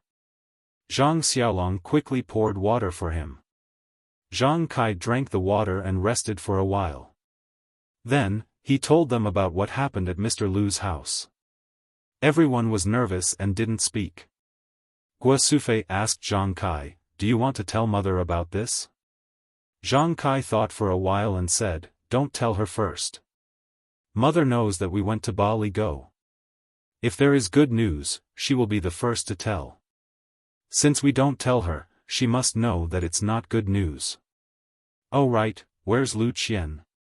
Guo Sufei pointed to the inner room and said, when she saw you come back, this child was shy and hid first. I'll call her out now and tell her what her father said. Let her pack her things first. Zhang Xiaolong said from the side, Mother, I'll go call her. I don't think Qianqian will go back. There's no need to pack her things first. Guo Sufei looked lovingly at Zhang Xiaolong, who was in love, and said, Okay, you go. Maybe Qianqian can persuade her father. Not long after, Lu Qian followed Zhang Xiaolong out of the room. Her face was a little pale. She looked at everyone and didn't say anything. She quietly sat down on a chair in the corner. Everyone also sat down and looked at Lu Qian quietly. Actually, in Lu Qian's heart, she was racking her brains and could not understand what her father meant. Ever since she was young, her father had always followed her wishes and had never gone against her wishes. She had the final say in the matter of transferring her husband. In the past, there were countless people who came to propose marriage, but her father had never expressed his opinion. However, based on her own likes and dislikes, this was indeed strange. She had decided, but her father wanted to oppose it. Could it be that he was afraid that Uncle Zhang would cheat him? However, it shouldn't be. Could it be that he really wanted her brother to get married first and then consider her? Thinking of this, Lu Qian was also troubled. Lu Kai's vision was surprisingly high. He didn't even like the girls in the nearby villages. If she waited for him to get married first, wouldn't she become an old lady? Lu Qian raised her head and looked at everyone's eager eyes. She forced a smile and said, I don't quite understand what my father means. In a few days, when my father comes to pick me up, I will ask him properly. Then she looked at Zhang Xiaolong and nodded at him. Only then did Zhang Xiaolong reveal a trace of a smile from his face. This night was destined to be a depressing night. Everyone didn't eat well for dinner. They hurriedly ate a little and then cleaned up. When Guo Sufei was delivering food to her grandmother asked if Zhang Kai had brought back good news. Just as Guo Sufei was about to stutter, her grandmother said, It's okay, Sufei. I know our family's situation very well. These children are very outstanding, but our family's situation is like this. It's normal for others to dislike us. Let the children leave it to fate. If it's not a family, they will enter the same house. Our daughter-in-law will marry over sooner or later. When Guo Sufei heard this, she was both happy and worried. She was happy because her mother could see more clearly than herself. She was worried because her mother's last wish could not be fulfilled. She was a bit unfilial. She was worried because her mother's last wish could not be fulfilled. After dinner, everyone was not in the mood to work. They chatted for a while and then went to sleep. Only Zhang Kai and Guo Sufei discussed in low voices in the central room for a long time before returning to their own room. There was no oil lamp in the inner room. Guo Sufei groped around in the dark and got on the Kong. She laid there and was still thinking about the things that she discussed with Zhang Kai. At this time, she heard Lu Qian tossing and turning and couldn't sleep well. She asked her, Are you thinking about your father's words? Yes, Auntie. Lu Qian answered vaguely. Guo Sufei said, Qian, in fact, your father is also good to you. After all, you are still young and haven't experienced many things. Your life experience is also lacking. Your father has his own ideas and hopes that you can live a happy life. We all understand. After all, a family like ours can't give you much. When your father was young, it was because of the family's financial situation that he didn't let your mother take good care of her body. This caused his lifelong regret, so he values this very much. Most importantly, I think he wants to find a scholar for you. He and your brother are both scholars. Naturally, they hope that your husband is also a scholar. You two can recite poems and write couplets. This kind of life is what you should have. As for Xiaolong, he is my own son. Of course, I think that he is very good. However, our family's financial situation was indeed not good back then, so we didn't let him study. This was also forced by life. Who doesn't want their children to be successful? I know, Auntie. I now vaguely understand father's intentions, but in my heart, I still feel that reciting poems and being romantic is bliss. You fetch water and I water the garden, you plow the field and I weave cloth is also a kind of bliss. The two people in the family have the same heart and love each other. Although they are somewhat poor, they can change it through their own hands. I grew up in the countryside, so I don't have to worry about my mother's health. My body is very good. Although I haven't done farm work since I was young, I believe that if I do, I won't be worse than others. Lu Qian said, very unconvinced. Guo Sufei smiled and said, Qian, you are really a child who doesn't admit defeat. In fact, marriage is often not just a matter between two people. You have to integrate into a new family and adapt to their life. You also have to let them accept you. It is not just your husband who can accept you. Moreover, there are many small things like oil, salt, soy sauce, vinegar and other small things in the family. Any small thing will make your life unhappy. Lu Qian said, Auntie, I know all about these things. When I was at home, father and brother didn't know how to do housework. I did everything. I believe that I am fully prepared for all of these. And during the time I lived here, I feel that the atmosphere at home is very good. It is very harmonious. I can feel a feeling here that I can't enjoy in my home. I feel that I can integrate into this family very well. Her voice became softer and softer, as if she was embarrassed. Also, the most important thing is that I think Xiaolong is very good. He is very good in all aspects. I don't want to lose the opportunity to make my life happy because of family circumstances. In fact, I have hesitated before. I feel that Xiaolong is illiterate and there is nothing to say to me. I also thought that I can teach Xiaolong to read and write. He also agreed. I think that we will live a good life and you won't have to worry. Lu Qian's voice was so low that it could not be heard. Fortunately, it was dark and Lu Qian's face was already red. She was able to say all these words. Guo Sufei was very gratified when she heard this. She also comforted Lu Qian, Qian, today you have said all these. Auntie is very happy. You also saw that our family likes you very much. Not only Xiaolong, your uncle, and I also sometimes see you as our daughter-in-law. Xiaohua and Xiaohu also want to call you sister-in-law. We will do our best to marry you. Do you still remember the last time in Lu Town? Didn't that bully compensate us with money? Lu Qian said, oh, yes. If you didn't mention this, I would have almost forgotten. That is not a small sum of money. Guo Sufei said, just now, I discussed with your uncle. If your father is really poor because our family is poor and doesn't have enough money to let you live a good life, we plan to exchange the banknotes. I believe that this amount will definitely satisfy your father. Lu Qian immediately stopped her. She said, Auntie, this money must not be used now.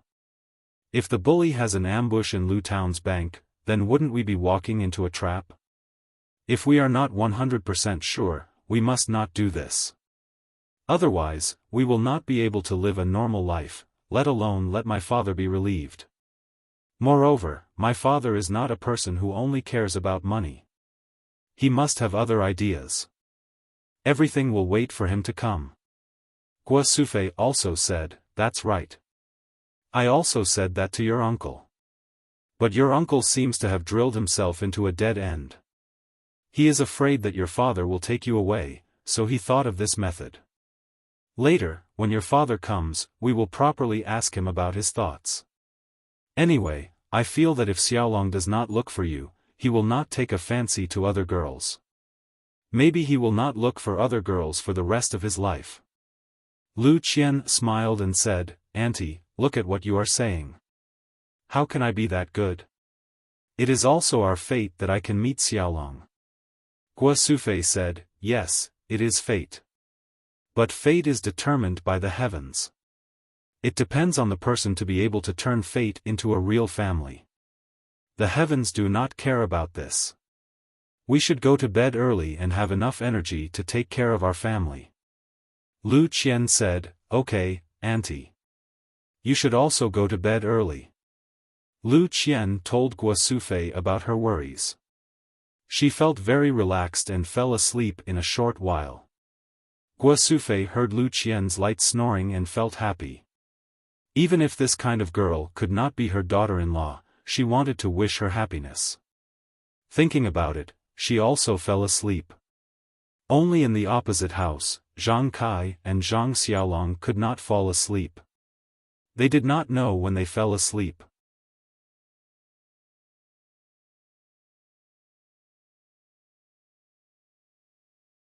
Chapter 45. The next morning, the sun still rose.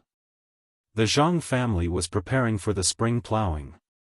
Zhang Xiaolong was obviously absent-minded. He looked at Lu Qian from time to time, but Lu Qian acted as if nothing had happened. Lu Qian's calmness made Zhang Xiaolong's heart more and more uneasy.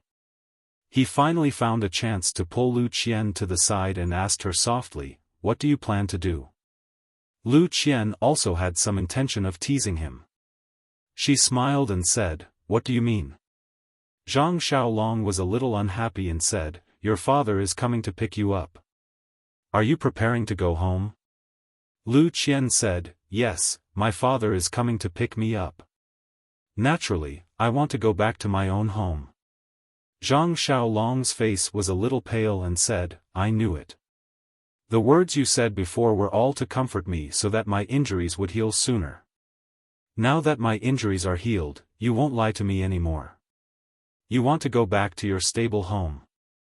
Our small courtyard probably doesn't have anything to attract you." Lu Qian saw that Zhang Xiaolong was really taking it seriously. She quickly put away her teasing expression and said, "Xiaolong, look at what you're saying.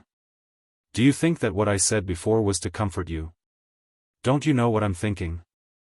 Zhang Xiaolong was stunned and said, "It's not that I don't believe you, but at this juncture, you're so calm, and my heart is so anxious that it's about to burst into flames. Of course, I want to ask you what solution you have." Lu Qian smiled and said, "You usually look very smart, but in the end, you've fallen into a cliché. Isn't there a saying, when the water comes, escape through the earth, when the soldiers come, block them? Of course, my father wants me to go back and will come to pick me up. But whether I go back or not, isn't it up to me? Usually, my father goes along with my matters. This time, it's a little unexpected. I think I should wait for my father to come and ask him properly. Once I know the reason, there will naturally be a solution. Why are you in a hurry?" Zhang Xiaolong smiled and said, "I'm not as confident as you are. Of course, I'm confused because I'm concerned. Moreover, I think that we should take the initiative to talk to your father. It's better than waiting here for your father to find us." Lu Qian looked at Zhang Xiaolong and praised, "You are right. If we take the initiative to attack, we will have the initiative in our hands. When my father comes, we will be at a disadvantage. Maybe there will be other changes.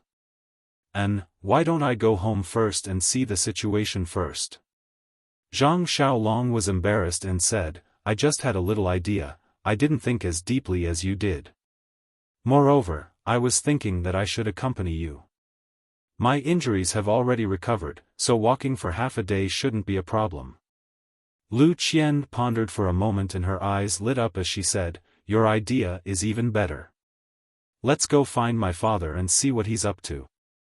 Zhang Xiaolong said worriedly, "Qianqian, what if your father doesn't change his mind and insists that you go back?"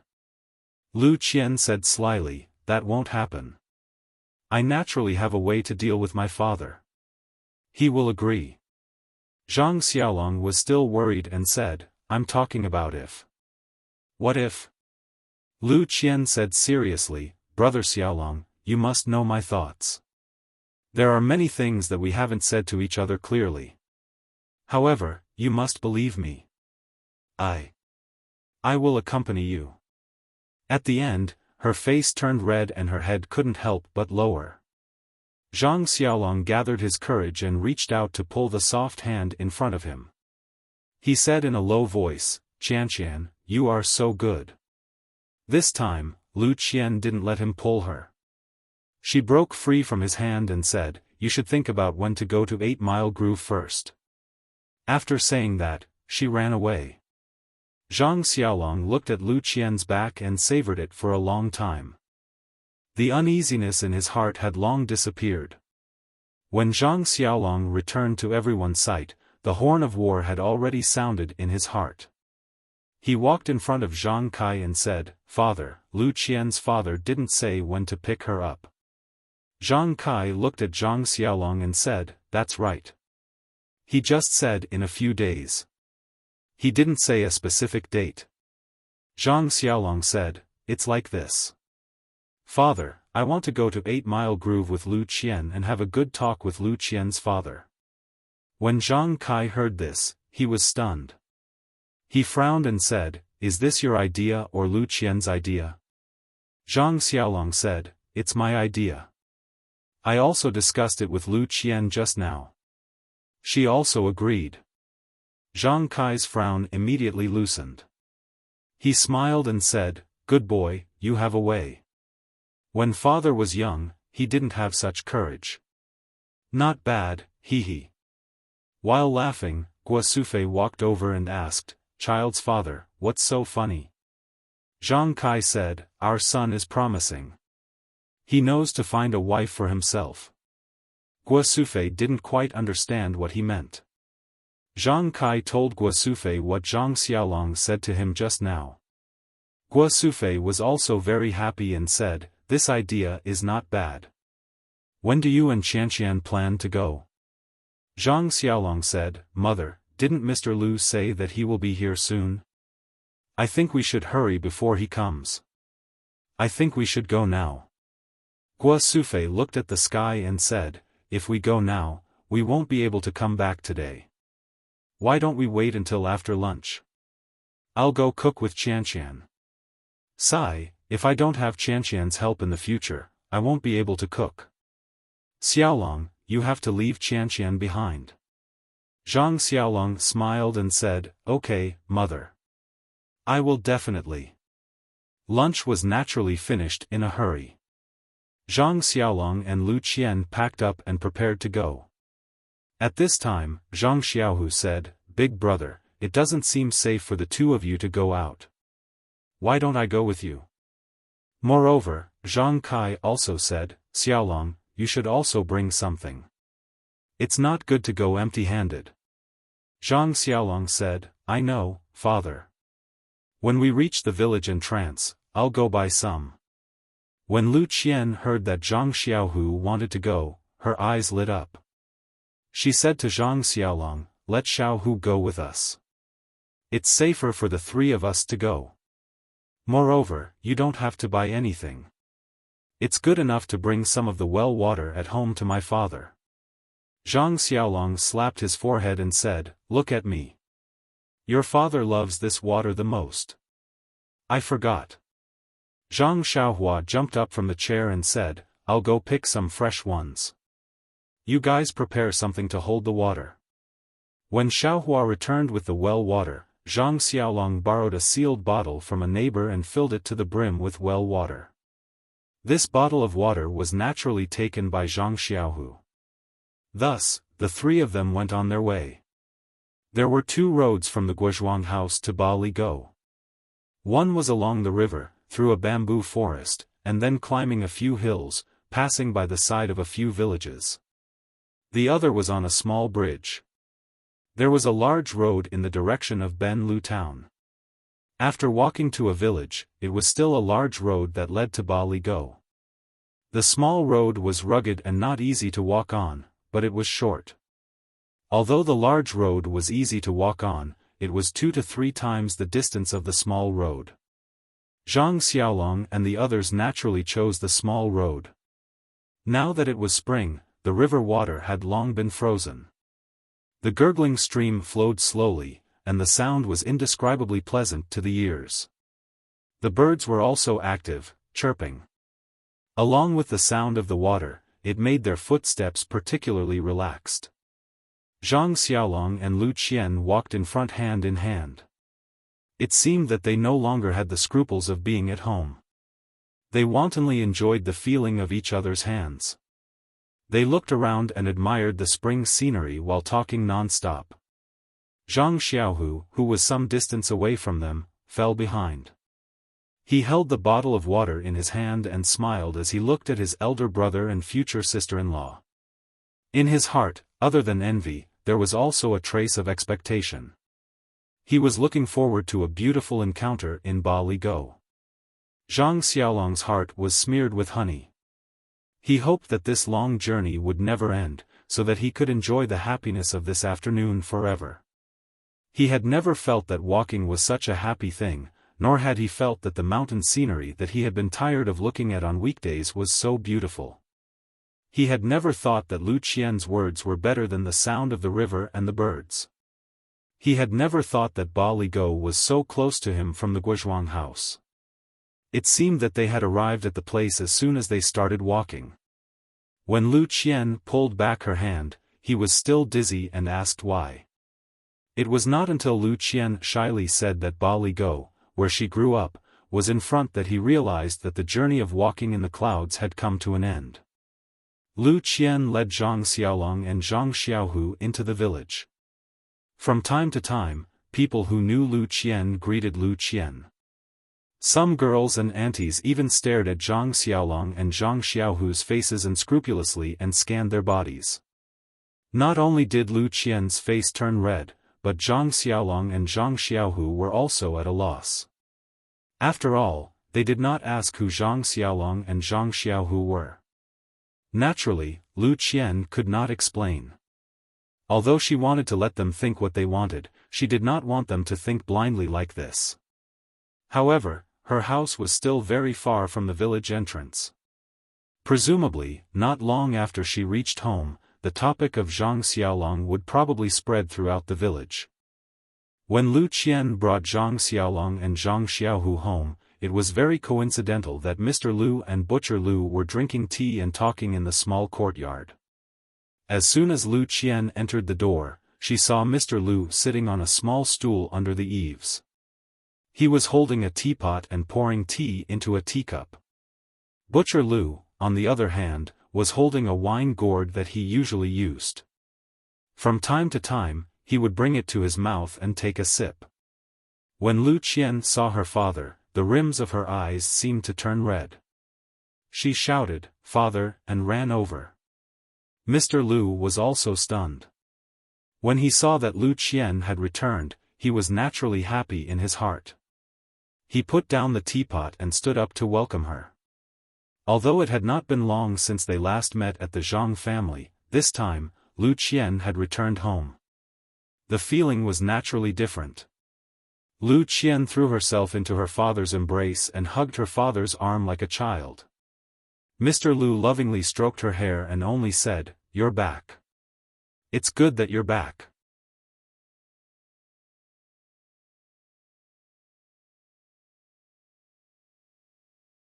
Chapter 46. The splint on Zhang Xiaolong's arm had already been removed, but it was still secured with a belt and other things. He placed it in front of his chest, while his other hand hung naturally by his side. He stood not far behind Lu Qian, watching the touching scene of Mr. Lu and his daughter reuniting. His relationship with his father and mother was very good, but he had never experienced separation, so he naturally didn't know how it felt. Now that he saw his beloved act like this, he felt gratified for her and knew that his decision this time was probably the right one. Zhang Xiaohu stood beside Zhang Xiaolong, still holding the bottle of water in his hand, but his eyes were looking around the courtyard, as if he was looking for someone. Mr. Lu lovingly stroked his daughter's hair, and his eyes also looked over Lu Qian's head towards Zhang Xiaolong and Zhang Xiaohu. He smiled and nodded at them, and his hand also moved away from his daughter's head, waving slightly at them to express his apology. Zhang Xiaolong and Zhang Xiaohu naturally also nodded in acknowledgement, and waited at the side. When Butcher Lu saw that Lu Qian had returned and Mr. Lu had gone up to greet her, he didn't get up and continued to drink his little wine. When he finished his wine, he saw the two brothers standing at the door, so he stood up and said with a smile, "I was wondering who sent Qian back, so it's our two great heroes. Come in quickly, have a few drinks with uncle." Zhang Xiaolong and Zhang Xiaohu smiled and walked towards the square table under the eaves. Lu Qian, who was being intimate with her father, heard the two words drink, and raised her head, saying to Butcher Lu, "Second uncle, Xiaolong's injuries haven't completely healed, so he can't drink for the time being. If you want to drink, look for Xiaohu." Butcher Lu said loudly, "You little girl, now you're siding with an outsider." Lu Qian said sweetly, "Second uncle." Butcher Lu said, "All right, don't call me that, I know, I don't usually see you call me second uncle." Mr. Lu, on the other hand, looked thoughtfully at the farmer boy who was walking towards him. His youthful face was full of vitality. He did not look like a yes-man like the other farmers, nor did he look as careful as Zhang Kai. His eyes seemed to be very bright. The clothes on his body were very shabby, but they were very clean. They fit him very well. His footsteps were also very steady. Each step left a footprint, which made people feel very at ease. Mr. Lu naturally knew why Lu Qian brought Zhang Xiaolong back. Although he strongly disapproved of this marriage, he did admire Zhang Xiaolong. At this time, Zhang Xiaolong and Zhang Xiaohu also walked in front of Mr. Lu and respectfully bowed to him. Mr. Lu didn't stand on ceremony this time. He simply gestured and said, "You've come a long way. Seeing that it's getting late, it's not likely that you'll be able to return to the Guozhuang house today. Why don't you stay at my place for the night? You can go accompany my second brother first. I'll go after talking with Qian."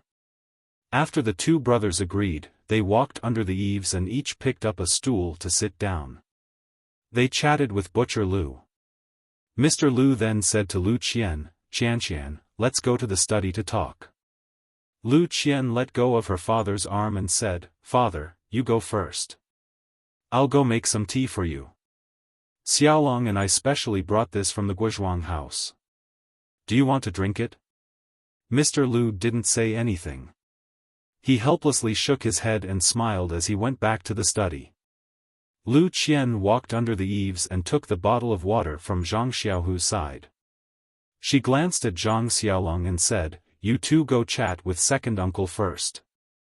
I'll go boil some water in the kitchen. I'll also make some side dishes and snacks while I'm at it. After walking for the whole afternoon, you must be hungry." Lu Qian went to the kitchen and put the well water on the fire to boil. When the water was ready, she looked around the empty kitchen and picked up some ready-made items to make two simple dishes. She couldn't make any snacks and only had a few leftover biscuits. She took them out along with the side dishes to satisfy the two brothers' hunger. Butcher Lu happily ate the side dishes and drank a little wine.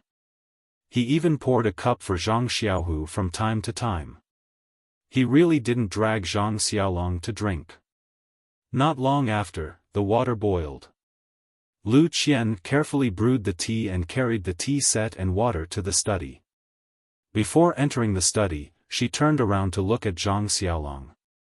The two of them looked at each other and Lu Qian nodded. Her eyes were full of certainty before she turned around and walked into the study. In the study, Mr. Lu was absent-mindedly reading a light book. When he saw Lu Qian walk in, he put the book down and sniffled, saying, "The water in the Guozhuang house is really different from the rest. The tea is so fragrant. It's rare." Lu Qian placed the teacup in front of her father.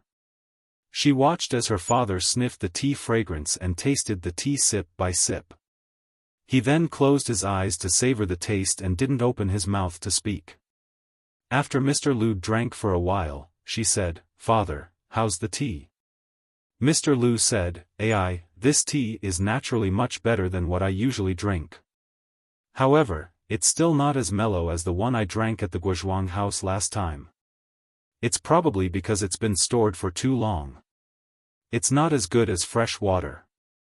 After that, Lu Qian didn't ask any more questions. Mr. Lu only focused on tasting the tea and didn't open his mouth to speak. The two of them sat across from each other for a while. Mr. Lu thought for a while and smiled, opening his mouth first. Qian, this time you came back in a hurry. Is there something you want to tell your father? Lu Qian blushed and said, Father, you're asking the obvious. If I didn't come back, wouldn't you be coming to pick me up in a few days? Mr. Lu sighed and placed the teacup on the table, saying, Qian, ever since you were young, your father has always let you have your way. I haven't interfered much with you. This time, your father didn't listen to you. You should know your father's painstaking efforts. Lu Qian thought for a while and said, I'm guessing that father's intention is that you're afraid that I'll suffer in the Zhang family and have to do farm work every day. You're also afraid that Zhang Xiaolong is a rough village man. You're afraid that my life won't be as good as it was at home? Mr. Lu nodded and said, this life isn't a problem of one person. It's the life of two people. If one person likes to study and the other wants to do farm work, then the direction of life will diverge. Naturally, life will be boring and won't last long. Moreover, the Zhang family is very poor. You should know in the time you've been there that it won't be as comfortable as living in 8 Mile Valley. Lu Qian also nodded and said, Father, you're right. I've considered all of this. I've even told Zhang Xiaolong's mother. She said something similar to what you said. She also hoped that I would consider it carefully. Mr. Lu asked curiously, she really said that? Lu Qian said, of course. I didn't think that auntie, a village woman who doesn't know many words, would be so reasonable. Mr. Lu sighed and said, that's really rare. No wonder she could raise such a magnanimous child. Following that, Mr. Lu said, actually, you can't understand all of this. It's just that we've experienced it before. With your personality, even if we say it, it might not be useful. Only when you hit a wall will you understand father's painstaking efforts. However, although your mother's matter happened a long time ago, it's still vivid in my mind. If I had the ability, I wouldn't have let your mother suffer and leave us early. Therefore, I don't want your mother's tragedy to happen to you again.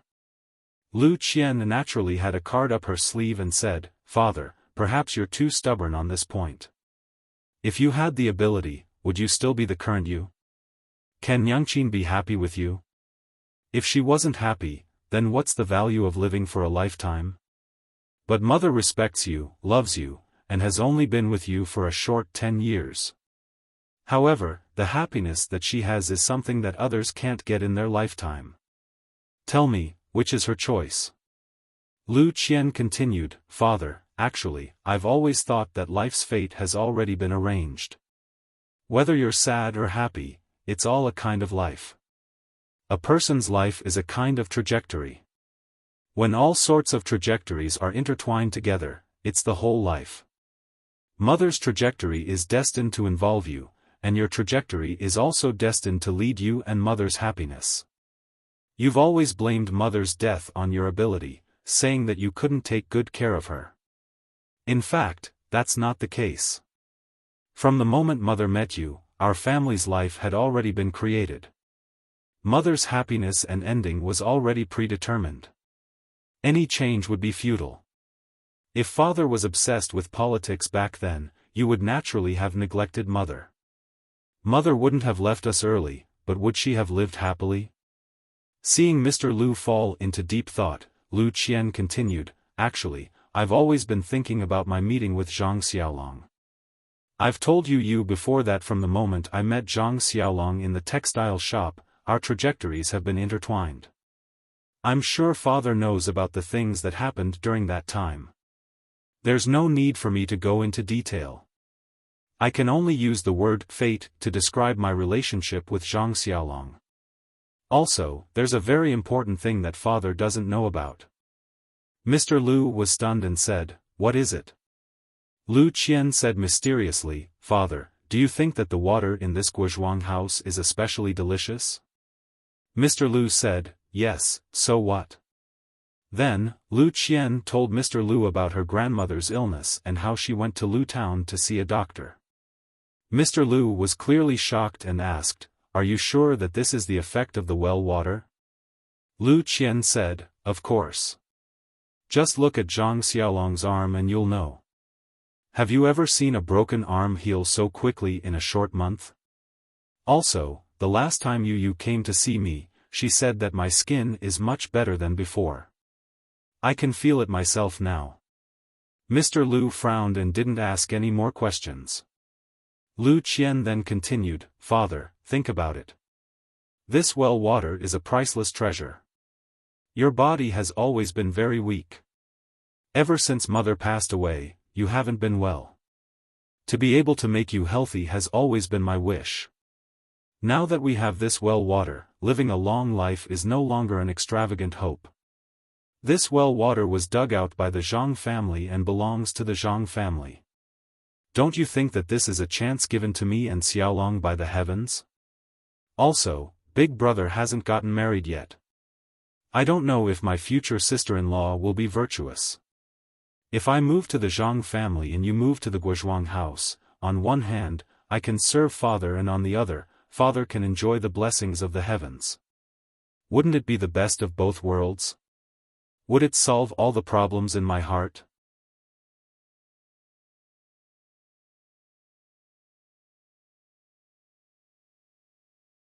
Chapter 47. Mr. Lu then said, "Qian, whether or not father drinks this well water, whether or not his health is good, whether or not he can live a long life are all small problems. You being able to live a peaceful and happy life is what father wants to see the most." Lu Qian said, "Father, then if I can live a peaceful life and at the same time take care of you and ensure your health, then why wouldn't I do that? Moreover, marriage is a gamble. You may be able to see a person's nature with a single glance, or you may never be able to see it. You can only judge whether someone is good or bad based on their appearance. If you gamble correctly, then happiness is yours. Those so-called matching families are just people's interpretation of those successful marriages in the past. How many unhappy lives in this world are the result of matching families? Liang Shanbua and Zhu Yingtai's beauty is only a legend. Perhaps when it comes to real life, they may not be as loving as father and mother. Although Zhang Xiaolong does not have Liang Shanbua's style and elegance, he surpasses Liang Shanbua in his steadiness and kindness. Those scholars in the past, I can only see their surface and it is difficult to go deeper. As for Xiaolong, I can see his nature with a single glance. I am willing to continue my fate with him." Mr. Lu was stunned hearing this and said, Qian, teaching you to read and read since you were young, I don't know if it is correct. You have read so many books that I have no words to refute you." Lu Qian smiled and said, "Father, I am just feeling a little. Compared to your knowledge, I am still far from it." Mr. Lu smiled and did not speak any more. However, Lu Qian continued, "Actually, there is one thing that moves my heart in the Zhang family. It is their family's harmony and the tolerance of the elders. Marriage is not only a world for two people, but it is also a process of integration with Xiaolong's family. During the time I was in the Zhang family, I received a lot of care from the two elders, including Xiaolong's grandmother. I feel that they are very reasonable and will always think of others first. Only this kind of family can let the younger generation obtain happiness and truly live a good life. I think that I can also have the same freedom and happiness in the Zhang family as in 8 Mile Valley. Sometimes I can even feel that I may be more comfortable than in 8 Mile Valley." At this point, Mr. Lu laughed again and scolded, "You little girl, you haven't even left yet and you're already talking bad about Bali Valley. No wonder people say that girls side with outsiders." Lu Qian sweetly said, "Father, that's not what I meant. I'm just saying that I can get things that I can't get in 8 Mile Valley." Maybe it's because there's no mother at home. Mr. Lu was dejected and said, "That's right, Xian. It's been hard on you. You didn't have a mother to dote on you since you were young. Your second aunt is also a big uncouth woman. She doesn't even care about Yaya, let alone you. This is also father's mistake." Lu Qian comforted Mr. Lu and said, "Father, don't be sad. I've already grown up. Perhaps in the future, there will be someone who will dote on me. You always say that second aunt is uncouth, but Xiao Long's mother is also uncouth. However, she is especially meticulous and has a gentle personality. The difference between people is so huge. Of course, I'm not saying that second aunt is not good. Isn't second uncle's family managed by second aunt? Maybe it's because I hit it off with Xiao Long's mother. Right now, I feel like a mother." Mr. Lu nodded and said, "You've always been competitive. It's rare for someone to be so subdued by you. It seems like this is also one of the reasons why you chose Zhang Xiaolong." Lu Qian blushed and nodded. Mr. Lu let out a long sigh and said, "This Zhang Xiaolong was able to meet you and save you. This can be considered a heavenly opportunity. This Zhang family was able to dig out immortal water from the well. This can be considered a geographical advantage. The Zhang family and you hit it off very well. This can be considered a harmonious relationship." Lu Qian happily said, "Then, father, does this mean that you agree?" Mr. Lu smiled and said, "You've already stayed in the Zhang family for more than a month. Those who know say that you're benevolent and righteous. For those who don't know, they don't know what to say. For you to have such an ending is also very good. It's the best of both worlds. Moreover, with your personality, if I don't agree, will you imitate Cui Yingying?" Lu Qian charmingly smiled and said, "Father, isn't that bigoted old Madam Cui?" Mr. Lu said, "Don't be so talkative. When I saw that you came back, I knew that you were fully prepared to persuade your father. Otherwise, you would have already hidden in the Zhang family and refused to see me." Lu Qian said, "How could I, father? Didn't your daughter take the initiative to come back?" The father and daughter chatted for a while. Mr. Lu said, "It's already late. Quickly go and arrange dinner. Let your second aunt and you come over to help. Today, we'll have a reunion. Oh right, you should also quickly go and tell Xiao Long. I'm sure he's feeling uneasy right now." When Lu Qian heard this, she happily said, "Then father, come with me.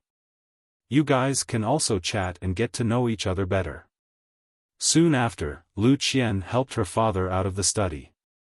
The sky outside was already dark. An oil lamp had already been prepared under the eaves. Butcher Lu and the other two were still sitting and talking. There was a person sitting with his back facing them. It was Lu Qian's eldest brother, Lu Kai. Zhang Xiaolong's eyes had already swept across the study door countless times. He didn't hear what Butcher Lu and the others said. He was only worried about himself and Lu Qian. At this moment, when Lu Qian and Mr. Lu came out, he was naturally the first to see them. He subconsciously stood up. When Lu Qian saw Zhang Xiaolong stand up, she gave him a sweet smile and nodded slightly. Zhang Xiaolong knew that it was a success and he couldn't help but be overjoyed. At this time, Lu Kai also noticed the movement behind him. He quickly turned around and saw his sister whom he hadn't seen for a long time. He was naturally happy. He got up and ran over. When he was in front of her, he carefully sized her up. He couldn't help but ask Lu Qian, "Qian, I haven't seen you in so long. Why do I feel that you're completely different from before?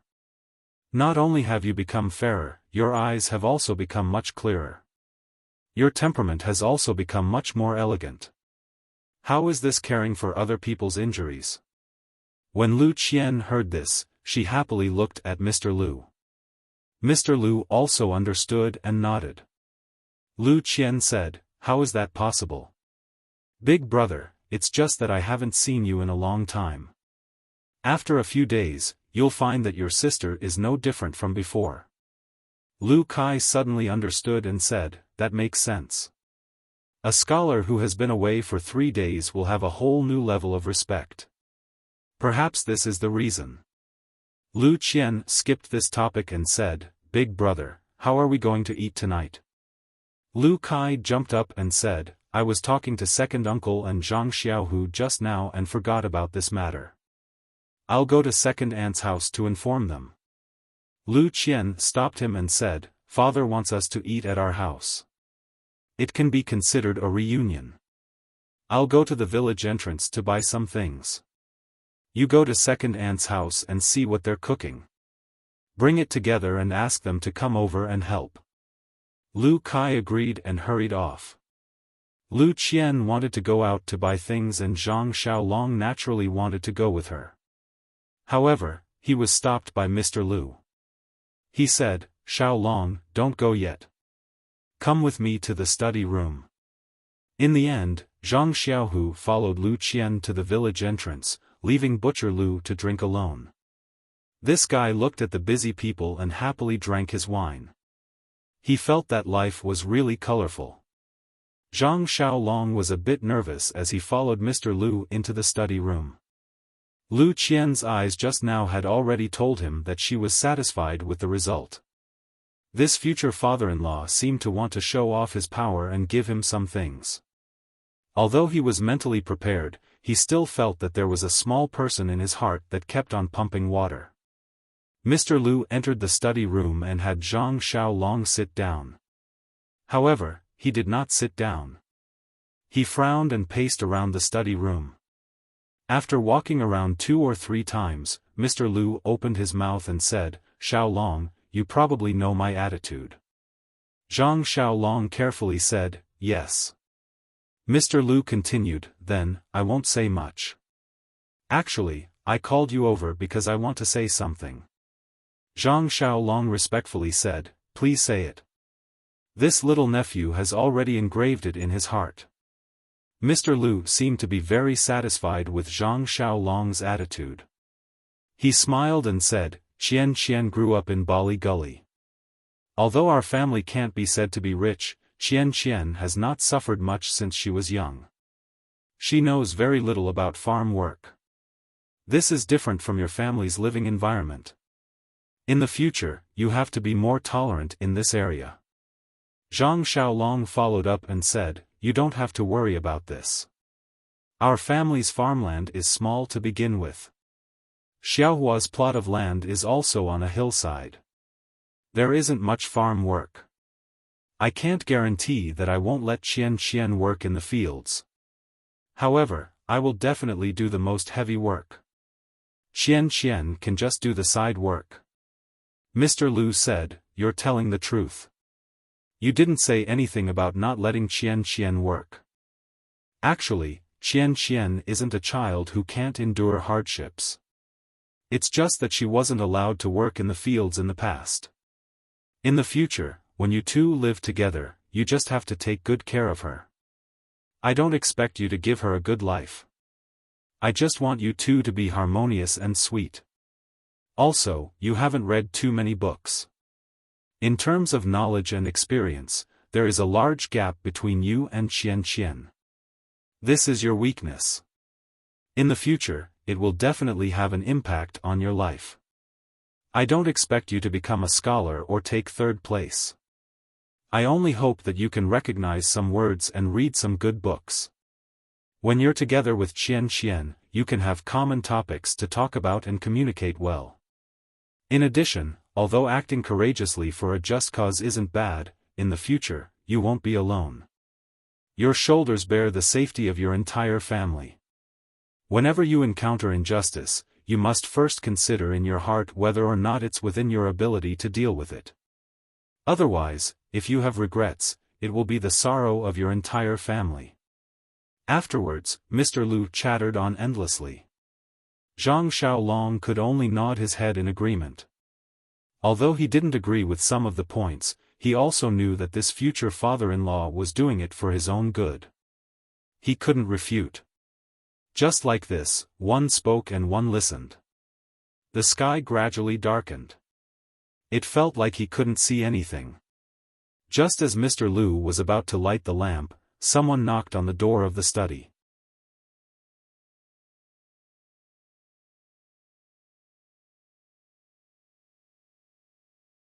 Chapter 48.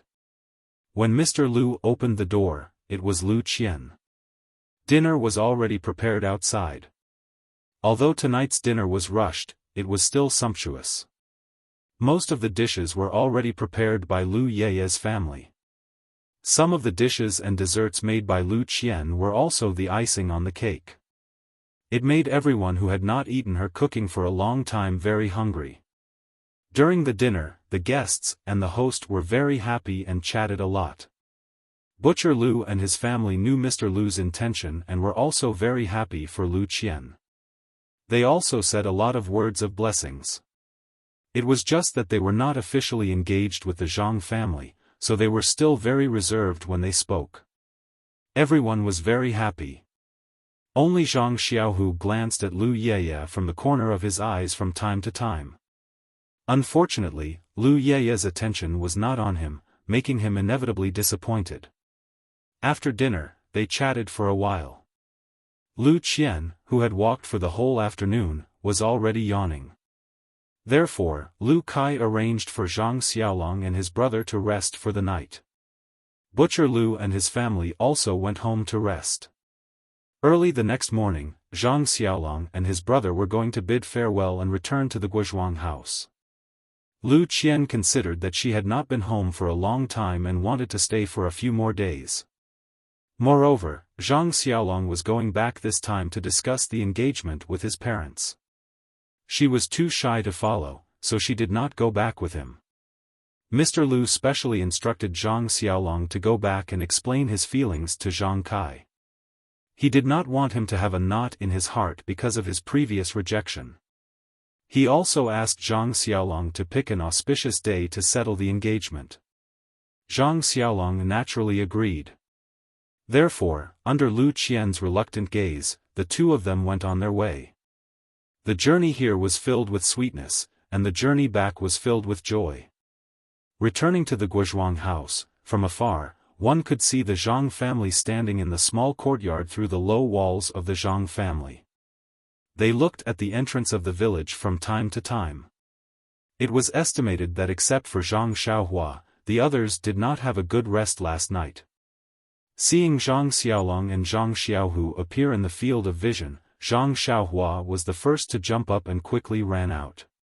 She ran to Zhang Xiaolong and asked cheerfully, "Big brother, how's the situation? Where's the good news that we were all looking forward to? Why didn't Sister Qianqian come back? Is it?" Zhang Xiaohua didn't dare to continue asking. Before Zhang Xiaolong could open his mouth, Zhang Xiaohu snappily said, "Can't you see that big brother's face is like a peach blossom? He's so happy that he can't close his mouth. You should take the bottle in my hand first. I've been carrying it all the way." Zhang Xiaohua was happy. She didn't take the bottle in Zhang Xiaohu's hand. Instead, she turned and ran home to report to her parents. After receiving the good news, Zhang Kai and Guo Sufei were also very happy. They ran to the entrance of the courtyard to welcome their son. Zhang Xiaolong and Zhang Xiaohu were like heroes as they were escorted into the small courtyard of the Zhang family. After Zhang Xiaolong sat down on the chair, he took the water that Zhang Xiaohua handed over and drank a few mouthfuls. Then, he began to talk about the situation in 8 Mile Valley. Zhang Kai and Guo Sufei listened with joy. They were secretly relieved. When Zhang Xiaolong proudly said that Mr. Lu had apologized and asked the Zhang family to pick an auspicious day for the engagement, the two of them listened with mixed feelings.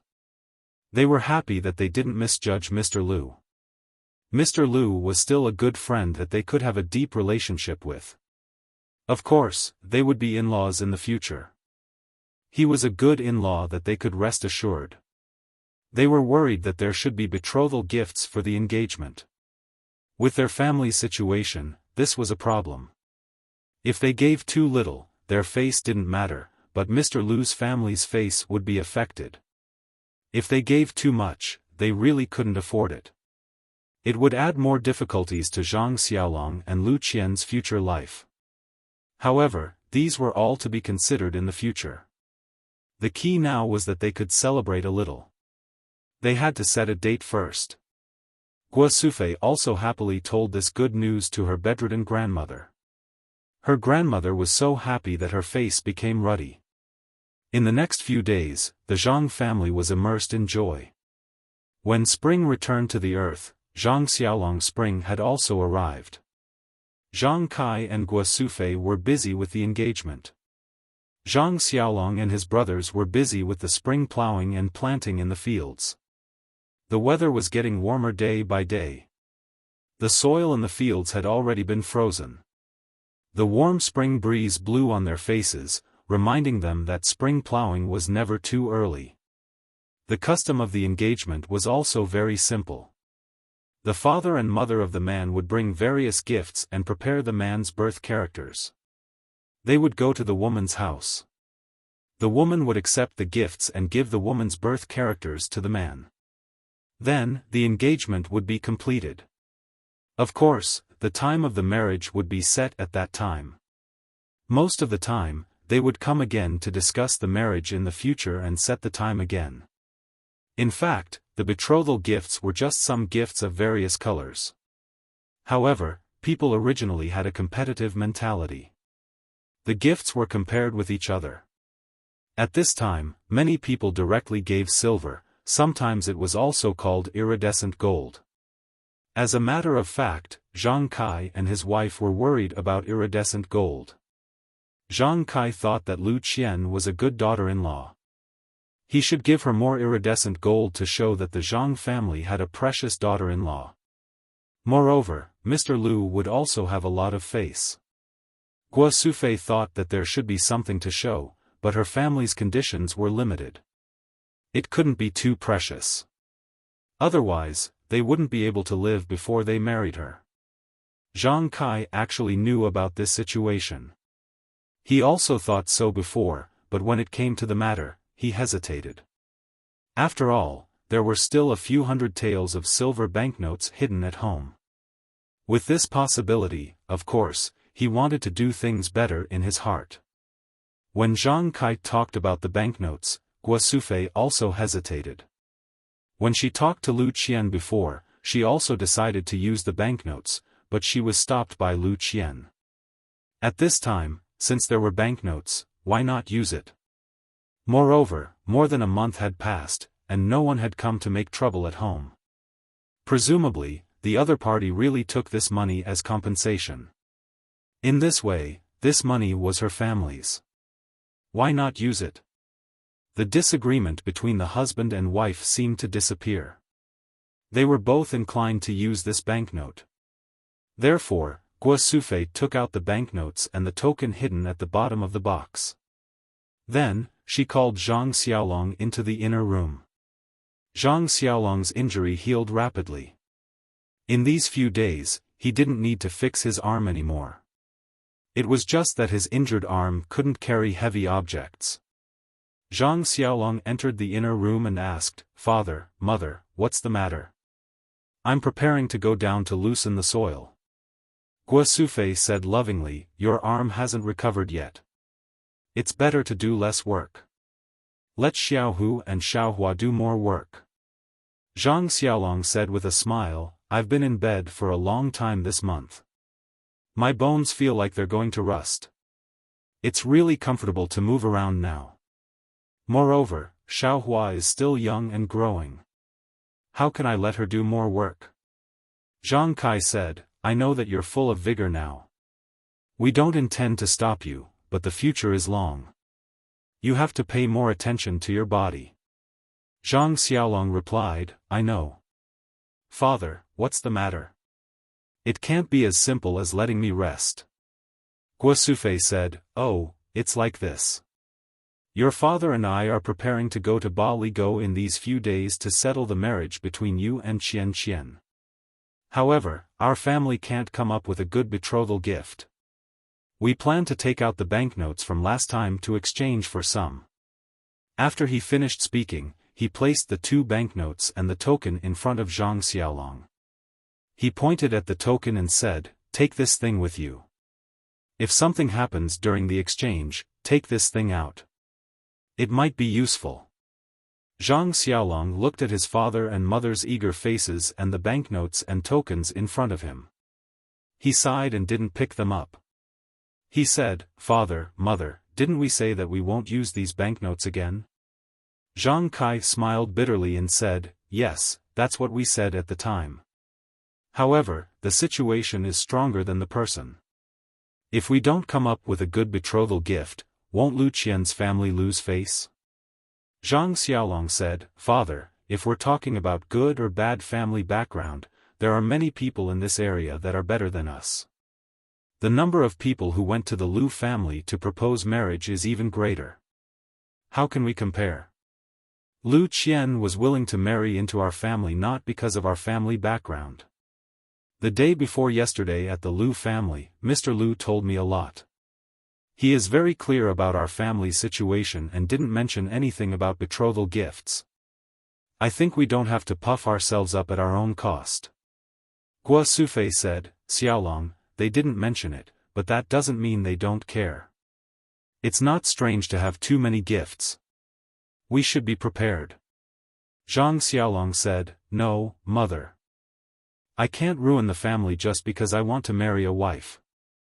These banknotes are a disaster. We must not use them." Guo Sufei said, "Your father and I have also discussed this. They haven't come to our door for so long. It should be fine. Moreover, we have this token. They may not dare to do anything to us." Zhang Xiaolong smiled bitterly and said, "Mother, this token was given to us by Heroine Su to protect our lives. It only says that if there are bullies who come to find trouble, we can use it to prove that she is here to protect us. Moreover, didn't Heroine also say that? Don't touch these banknotes.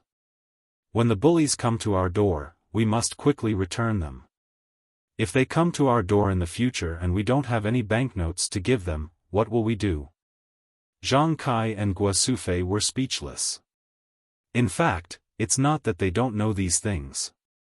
They are confused because they are concerned.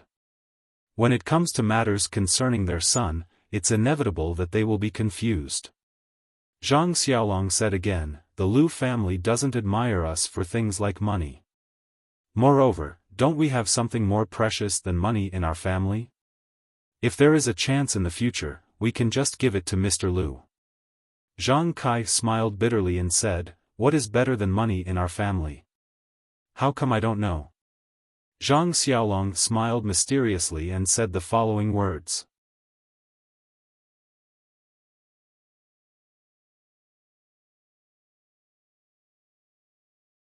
Chapter 49. Zhang Xiaolong smiled and said, "It's our well water. When I saw Mr. Lu drinking tea that day, he was happier than if we gave him 10 taels of silver. In the future, we can give him more well water. Not only can it satisfy his appetite, but it can also ensure his health. Isn't that better? Oh right, father, when you go this time, if you have the chance, tell Mr. Lu to move to the Guozhuang house. I saw that he had this intention last time, but he still had some misgivings. This time, Lu Qian came, so I think he would be willing to come. This way, Lu Qian and I can also take care of him. What do you think?" Zhang Kai and Guo Sufei looked at each other and said, "When I go, I will definitely say these words. How about this, you keep these banknotes and tokens first. If you really need them, you can exchange them." Zhang Xiaolong thought about it and said, "Okay, then I'll keep them first." After he finished speaking, he put the banknotes and tokens into his pocket. Since Zhang Xiaolong didn't agree to use banknotes, the Zhang family's betrothal gifts were much simpler. They just prepared a few simple gifts according to the local customs. Early in the morning, Zhang Kai and Guo Sufei put on new clothes and took the prepared gifts. They set off to Ba Li Go to prepare for the most important engagement in Zhang Xiaolong's life. When Zhang Kai and Guo Sufei arrived at Mr. Lu's house, they received a very grand welcome. When they presented the simple betrothal gifts, Mr. Lu didn't care and respectfully accepted them. He didn't look down on them or turn hostile because of the simplicity of the gifts. This made Zhang Kai and his wife feel relieved. There was no one else in the Lu family's hall, only Butcher Lu and other family members. It seemed that Mr. Lu really wasn't the kind of person who liked to be extravagant and formal. There was no sign of Lu Qian in the hall. The whole process of the engagement was simple. Everything was carried out according to the customs of the countryside. Nothing was overdone. When the ceremony came to an end smoothly, it was time for the two parties to discuss the wedding. Zhang Kai and Guo Sufei asked Mr. Lu to make the decision. They only had one request, which was to get married as soon as possible. Because their grandmother's health couldn't wait too long, her last wish was to see her grandson's wedding. Mr. Lu pondered for a long time. He took out the almanac and carefully examined it. His brows were slightly furrowed. Zhang Kai and the others couldn't help but feel anxious. After a while, Mr. Lu raised his head and said, "Look at this date. Recently, the end of this month has been an auspicious day. After that, it will be June. Isn't the end of this month too rushed?" At the end of June, the old lady. Mr. Lu did not finish his sentence. As expected, Zhang Kai and Guo Sufei also frowned. Guo Sufei did not give up and asked, "Are there no good days in between?" Mr. Lu said, "There are many good days in between, but there aren't any that match Xiaolong and Qian Qian's birth characters." Zhang Kai let out a long breath and said, Then, there's only June. There are only a few days until the end of the month. There's no sign of the house for the wedding. It's just a few days, how can we prepare it?" Mr. Lu also nodded and said, "That's the only thing we can do." "But what about the old lady?" At this time, a voice came from outside, "Father, I think it's better to set it at the end of this month." Everyone looked and saw that the person who came in was Lu Qian. It turned out that she had been listening outside the entire time.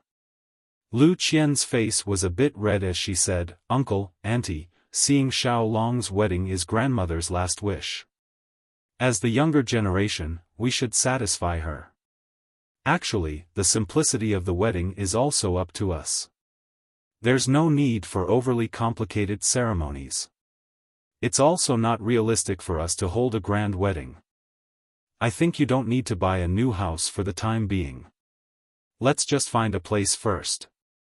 Moreover, Father, aren't you also planning to move to the Guozhuang house? Take this opportunity and find a place next to the Zhang family's courtyard. Build a few houses and surround it with a courtyard wall.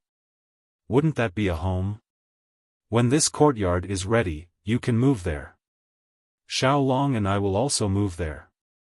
We can take care of you on one hand, and we can also take care of Uncle and the others on the other. What do you think?" Lu Qian's idea seemed very unimaginable, but after careful consideration, it was still very feasible. Grandmother's health should not last until June. When the old lady passed away, this morning's ceremony was likely to delay the wedding. The old lady was eager to see her grandson's wedding, so this wedding should be held at the end of February. With the Zhang family's family background, it was not realistic to hold a large-scale wedding. It was also very easy to prepare a simple wedding. It was not a big problem to ask for help from familiar people in the village for a few days. The most difficult problem was the new house. It was supposed to be a new house for the newly married couple. If they started preparing now, it was estimated that it could be done in a month. If Mr. Lu also wanted to move over, then he had to build a small courtyard again. This would take a few months. Lu Qian also wanted to take care of her father. Of course, this courtyard had to be built, so it was better to put it together. However, What Zhang Kai was thinking now was that Lu Qian wanted to separate from Xiao long before she married into the family. She wanted to live with her father. It seemed that she wanted to separate from the family. Could it be that she had other thoughts? However, after that, Zhang Kai denied this idea. What did his family have that Lu Qian coveted? It was nothing more than that well. Lu Qian persuaded her father to go there because she wanted to consider her father's health. This was filial piety. Xiao Long and Lu Qian would live alone. To be honest, it was a matter of time. There were 3 sons in the family. How could they not separate from the family? It seemed too early to mention it at this time, but after thinking about it carefully, it was still appropriate. At least, it would let others see Lu Qian's vision. It would not let Zhang Xiaohu and Zhang Xiaohua have a knot in their hearts. Mr. Lu naturally had no opinion in his heart. He was originally thinking about how to retire. He was a teacher and was respected everywhere. He heard that there was no teacher in the Guozhuang house. He would definitely be popular if he went there. Moreover, there was a daughter to rely on there. He could also protect his daughter. Why not? He was still thinking about how to bring up the matter of moving to Zhang Kai. His daughter brought it up at this time. It was really timely. There were people who objected. That was Butcher Lu's family. Butcher Lu raised his voice and said, "Big brother, why do you want to go to the Guozhuang house? You didn't even discuss it with me. The 2 of us grew up in Bali Valley." Mr. Lu said gently, "Second brother, I'm also thinking about it. Qianqian is going to marry into the Guozhuang house far away. She is unfamiliar with the place and there is no one to take care of her. Lu Kai and I are at home alone. There is no woman to take care of us." Lu Yeye interrupted and said, "Uncle, don't you still have me? Haven't I been helping at home all this time?" Mr. Lu said with a smile, "Yeye, I know that you are working hard at Uncle's house. But after all, it is not a long-term solution. Look at your sister's engagement. She is about to get married. Are you still far away?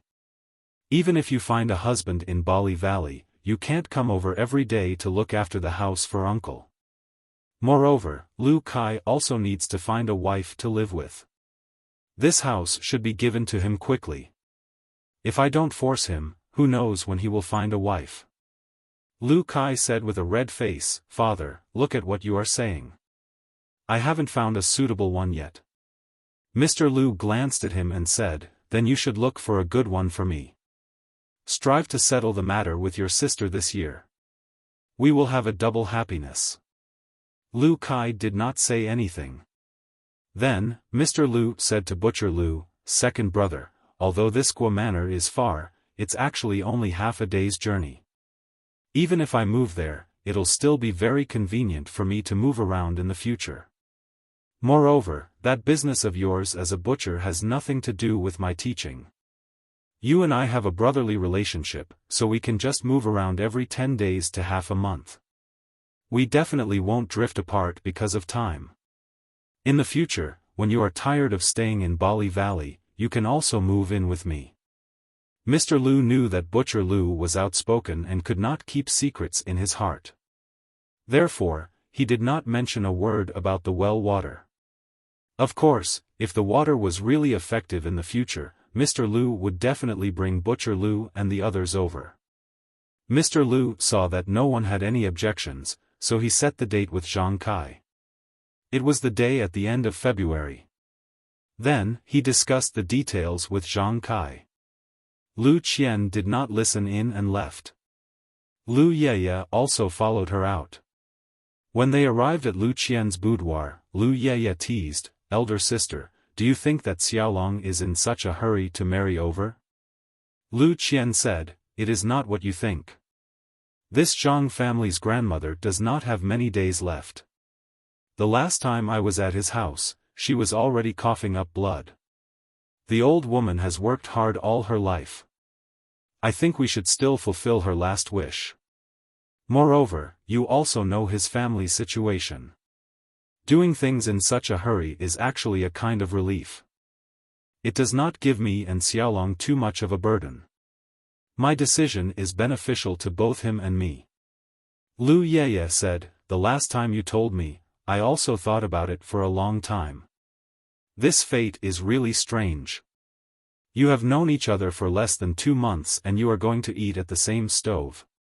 Now that I think about it, it is really magical. Lu Qian smiled and said, you can do it too. I saw that these few times when Zhang Xiaohu saw you, his eyes could not leave you. I think he also wants to eat at the same stove as you. Lu Yeye blushed and said, elder sister, don't tease me. Last time at the Zhang family, I also told you that I don't have any feelings for this Zhang Xiaohu. Although he did save me, I am only grateful. In your words, there is no fate between us. Moreover, a few days ago, Mr. Zhao from Shui Zhuang sent someone over to propose marriage to his second son, Zhao Yuzhao. I have seen Zhao Yuzhao before, he is also a scholar with a decent appearance. It is only because he has been busy with your matters that father has not agreed for the time being. Once your matters are settled, I estimate that the marriage will be set. When Lu Qian heard this, she was very happy and said, you little girl, you are still hiding this secret in your heart. You only told me today. I have seen this Zhao Yuzhao before. His appearance and knowledge are really good. He is very suitable for you. Yeah, your luck is not bad.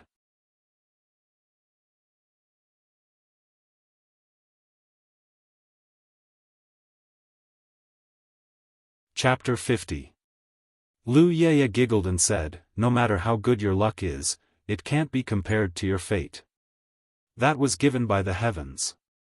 You just wait to slowly enjoy your happiness. I just want to persist in my dream. I want him to read me poems that I like and write my own poems. When I'm free, I'll look at the small bridge and the flowing water. When night comes, I'll give him incense. Lu Qian said, yeah, in fact, love is sweet. Life is realistic. I have the same dream as you. Unfortunately, the heavens have arranged Zhang Xiaolong for me. I can only choose my village wife's life. Different people have different ways of living. I hope that we will have our own happy life. Lu Yeye said, sister, I also believe that we will be happy. However, elder sister, have you really decided? I still want to ask you one last time. Have you really decided to marry an illiterate farmer in such a hurry? Decades later, when you look back, won't you regret today's decision? When Lu Qian heard this, she tugged at Lu Yeye and said, yeah, there are some things that cannot be decided by reason. Even though there are millions of people who will continue to move forward, perhaps today's decision will lead to a different life for me. Perhaps in a few decades, I will regret today's decision. However, right now, I do not regret it. When you are afraid of the slightest thing and do not know when to advance or retreat, you have lost the right to choose. Life is the combination of many choices. Different choices are different lives.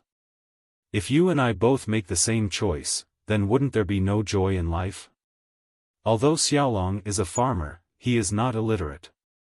He is not a rotten wood that can't be carved. I think that our lives are a process of mutual influence and change. He may not write poems for me, but I can read for him and teach him how to write.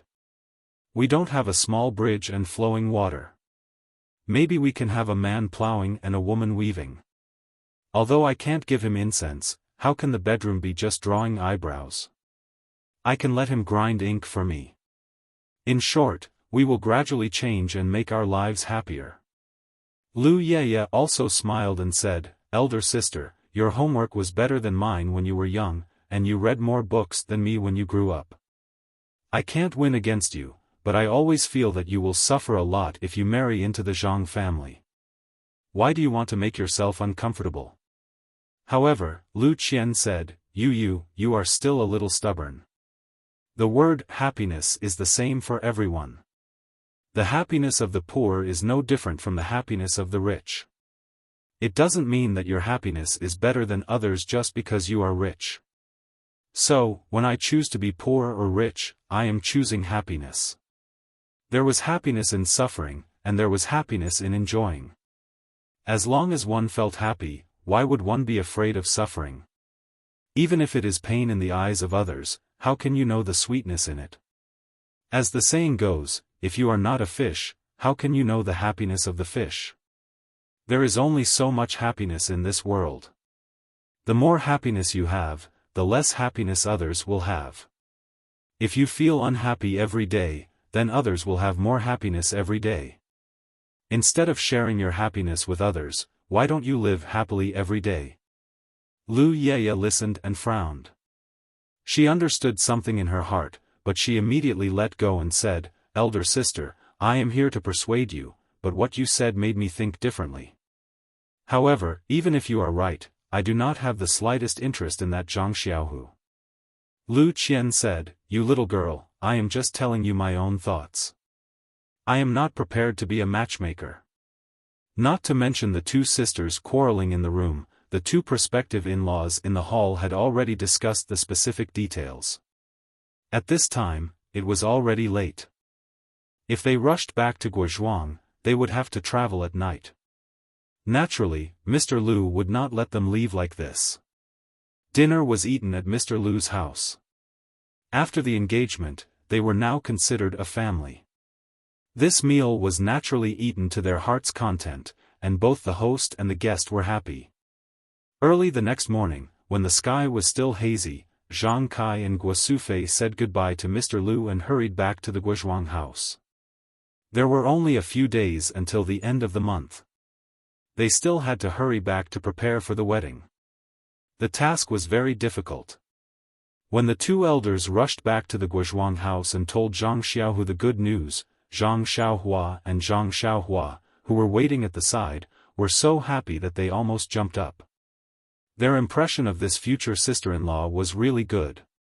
They did not expect that they would be able to see this sister-in-law in a few days. It was really unexpected. When Grandma heard Lu Qian set the date a few days later, she kept nagging, "Good child, good daughter-in-law." If there was a memorial tablet, she would have burned a few sticks of incense to thank the ancestors for finding such a good granddaughter-in-law. Zhang Kai and Guo Sufei's family had a very good reputation in the Guozhuang house. Moreover, there had never been any big events in the family. This time, for their eldest son to marry a daughter-in-law, the villagers naturally did their best to help. Many people had also seen Lu Qian. Although the Zhang family did not admit the relationship between Lu Qian and the Zhang family before, everyone had a lot of gossip behind their backs. This time, they could marry Lu Qian legitimately, which was also something that everyone expected. However, they did not expect that the time would be so short. Some people even thought in the wrong direction. But when the people with good intentions mentioned Grandma, they immediately understood and could not help but give Lu Qian a thumbs up. When the villagers came to congratulate them, they would receive them in the big shed. The new house needed to be prepared. For the time being, they would use the house where the three brothers lived. Zhang Xiaohu was forced to squeeze together with Zhang Xiaohua on the Kong bed. The house and the small courtyard also needed to be slightly repaired. Fortunately, the firewood was good. With the help of the villagers, everything was completed within the scheduled time. On the day of the wedding, the entire small courtyard of the Zhang family was filled with a jubilant atmosphere. Before dawn, the small courtyard of the Zhang family was filled with a hubbub of voices. Many people came and busied themselves with their own things. Some of the women in the village came to help tidy up the tables and chairs, and help to clean up the vegetables. The chef also started a fire and began to prepare the meal. Zhang Xiaolong was also woken up early.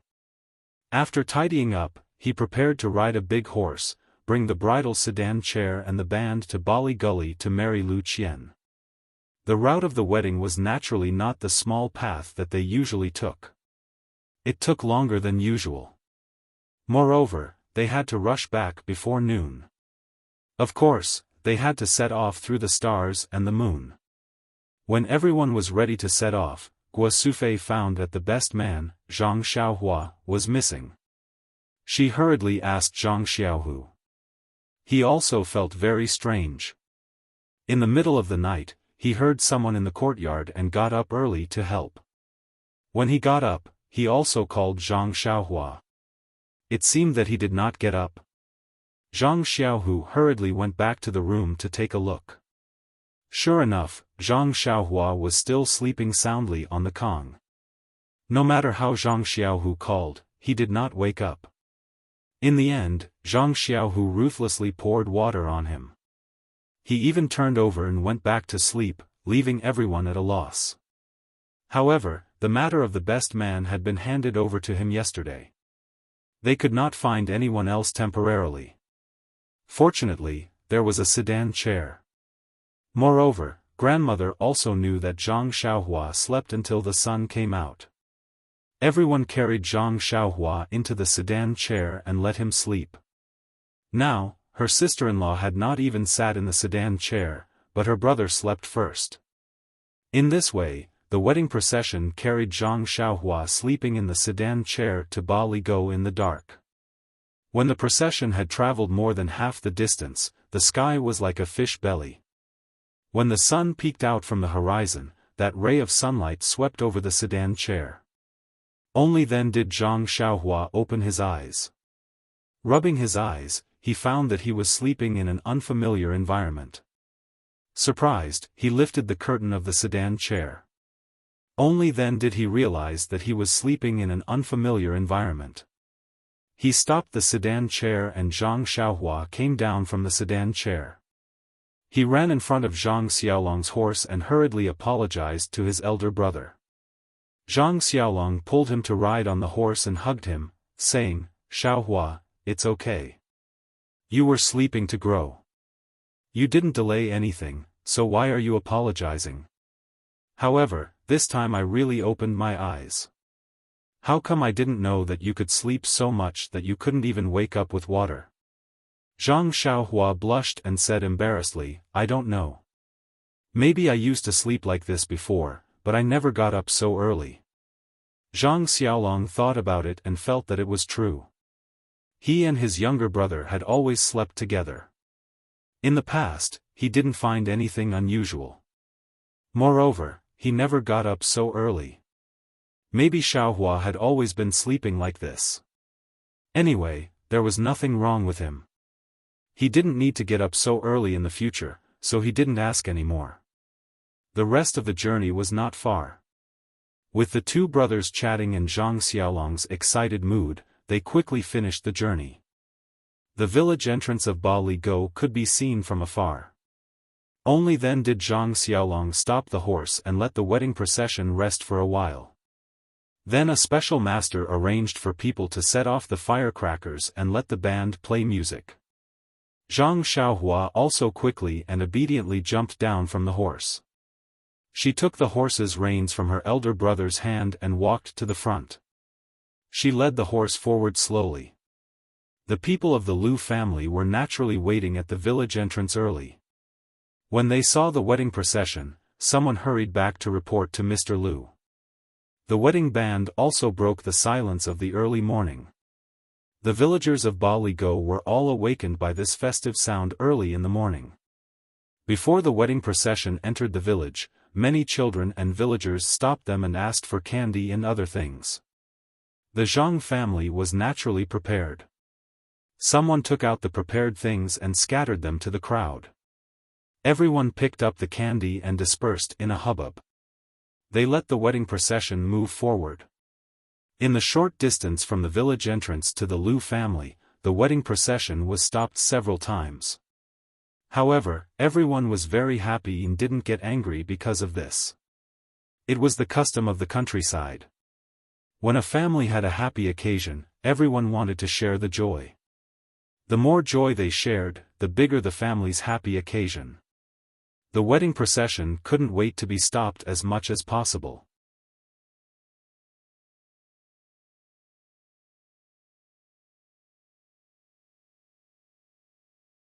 Chapter 51. When the wedding procession arrived at the Lu family's gate, the sky was already bright. There were already many people waiting at the gate. Zhang Xiaohua led the horse to the front of the crowd before stopping. When Zhang Xiaolong got off the horse, Zhang Xiaohua handed the horse's reins to the Lu family members who came over. Everyone cupped their hands to Zhang Xiaolong and said, "Groom, congratulations, congratulations." Zhang Xiaolong also happily returned everyone's greeting.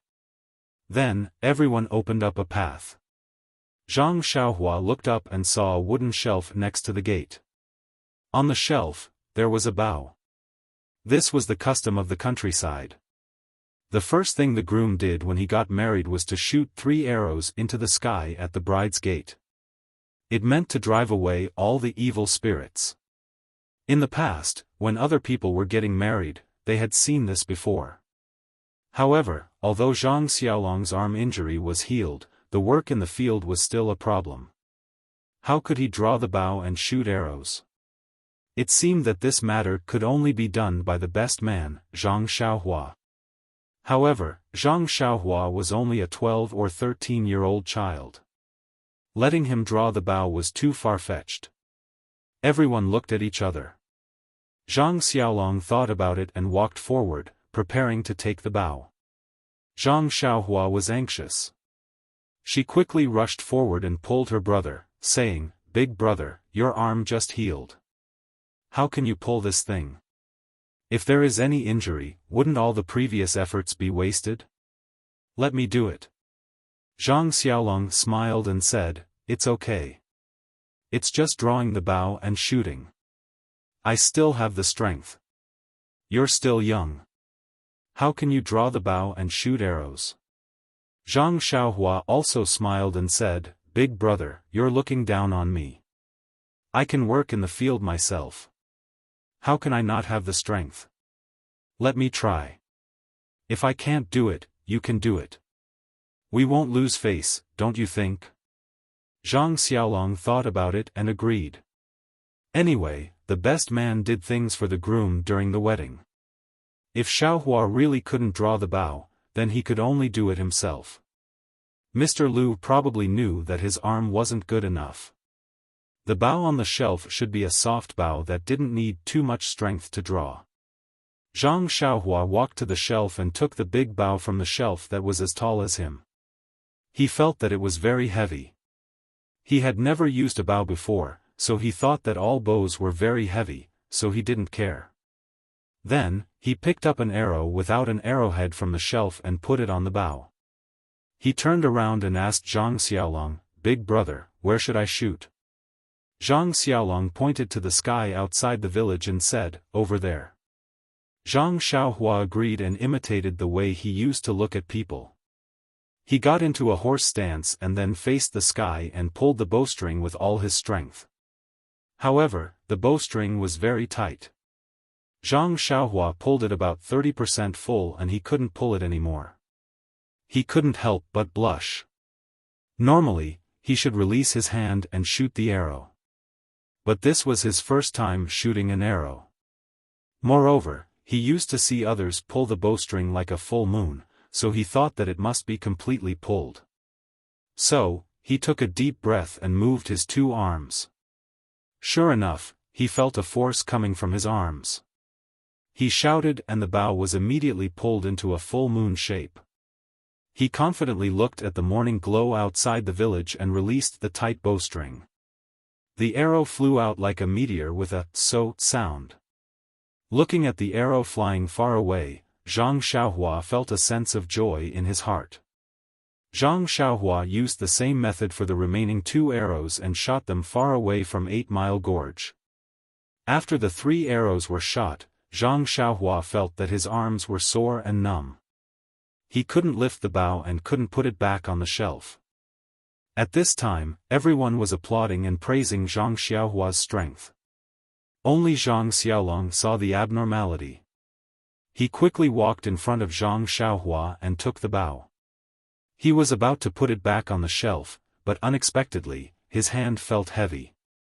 He quickly exerted some strength and caught it. Zhang Xiaolong was very surprised in his heart. Why is this flexible bao so heavy? However, at this time, everyone had already surrounded him. He didn't have time to think carefully and just put the bao on the shelf. He was surrounded by people and walked into the Lu family's courtyard, leaving the bao alone on the shelf. Just as Zhang Xiaolong was being crowded into the Lu family's courtyard, Hunter Zhang at the north end of 8 Mile Gorge was packing up and preparing to go hunting in the mountains. He walked into the small house where he kept the bow and arrows. Not long after, he came out in a flustered and exasperated manner and asked his wife, Boy's mother, where did the bow on the shelf go? His wife asked curiously, which bow? How would I know? I've never entered that small house. Hunter Zhang was anxious and said, it's the 5-pickle bow that was passed down from my ancestors. It was on the top of the shelf on the right. I saw it the day before yesterday, but it's gone today. Could it be that there was a thief at home yesterday? His wife was preparing breakfast on the stove when she suddenly remembered something and hurriedly ran out, saying, I remember now. Boy's father, Teacher Lu, sent someone to borrow a flexible bow yesterday. It must be for his son-in-law today. He was afraid that he wouldn't be able to draw it, so he specifically asked for it. At that time, I was packing the child's clothes, so I asked someone to get it himself. I remember you said that there was one on the shelf that you made for fun, so I told him. Hunter Zhang asked, did you see it when he took it out? His wife said shamefully, he did tell me, but wasn't it just a toy that you made blindly? I was too lazy to look at it, so I let him take it away. Hunter Zhang immediately scolded, you prodigal woman, you didn't even take a good look at what you borrowed. He took away our ancestral bow, and you were too lazy to look at it. Moreover, Teacher Lu has always been very good to us. All the children in our village were taught by him. There must be a reason why he specially came to borrow a flexible bow. Look at you now, you gave him a bow that no one has been able to draw for more than 10 years. Aren't you purposely making him lose face? I'll see how I'll deal with you when I come back. After saying that, Hunter Zhang hurriedly ran out in a panic. When he ran to the Lu family's main gate, Zhang Xiaolong and the others had already entered the courtyard. The strong bow that had been passed down from his ancestors was placed on the shelf at the entrance. In his opinion, it must have been thrown there because no one had been able to draw it. At this moment, he just happened to see someone poking his head out from the Lu family's main gate. He said thoughtfully, Lu-san, tell Teacher Lu that I'm taking this bow and arrow. The person inside responded, okay, got it. Hunter Zhang hurriedly took the bow and hugged it to his chest like it was a treasure. He hurriedly left with a guilty look on his face, afraid that someone would stop him and scold him for using a bow that no one had been able to draw. With his mind preoccupied, he did not notice that the 3 arrows without arrowheads that should have been placed on the shelf had all disappeared. At this moment, Zhang Xiaolong, accompanied by Zhang Xiaohua, had already walked to the door of Lu Qian's boudoir. According to the village's rules, if the groom wanted the bride to open the door, he must answer the bride's question. Only when the answer was satisfactory could the groom open the door. In fact, most of the people who asked questions were the bridesmaids and the others. The bride would not make things difficult for her future husband. Zhang Xiaolong was also facing the same problem now. Mr. Lu had always treated people with poetry and literature. Most of the people in this courtyard were also scholars. There was not a single person who knew martial arts. Otherwise, Zhang Xiaohua's shocking 3 arrows would not have gone unnoticed. Although Mr. Lu had told his friends and students in advance that his son-in-law came from a peasant background and they should not make things too difficult for him, to be honest, Mr. Lu's smart and virtuous daughter had more than 1 or 2 people in mind. Today, she was actually married by someone who was not in her circle. There were a few guests who felt indignant in their hearts. However, of course, they could not be very obvious in front of Mr. Lu. There were a few nosy people who were thinking about how to make things difficult for Zhang Xiaolong on the bride's issue. Lu Yeye was of course Lu Qian's bridesmaid. This girl had always been a person who was not afraid of trouble. Moreover, she never thought before doing things. Thus, her first question was, let Zhang Xiaolong write a few words to show off his calligraphy. When this question came out, Lu Qian, who was in the boudoir, glared at Lu Yeye and asked, whose idea was this? Why didn't you tell me? Lu Yeye said in a sweet voice, Sister, it was a group of people outside who said it. It's okay to make brother-in-law lose face now. It's also good to urge him to learn calligraphy properly in the future. What do you think? Lu Qian smiled bitterly in her heart. What can I say? Your question has already come out. Can I take it back? Sigh, I just don't know if Xiaolong will blame me in the future. Mr. Lu's face in the hall was also a bit ugly. This was obviously making things difficult for his son-in-law. However, marriage was about liveliness. No matter how much nonsense they made, they could not be blamed. It was better to see how Zhang Xiaolong would deal with it. If he really could not do it, he would just write something. It was not a big deal. After all, it was not a big deal anyway. Zhang Xiaolong and his brothers' faces were also very strange. What they were afraid of came true. Zhang Xiaolong sighed in his heart. He walked forward and prepared to write a few words to deal with it. At this time, Zhang Xiaohua once again pulled her elder brother's arm and said, Don't be impatient, elder brother. Let me try. Can you do it? Zhang Xiaolong was a bit doubtful. Zhang Xiaohua patted his hand and said, It's still the same words. If I can't do it, you try again. Zhang Xiaohua walked forward and said to everyone, it's still the same old words. My elder brother's arm injury has not healed yet. Let me write this for him. After he finished speaking, he walked in front of the prepared ink and paper. He lowered his head and pondered for a moment. Suddenly, his eyes lit up. He raised his head and said, Everyone, for today's liveliness, we will not use this ink and paper. Everyone asked curiously, Then what should we use? Zhang Xiaohua asked, Is there a ready-made mop? Today, I will use the mop to write a few big words for everyone. Mop? How do you write it? Someone asked curiously. While they were talking, someone had already brought the mop over. Zhang Xiaohua found a basin and poured the ground ink into it. She then placed the mop into the basin and dipped it in. She held the mop with both hands and carefully pondered in her heart.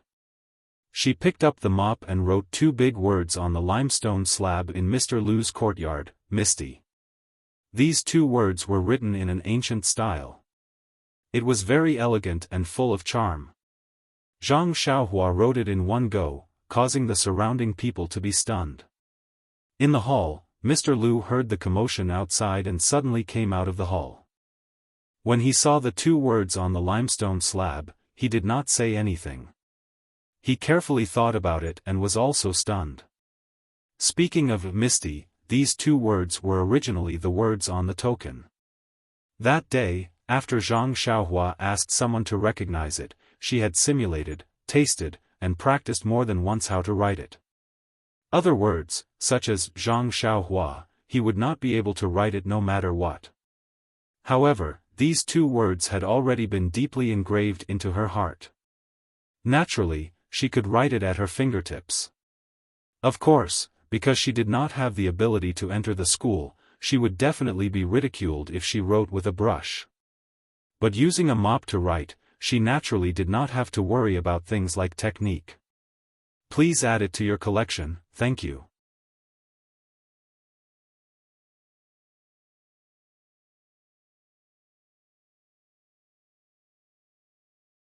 Chapter 52. The word Misty was written in an ancient style, full of elegance and charm. Zhang Xiaohua wrote it in one go, making the surrounding crowd stunned. Mr. Lu, who was in the hall, heard the clamor outside, and suddenly became abnormally quiet. He also came out of the hall, and when he saw the 2 words on the bluestone board, he didn't say anything. He tasted it carefully and was actually stunned. Speaking of the word misty, it was originally the word on the token. That day, after Zhang Xiaohua asked someone to recognize it, he had simulated, tasted, and practiced how to write it more than once in his heart. Other words like Zhang Xiaohua and Zhang Xiaolong were words that he couldn't write no matter how hard he tried. However, these 2 words had been deeply engraved in his heart, so naturally, he could write it at his fingertips. Of course, based on his standard that hadn't entered the school, writing with a brush would definitely be ridiculed by others. Using a mop to write, he naturally didn't have to care about techniques and such. Suddenly writing it was really shocking.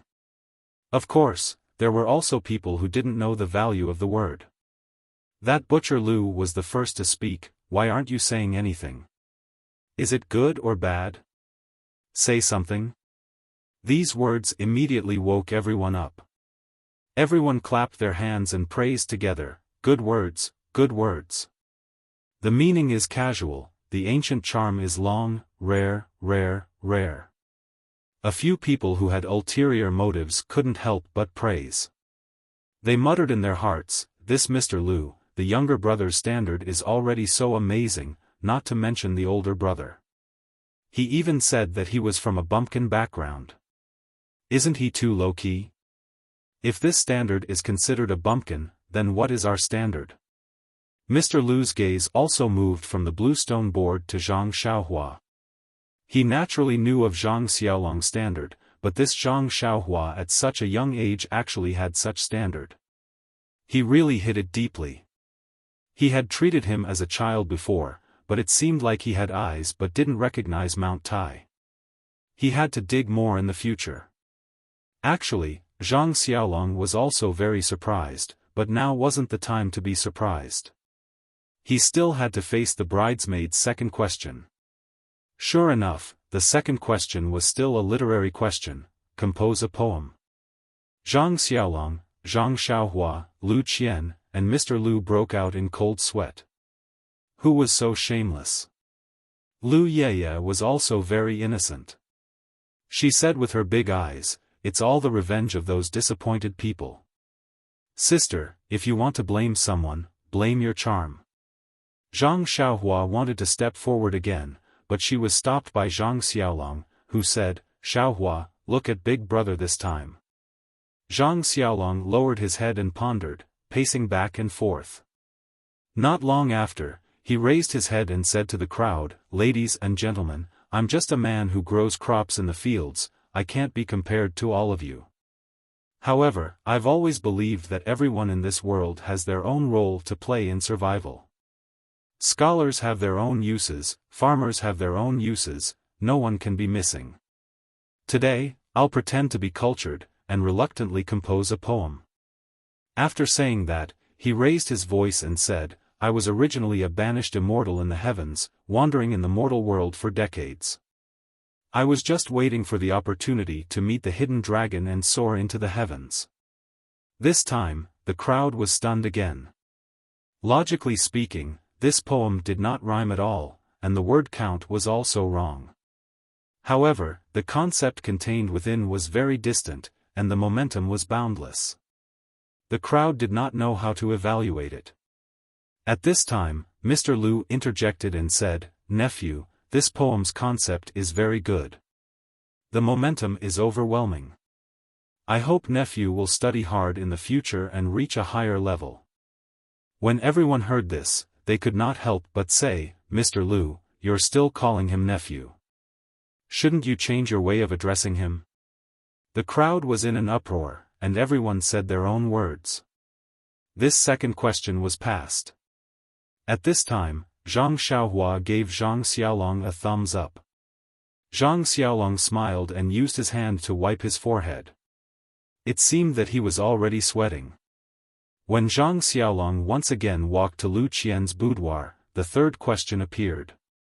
If the bride was compared to an object, what would you want it to be? This question was very tricky. Everyone's answer would be different, and no matter how they answered, it could be said to be a very good answer. It was also this kind of question that looked easy, but on the contrary, it was not easy to answer. Many people in the crowd were thinking in their hearts. If they were to answer this question themselves, what would they say? However, this question seemed to be too simple for Zhang Xiaolong. He did not even think and immediately answered, I hope that Qian is a mirror given to me by the heavens. When I make a mistake, she can remind me and correct me. I hope that Qian is a lotus flower given to me by the heavens. We can be harmonious, respect, and love each other forever. I hope that Qian is a crutch given to me by the heavens. When we are both old, we can support each other and grow old together. Zhang Xiaolong's answer was so simple and straight to the heart. Everyone could not help but sigh in their hearts. Lu Qian indeed had a unique insight and found her true love. Originally, there were some people who were dissatisfied, but at this moment, they also felt Zhang Xiaolong's sincerity towards Lu Qian. They could not help but applaud and cheer. Lu Yeye, who was listening in the room, also had stars in her eyes. She smiled and said to Lu Qian, whose face was red and her eyes were sparkling, Sister, other people are all sour scholars. This future brother-in-law has not studied for a few days. How can he be so sour? Could it be that sister's few days in the Zhang family can make this Zhang Xiaolong so sour? What kind of distance is that? Lu Qian scolded, You're thinking too much. Lu Qian scolded with a smile, You little girl, you're always thinking in the wrong direction. I didn't think that this little dragon would have such literary talent and accomplishment. I didn't teach him these. I only thought that he had the potential in this area. It seems that I didn't misjudge him. Yeye, why aren't you opening the door? After that, she put the red veil on her head. Lu Yeye said, Yes, bride. After that, she opened the door wide. The people outside the room saw the door open and knew that the bride's side had passed. Naturally, there was a burst of cheers. Then, Zhang Xiaolong entered the room. Under the accompaniment of the bridesmaid, Lu Yeye, he carefully brought Lu Qian out. They walked into the Lu family's hall together. In the hall, Mr. Lu was already sitting there. Zhang Xiaolong and Lu Qian walked in front of Mr. Lu and knelt down together to kowtow 3 times to the old man. After they finished, Mr. Lu quickly stood up and helped them up. At this time, Lu Qian was already sobbing. She felt the pain of leaving home. It was also because she had gone to other places in the past. In the end, she had to return to her home. No matter where she was, she always had this root in her heart. From today onwards, this was no longer her home. She did not need to think about coming back. She inevitably felt a sense of loss in her heart. Thinking about the place where she grew up and thinking about her mother not being able to see this scene, how could she still control her feelings? Mr. Lu walked in front of Zhang Xiaolong. Zhang Xiaolong quickly called him father-in-law. Mr. Lu looked at Zhang Xiaolong's eyes and put Lu Qian's hand in his hand. He said, Xiaolong, I'll leave Qian to you. You must remember what you said to me before. Treat her well and don't let her down. Zhang Xiaolong took Lu Qian's hand and said seriously, Father-in-law, I treat Qian sincerely. In the future, you can look at me. I will definitely not let you down. Then, Mr. Lu walked in front of Lu Qian and took her hand. He said, Qian, in the future, you are a member of the Zhang family. You must serve your in-laws well and live a good life with Xiaolong. I don't want to say anything else. I just hope that you can grow old together and live a happy life. Lu Qian cried and said, I know, father. We will do it. Then, Mr. Lu said, Okay, you should go back quickly. They must still be waiting. After saying this, Zhang Xiaolong took Lu Qian's hand and sent Lu Qian to the bridal sedan that had been waiting for a long time at the door. Then, he got on the horse and let Zhang Xiaohua lead the horse. Lu Yeye accompanied by the bridal sedan. She led the bridal sedan and walked slowly from the Lu family's gate to the village entrance. Mr. Lu watched from afar as the wedding crowd walked further and further away. He couldn't help but cry. The daughter that he had raised for such a long time was going to be married off in the blink of an eye. Even if she would live with him soon, she would not be the same person at that time. At that time, she would first be the daughter-in-law of the Zhang family. Thinking of this, Mr. Lu couldn't help but think of his deceased wife. It was a pity that she passed away early and couldn't see the scene of his daughter getting married. At this time, Lu Kai also came over. He supported his father and comforted him. "Father, Xiaolong is a very good child. The people of the Zhang family are also very reasonable. Sister won't suffer any grievances when she marries over. Moreover, aren't you moving over to live with them soon? If there is anything, you will be the first to know. It's not much different from sister living at home with you now." Mr. Lu sighed and nodded. Then, he shook his head and turned back to the house. Zhang Xiaolong and the others took the bridal sedan out of the village entrance of Balagu. Looking at the sky, it was already late in the morning. He said to Zhang Xiaohua and Lu Yeye, looking at the time, "It's already late. We have to hurry. Xiaohua, you ride with me. Yeye, you also sit in the sedan. It's only right for the bridesmaid to sit in the sedan."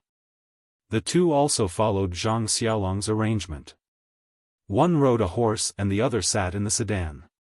Only then did the wedding procession speed up and prepare to reach the Guozhuang house before noon.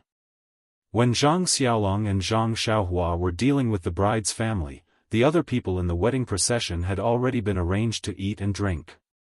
Even the horse that Zhang Xiaolong rode had been fed well. After coming out of Balagu, the horse no longer played music. At this time, everyone was full of energy and was ready to hurry. They still walked on the main road back. At this time, there were more people. Everyone was very interested in the wedding procession. Along the way, many people pointed at the wedding procession and commented on Zhang Xiaolong as the groom from time to time. They also guessed the appearance of the bride. It was a pity that the curtains of the bridal sedan were covered. Otherwise, everyone's eyes would look there, hoping to see the beauty of the bride.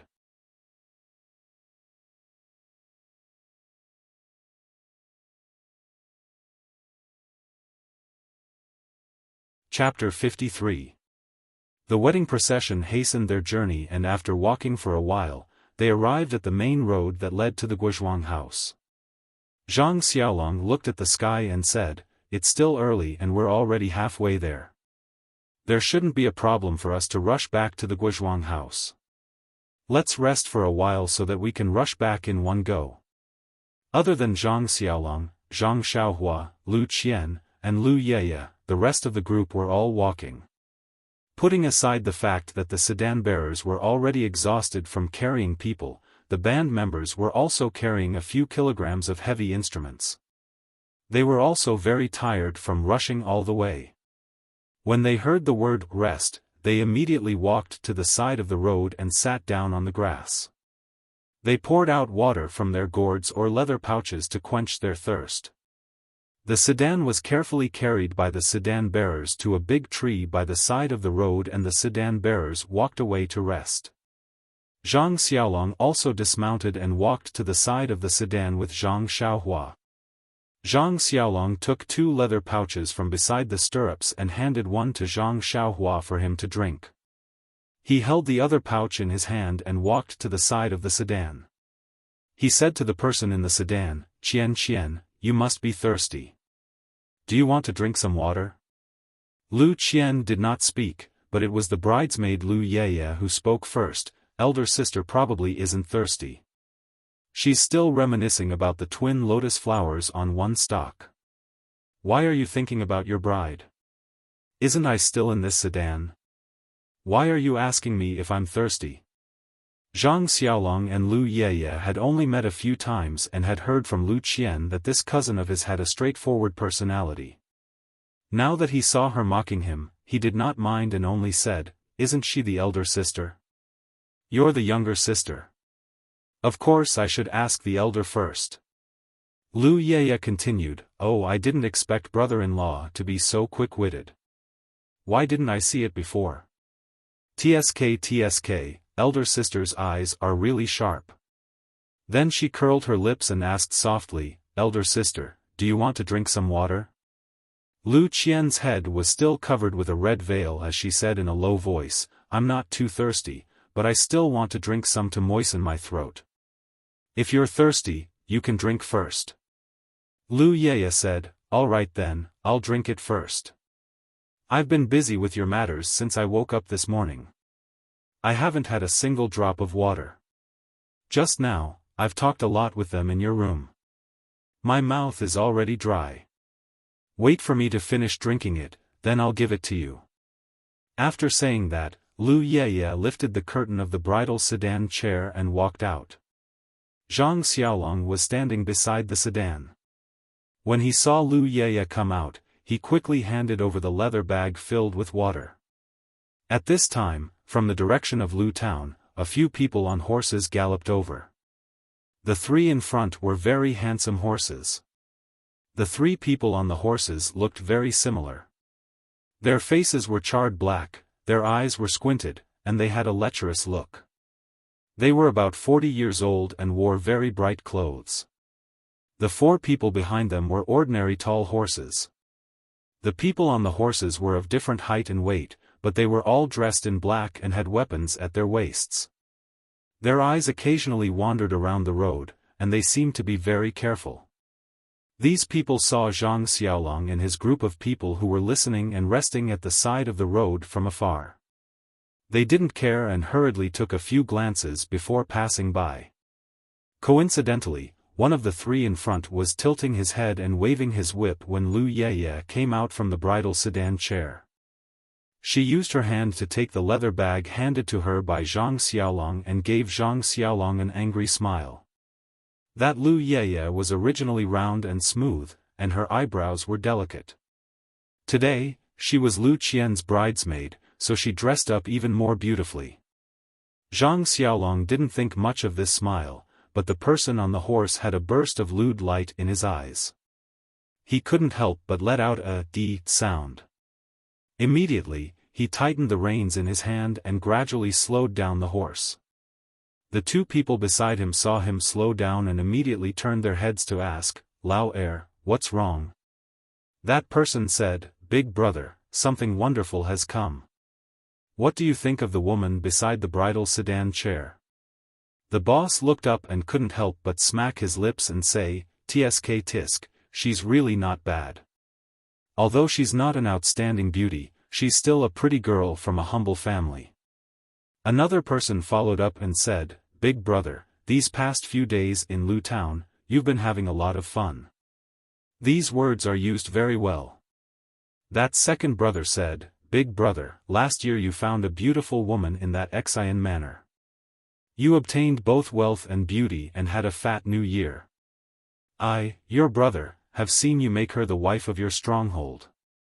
My heart itches. Although this Lu Town girl is interesting, she's still a woman of romance. She won't last long. I think this woman isn't bad. Why don't you get her into the stronghold and let her be my concubine?" The boss said, "The deal before the new year was indeed a good deal. I thought it was his family who dug up the jewels from the mountain and we just took the jewels. Who knew that the woman in his family was so beautiful? How could I let her go? However, second brother, this place is not far from Lu Town and is on the official road.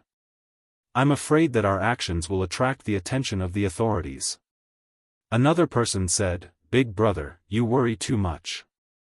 Although it's not far from Lu Town, there are not many people here. Just the few bumpkins who came to escort the bride don't seem to be from this town. If they rob someone, then so be it. It's not the first time we've done this. After we've done it, we don't have to kill anyone. If we leave our names behind, I'm sure they won't dare to report it to the authorities. Let's hurry back to the village." Even if we catch them, the authorities will know. The second brother said, Lao Er's words are very reasonable. Big brother, let's do it. The boss looked around and seemed to be hesitating. Lao Er said, Second brother, the woman in front of the sedan chair is yours. The bride in the sedan chair is mine. Today I'll be the groom. Ha ha ha. Lao Er said, Hee hee, the woman in the sedan chair still doesn't know whether she's fat or thin, beautiful or ugly. I'm not interested. This chick has soft skin and tender flesh. I think she suits me. Lao Er said, Second brother, you don't know this. If the bride isn't beautiful, why would she choose such a beautiful girl to be her bridesmaid? I think the bride must be more beautiful than her. Lao Er said, Lao Er is clever. However, if I didn't turn around and see it, how can you be the groom today? Tonight before you enter the room, you have to toast me 3 big bowls. Lao Er said with a sinister smile, Same to you. Let's go to the bridal chamber together. The 3 of them talked from afar and looked at the sedan chair from time to time. It seemed that they already had a plan in mind. The 4 people next to them didn't say anything. They surrounded the 3 of them in a circle as if they were used to it. Lao Er saw that the boss was still hesitating and said unhappily, Big brother, what's there to think about? We brothers don't have any fresh girls to serve us this new year. We can't compare to you. You have a beautiful woman in your bed. Lao Er saw that Lao Er was unhappy and Lao Er was eager to try. He laughed and said, Well said, who have we she chui 3 wolves been afraid of? Big brother has meat to eat. We can't let the brothers drink only soup. Let's go. Today we'll do a good job and let the brothers eat meat. Finished speaking, the 3 of them turned their horses around and rushed towards Zhang Xiaolong and the others. The other 4 people also came from the side. At this time, Zhang Xiaohua had finished drinking water and handed her leather bag to Lao Er. His ears were very sensitive. He heard the sound of horses galloping away and then turning back. He immediately looked up and saw 7 people rushing towards him. He became alert and quickly said to Zhang Xiaolong, Big brother, be careful. The group of people who just passed by are back. Is there something wrong? Zhang Xiaolong was just talking to Lu Qian and Lu Yeye. He didn't notice the horses passing by. Now that he heard Zhang Xiaohua's reminder, he immediately looked up and saw the Shi Chui 3 wolves looking at him with lustful eyes.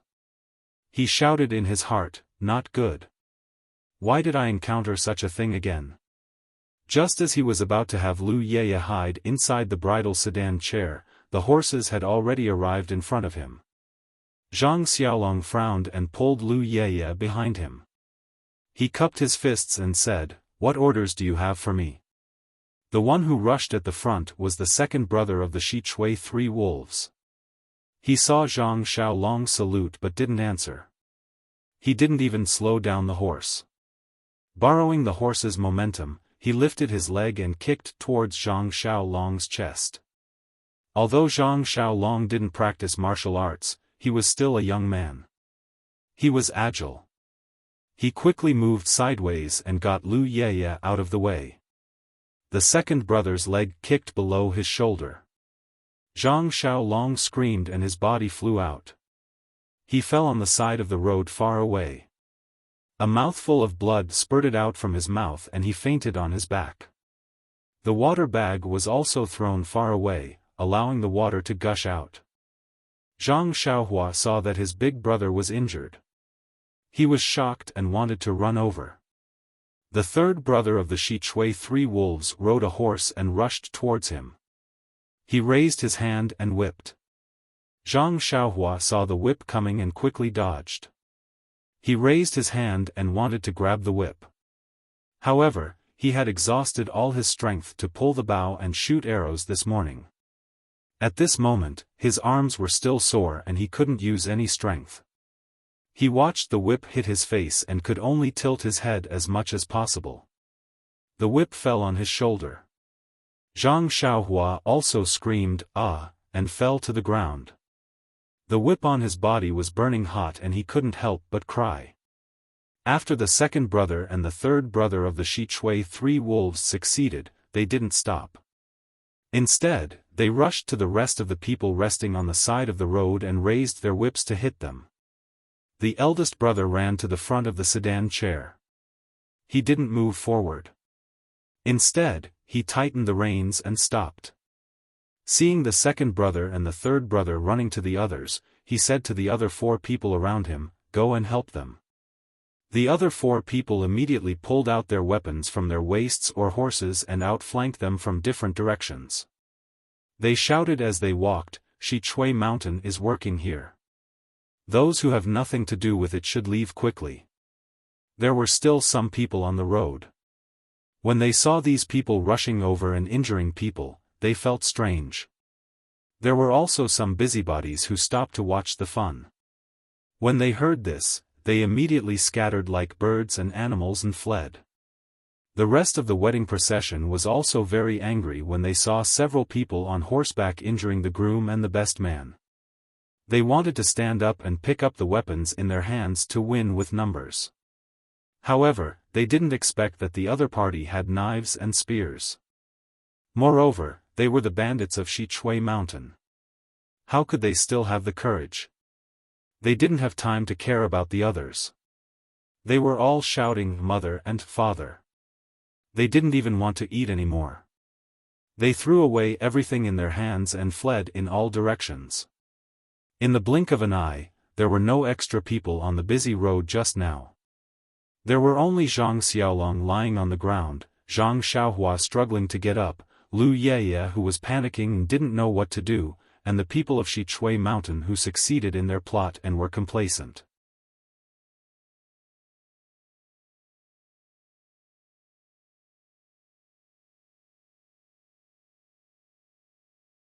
Chapter 54. When the people of Shichui Mountain saw the wedding procession running away, they didn't chase after them. They knew that these villagers were timid and wouldn't come back for a while. If they didn't kill them, they wouldn't resist. When they had the courage to come back, they would have returned to Shichui Mountain. Lu Qian, who was in the bridal sedan, didn't know what had happened. She heard Zhang Xiaolong's words after Lu Yeye went out, so she knew that someone was coming. Then she heard Zhang Xiaolong scream. She felt pain in her heart and wanted to get out of the bridal sedan. However, the custom in the countryside was that the bride couldn't take off the red veil before entering the bridal chamber, so she hesitated. Then she heard Zhang Xiaohua's scream and the shouts of the people of Shichui Mountain. She immediately knew that something was wrong. She made up her mind, tore off the red veil, opened the curtain and walked out. What she saw was Lu Yeye's trembling shoulders and the head of Shichui Mountain's lecherous and regretful eyes. At this time, Lu Qian, who had been nourished by the well water of the Zhang family, was not at the same level as Lu Yeye. Her skin was as smooth as jade, her eyebrows were beautiful, and her almond-shaped eyes were charming. If she was not very beautiful in the eyes of young ruffian Lu Zhen a few months ago, now she was a beauty. In particular, her temperament, which was changing, was even more fascinating, like a fairy in the human world.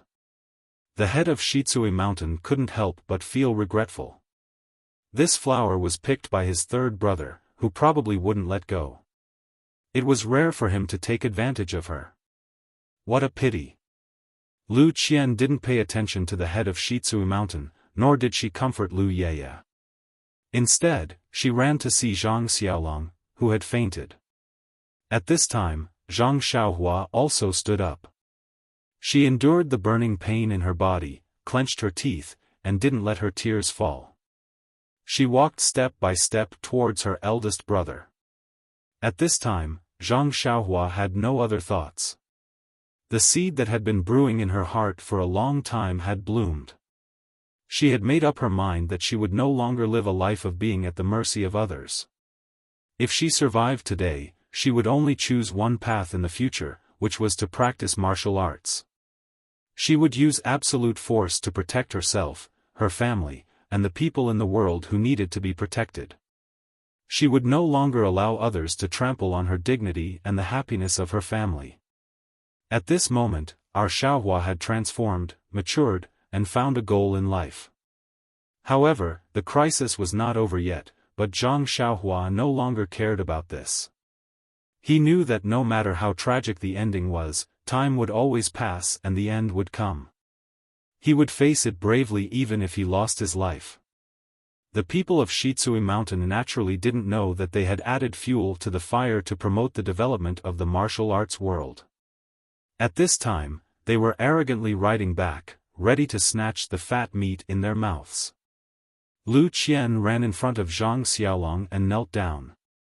She looked at his blood-stained chest with heartache. She carefully picked up his head and placed it on her chest. She used her nails to pinch Zhang Xiaolong's philtrum. Lu Qian did not cry. She knew her situation. Any helpless action would only make the villain more arrogant. Perhaps her fate had been determined. She also had to say goodbye to her lover. When Zhang Xiaohua staggered to Zhang Xiaolong had slightly opened his eyes. He looked at his bride helplessly and was extremely indignant in his heart. Although the other party hurt him without talking, he, who had woken up, naturally knew the other party's intention. However, how could he resist? He looked around with difficulty. By the side of the road, there were only things left on the ground. There was not a single person. He sighed inwardly. The shoulder of the hand that had just recovered was dislocated by a kick. He could not move it. He used his other hand to hold the hand that was pinching his philtrum. He did not say anything. The two of them looked at each other.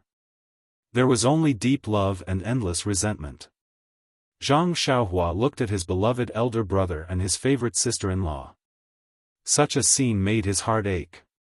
Lu Yeye, who was beside the sedan chair, saw Zhang Xiaolong wake up and quickly ran over. It seemed that it was safer here. The boss of Shitsui Mountain did not stop them and slowly rode his horse over. The other people also drove their horses and slowly surrounded them. The third brother of Shitsui Mountain waved the horsewhip in his hand and stared at Lu Qian, who was wearing a wedding dress. He felt extremely refreshed. This trip was really worth it. He got such a beautiful woman without any effort. In the future, he would have unlimited happiness. The second brother of Shitsui Mountain stared at Lu Qian. His heart was full of jealousy. He secretly regretted letting the third brother get the upper hand. However, when he looked at Lu Yeye's pale face, he felt a little comforted. He stole a glance at the greedy look of the eldest brother and could not help but feel lucky. The bride was so beautiful. After returning to the mountain, he did not know who she would belong to. It was better for him not to get involved. When Lu Yeye saw that everyone was surrounding them, she could not help but hug her shoulders and asked with a trembling voice, what do you want to do?" The second brother of Shitsui Mountain said with a lewd smile, "We don't want to do anything. It's just that when we see this little brother being the groom today, our hearts are also itching. We want to be the groom and have a taste. How about it? Seeing your sister as the bride, do you also want to have a taste? Let's enter the bridal chamber together tonight." In fact, she already knew what the ending would be.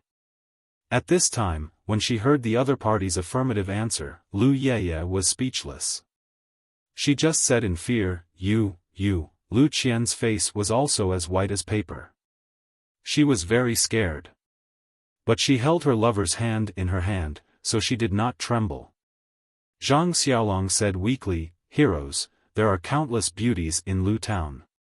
How can my wife enter the eyes of heroes? If you can let us husband and wife go today, we will definitely go bankrupt and send all our property to Shitsui Mountain in the future." The third brother of Shitsui Mountain laughed and said, "Your wife's beauty is very good in our eyes. It's your blessing to take a fancy to her. If you know what's good for you and let her go with us, we can still spare your lives. Otherwise, all of your heads will be chopped off." You won't be able to marry a wife even if you want to.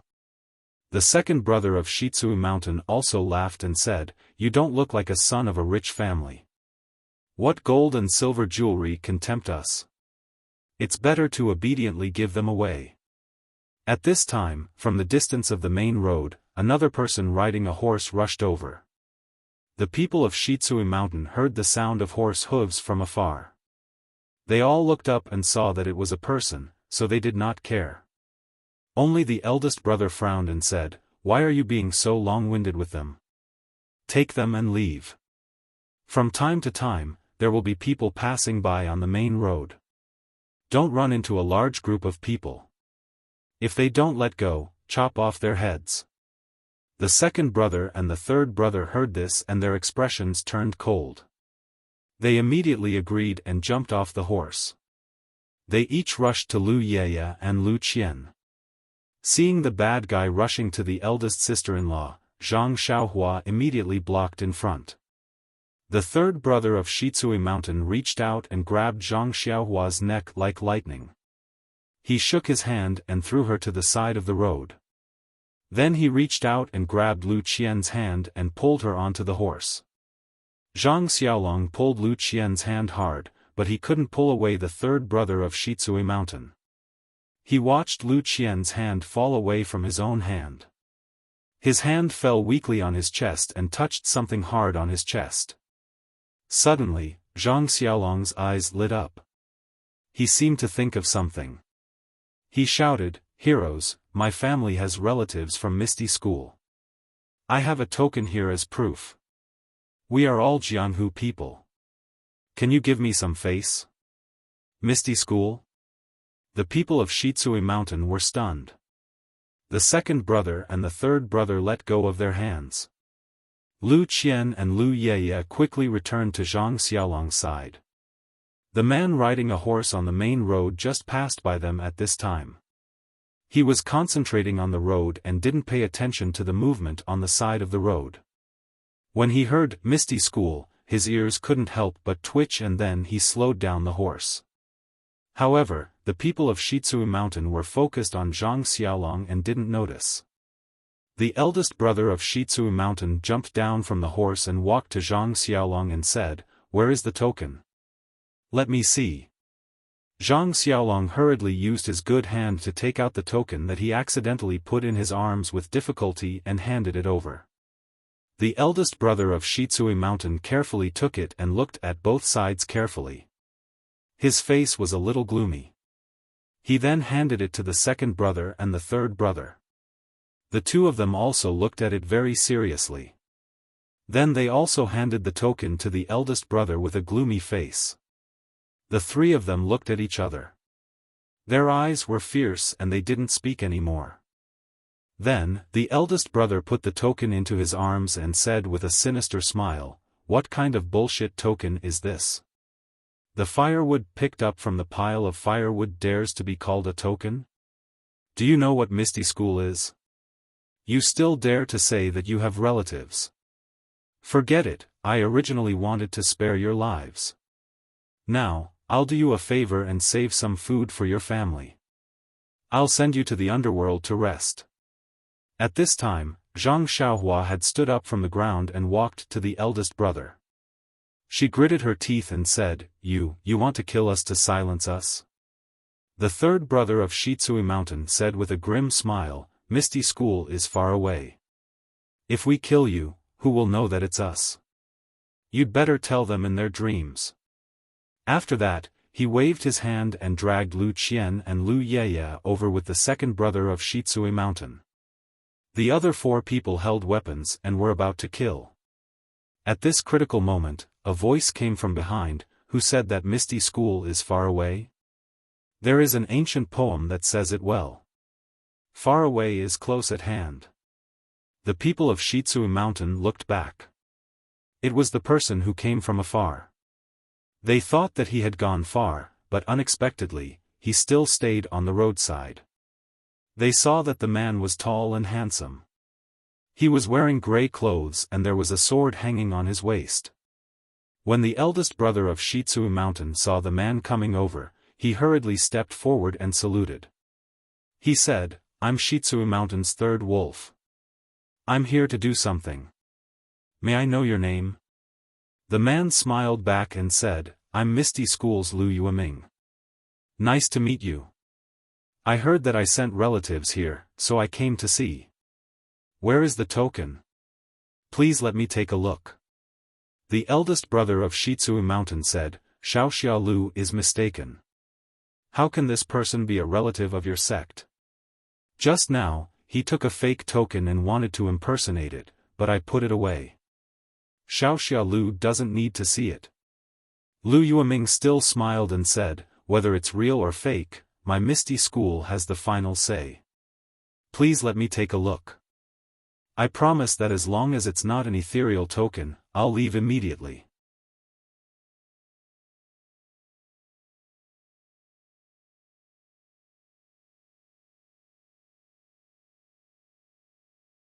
Chapter 55. Seeing that he couldn't find an excuse, the boss of Shitsui Mountain said with a charming smile, no problem, Xiao Lu, I will take it out for you. After that, he fumbled in his arms for a moment, took out the token, and carefully handed it to Lu Yueming. Lu Yueming stared at the boss of Shitsui Mountain and didn't say anything. Seeing that the token was handed over, he reached out and took it. But at this moment, something unexpected happened. After the boss of Shitsui Mountain gave the token to Lu Yueming, he didn't withdraw his hand. Instead, he suddenly sped up and handed it forward again. But this time, it wasn't a token in his hand, but a small dagger. The tip of the dagger emitted a blue light under the sunlight. Needless to say, it was quenched with poison. The dagger wasn't aimed at Lu Yueming's throat or chest, or other vital parts. Instead, it was aimed at his hand that had just received the token. It seemed that the boss of Shitsui Mountain was very confident about the poison on the dagger. He only hoped that it could make a wound on Lu Yueming's hand. The hope was beautiful, and the goal was very close, but how could a disciple from the Misty School be compared with a martial artist from the wilderness like Shitsui Mountain? Lu Yueming turned his wrist and the token in his hand changed direction. The edge of the token swept across the boss of Shitsui Mountain from top to bottom. The boss of Shitsui Mountain only felt his wrist go numb and the dagger fell from his hand. But Lu Yueming didn't stop. He waved the front of the token at the handle of the dagger. The poisonous dagger was like an arrow released from a bow, quickly shooting towards the boss of Shitsui Mountain. The distance between the two was close, and the speed of the dagger was very fast. Before the boss of Shitsui Mountain could react, the dagger was inserted into his forehead with a pop sound. He looked at Lu Yueming in disbelief, turned over, and fell into the dust. The black color on his forehead quickly covered his face at a speed visible to the naked eye, and spread to his neck and body. But at this time, the boss of Shitsui Mountain's body had gradually become cold and had lost consciousness. When Lu Yueming saw that the poison on the dagger was so strong, he couldn't help but feel a chill in his heart. Then he looked at the rest of the people. Things had developed to this point, so it didn't matter whether he looked at the token or not.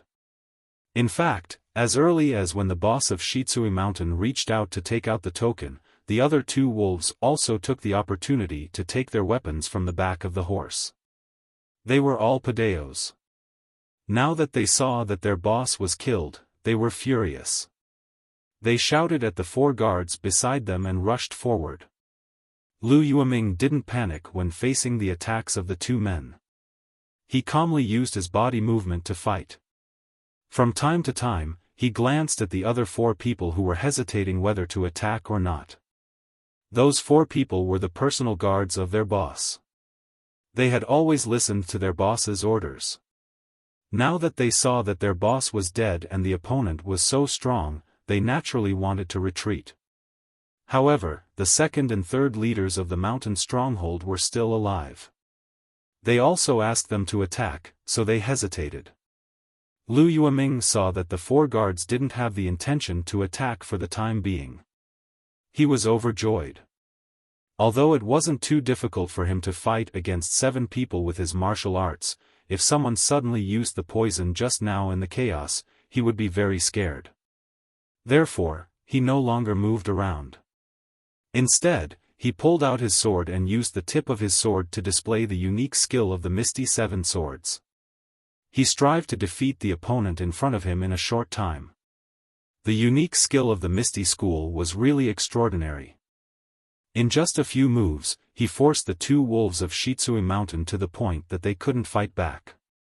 When the two wolves of Shitsui Mountain saw that there were no helpers, they were exhausted and immediately shouted, "Why aren't you attacking? Otherwise, you will be served by the family rules of the mountain stronghold."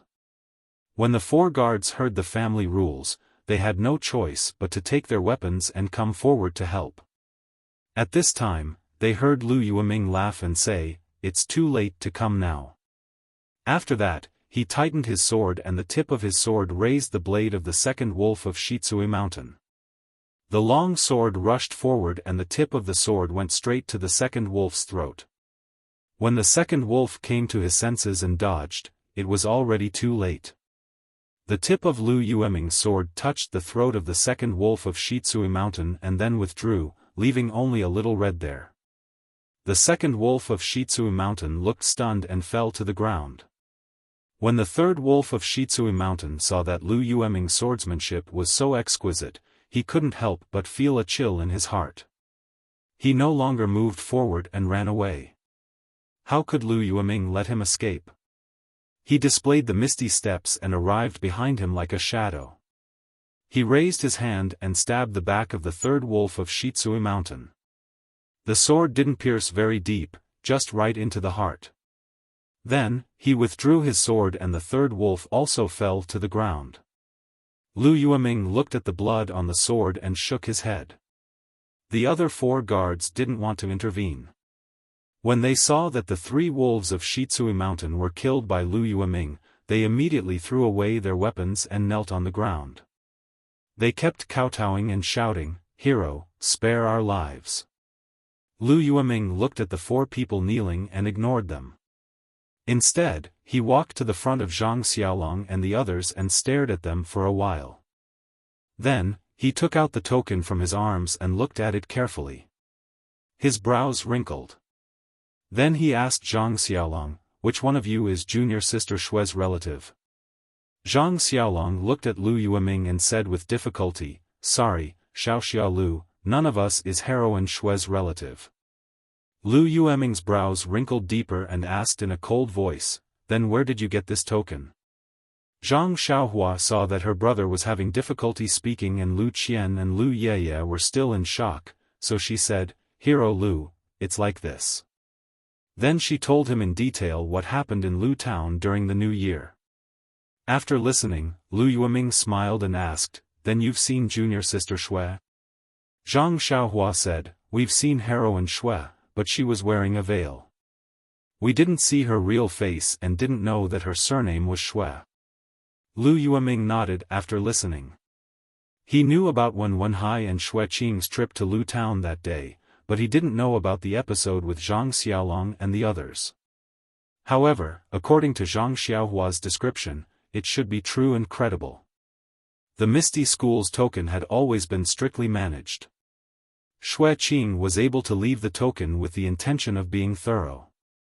Since he was able to encounter this matter, he could go back and tell junior sister Qing about it. Maybe he could even get her favor. Thinking of this, he couldn't help but smile. Thinking of this, Lu Yueming walked forward and carefully examined Zhang Xiaolong's injuries. First, he reconnected his dislocated arm, then he took out some medicinal pills and let Zhang Xiaolong swallow them.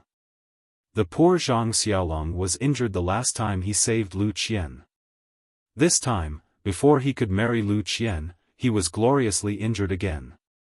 Each injury was more serious than the last.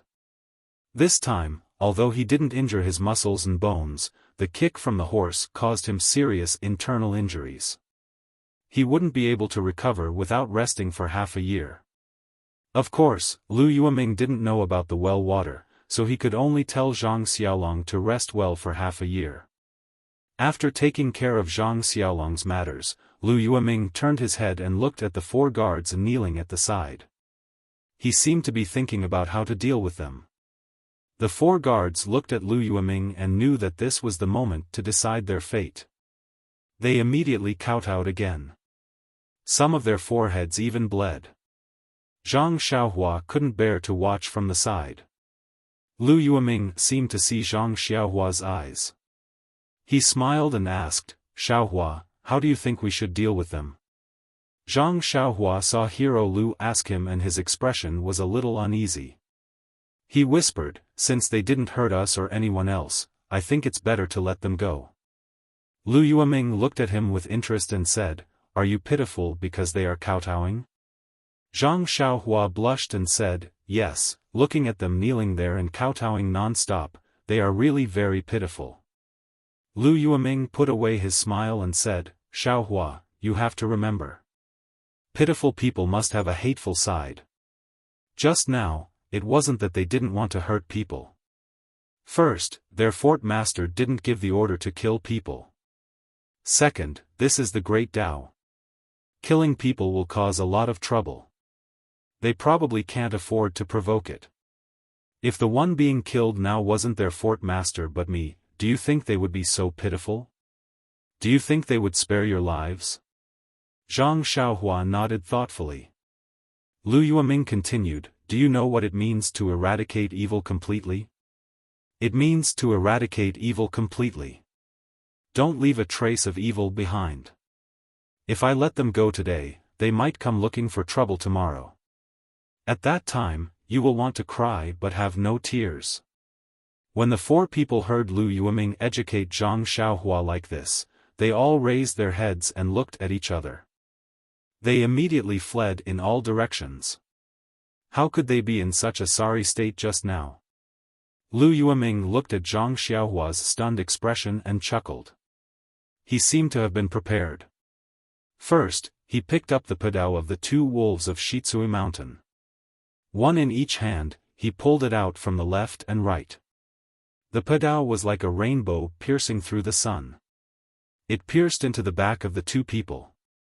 Pucci, the remaining force didn't decrease. It rushed forward and was firmly nailed into the ground. The moment Lu Yueming threw out the padao, he immediately used his lightness skill to chase after one of them. In the blink of an eye, he was behind that person. Lu Yueming stretched out his hand and stabbed his sword into the back of the person's heart. After pulling out the sword, he didn't check and immediately slanted to chase after the other person. The last guard seemed to have good lightness skill. By the time Lu Yueming chased after him, he was already dozens of feet away. Lu Yueming took a deep breath and sped up his pace. His body seemed to fly as he quickly floated towards that person.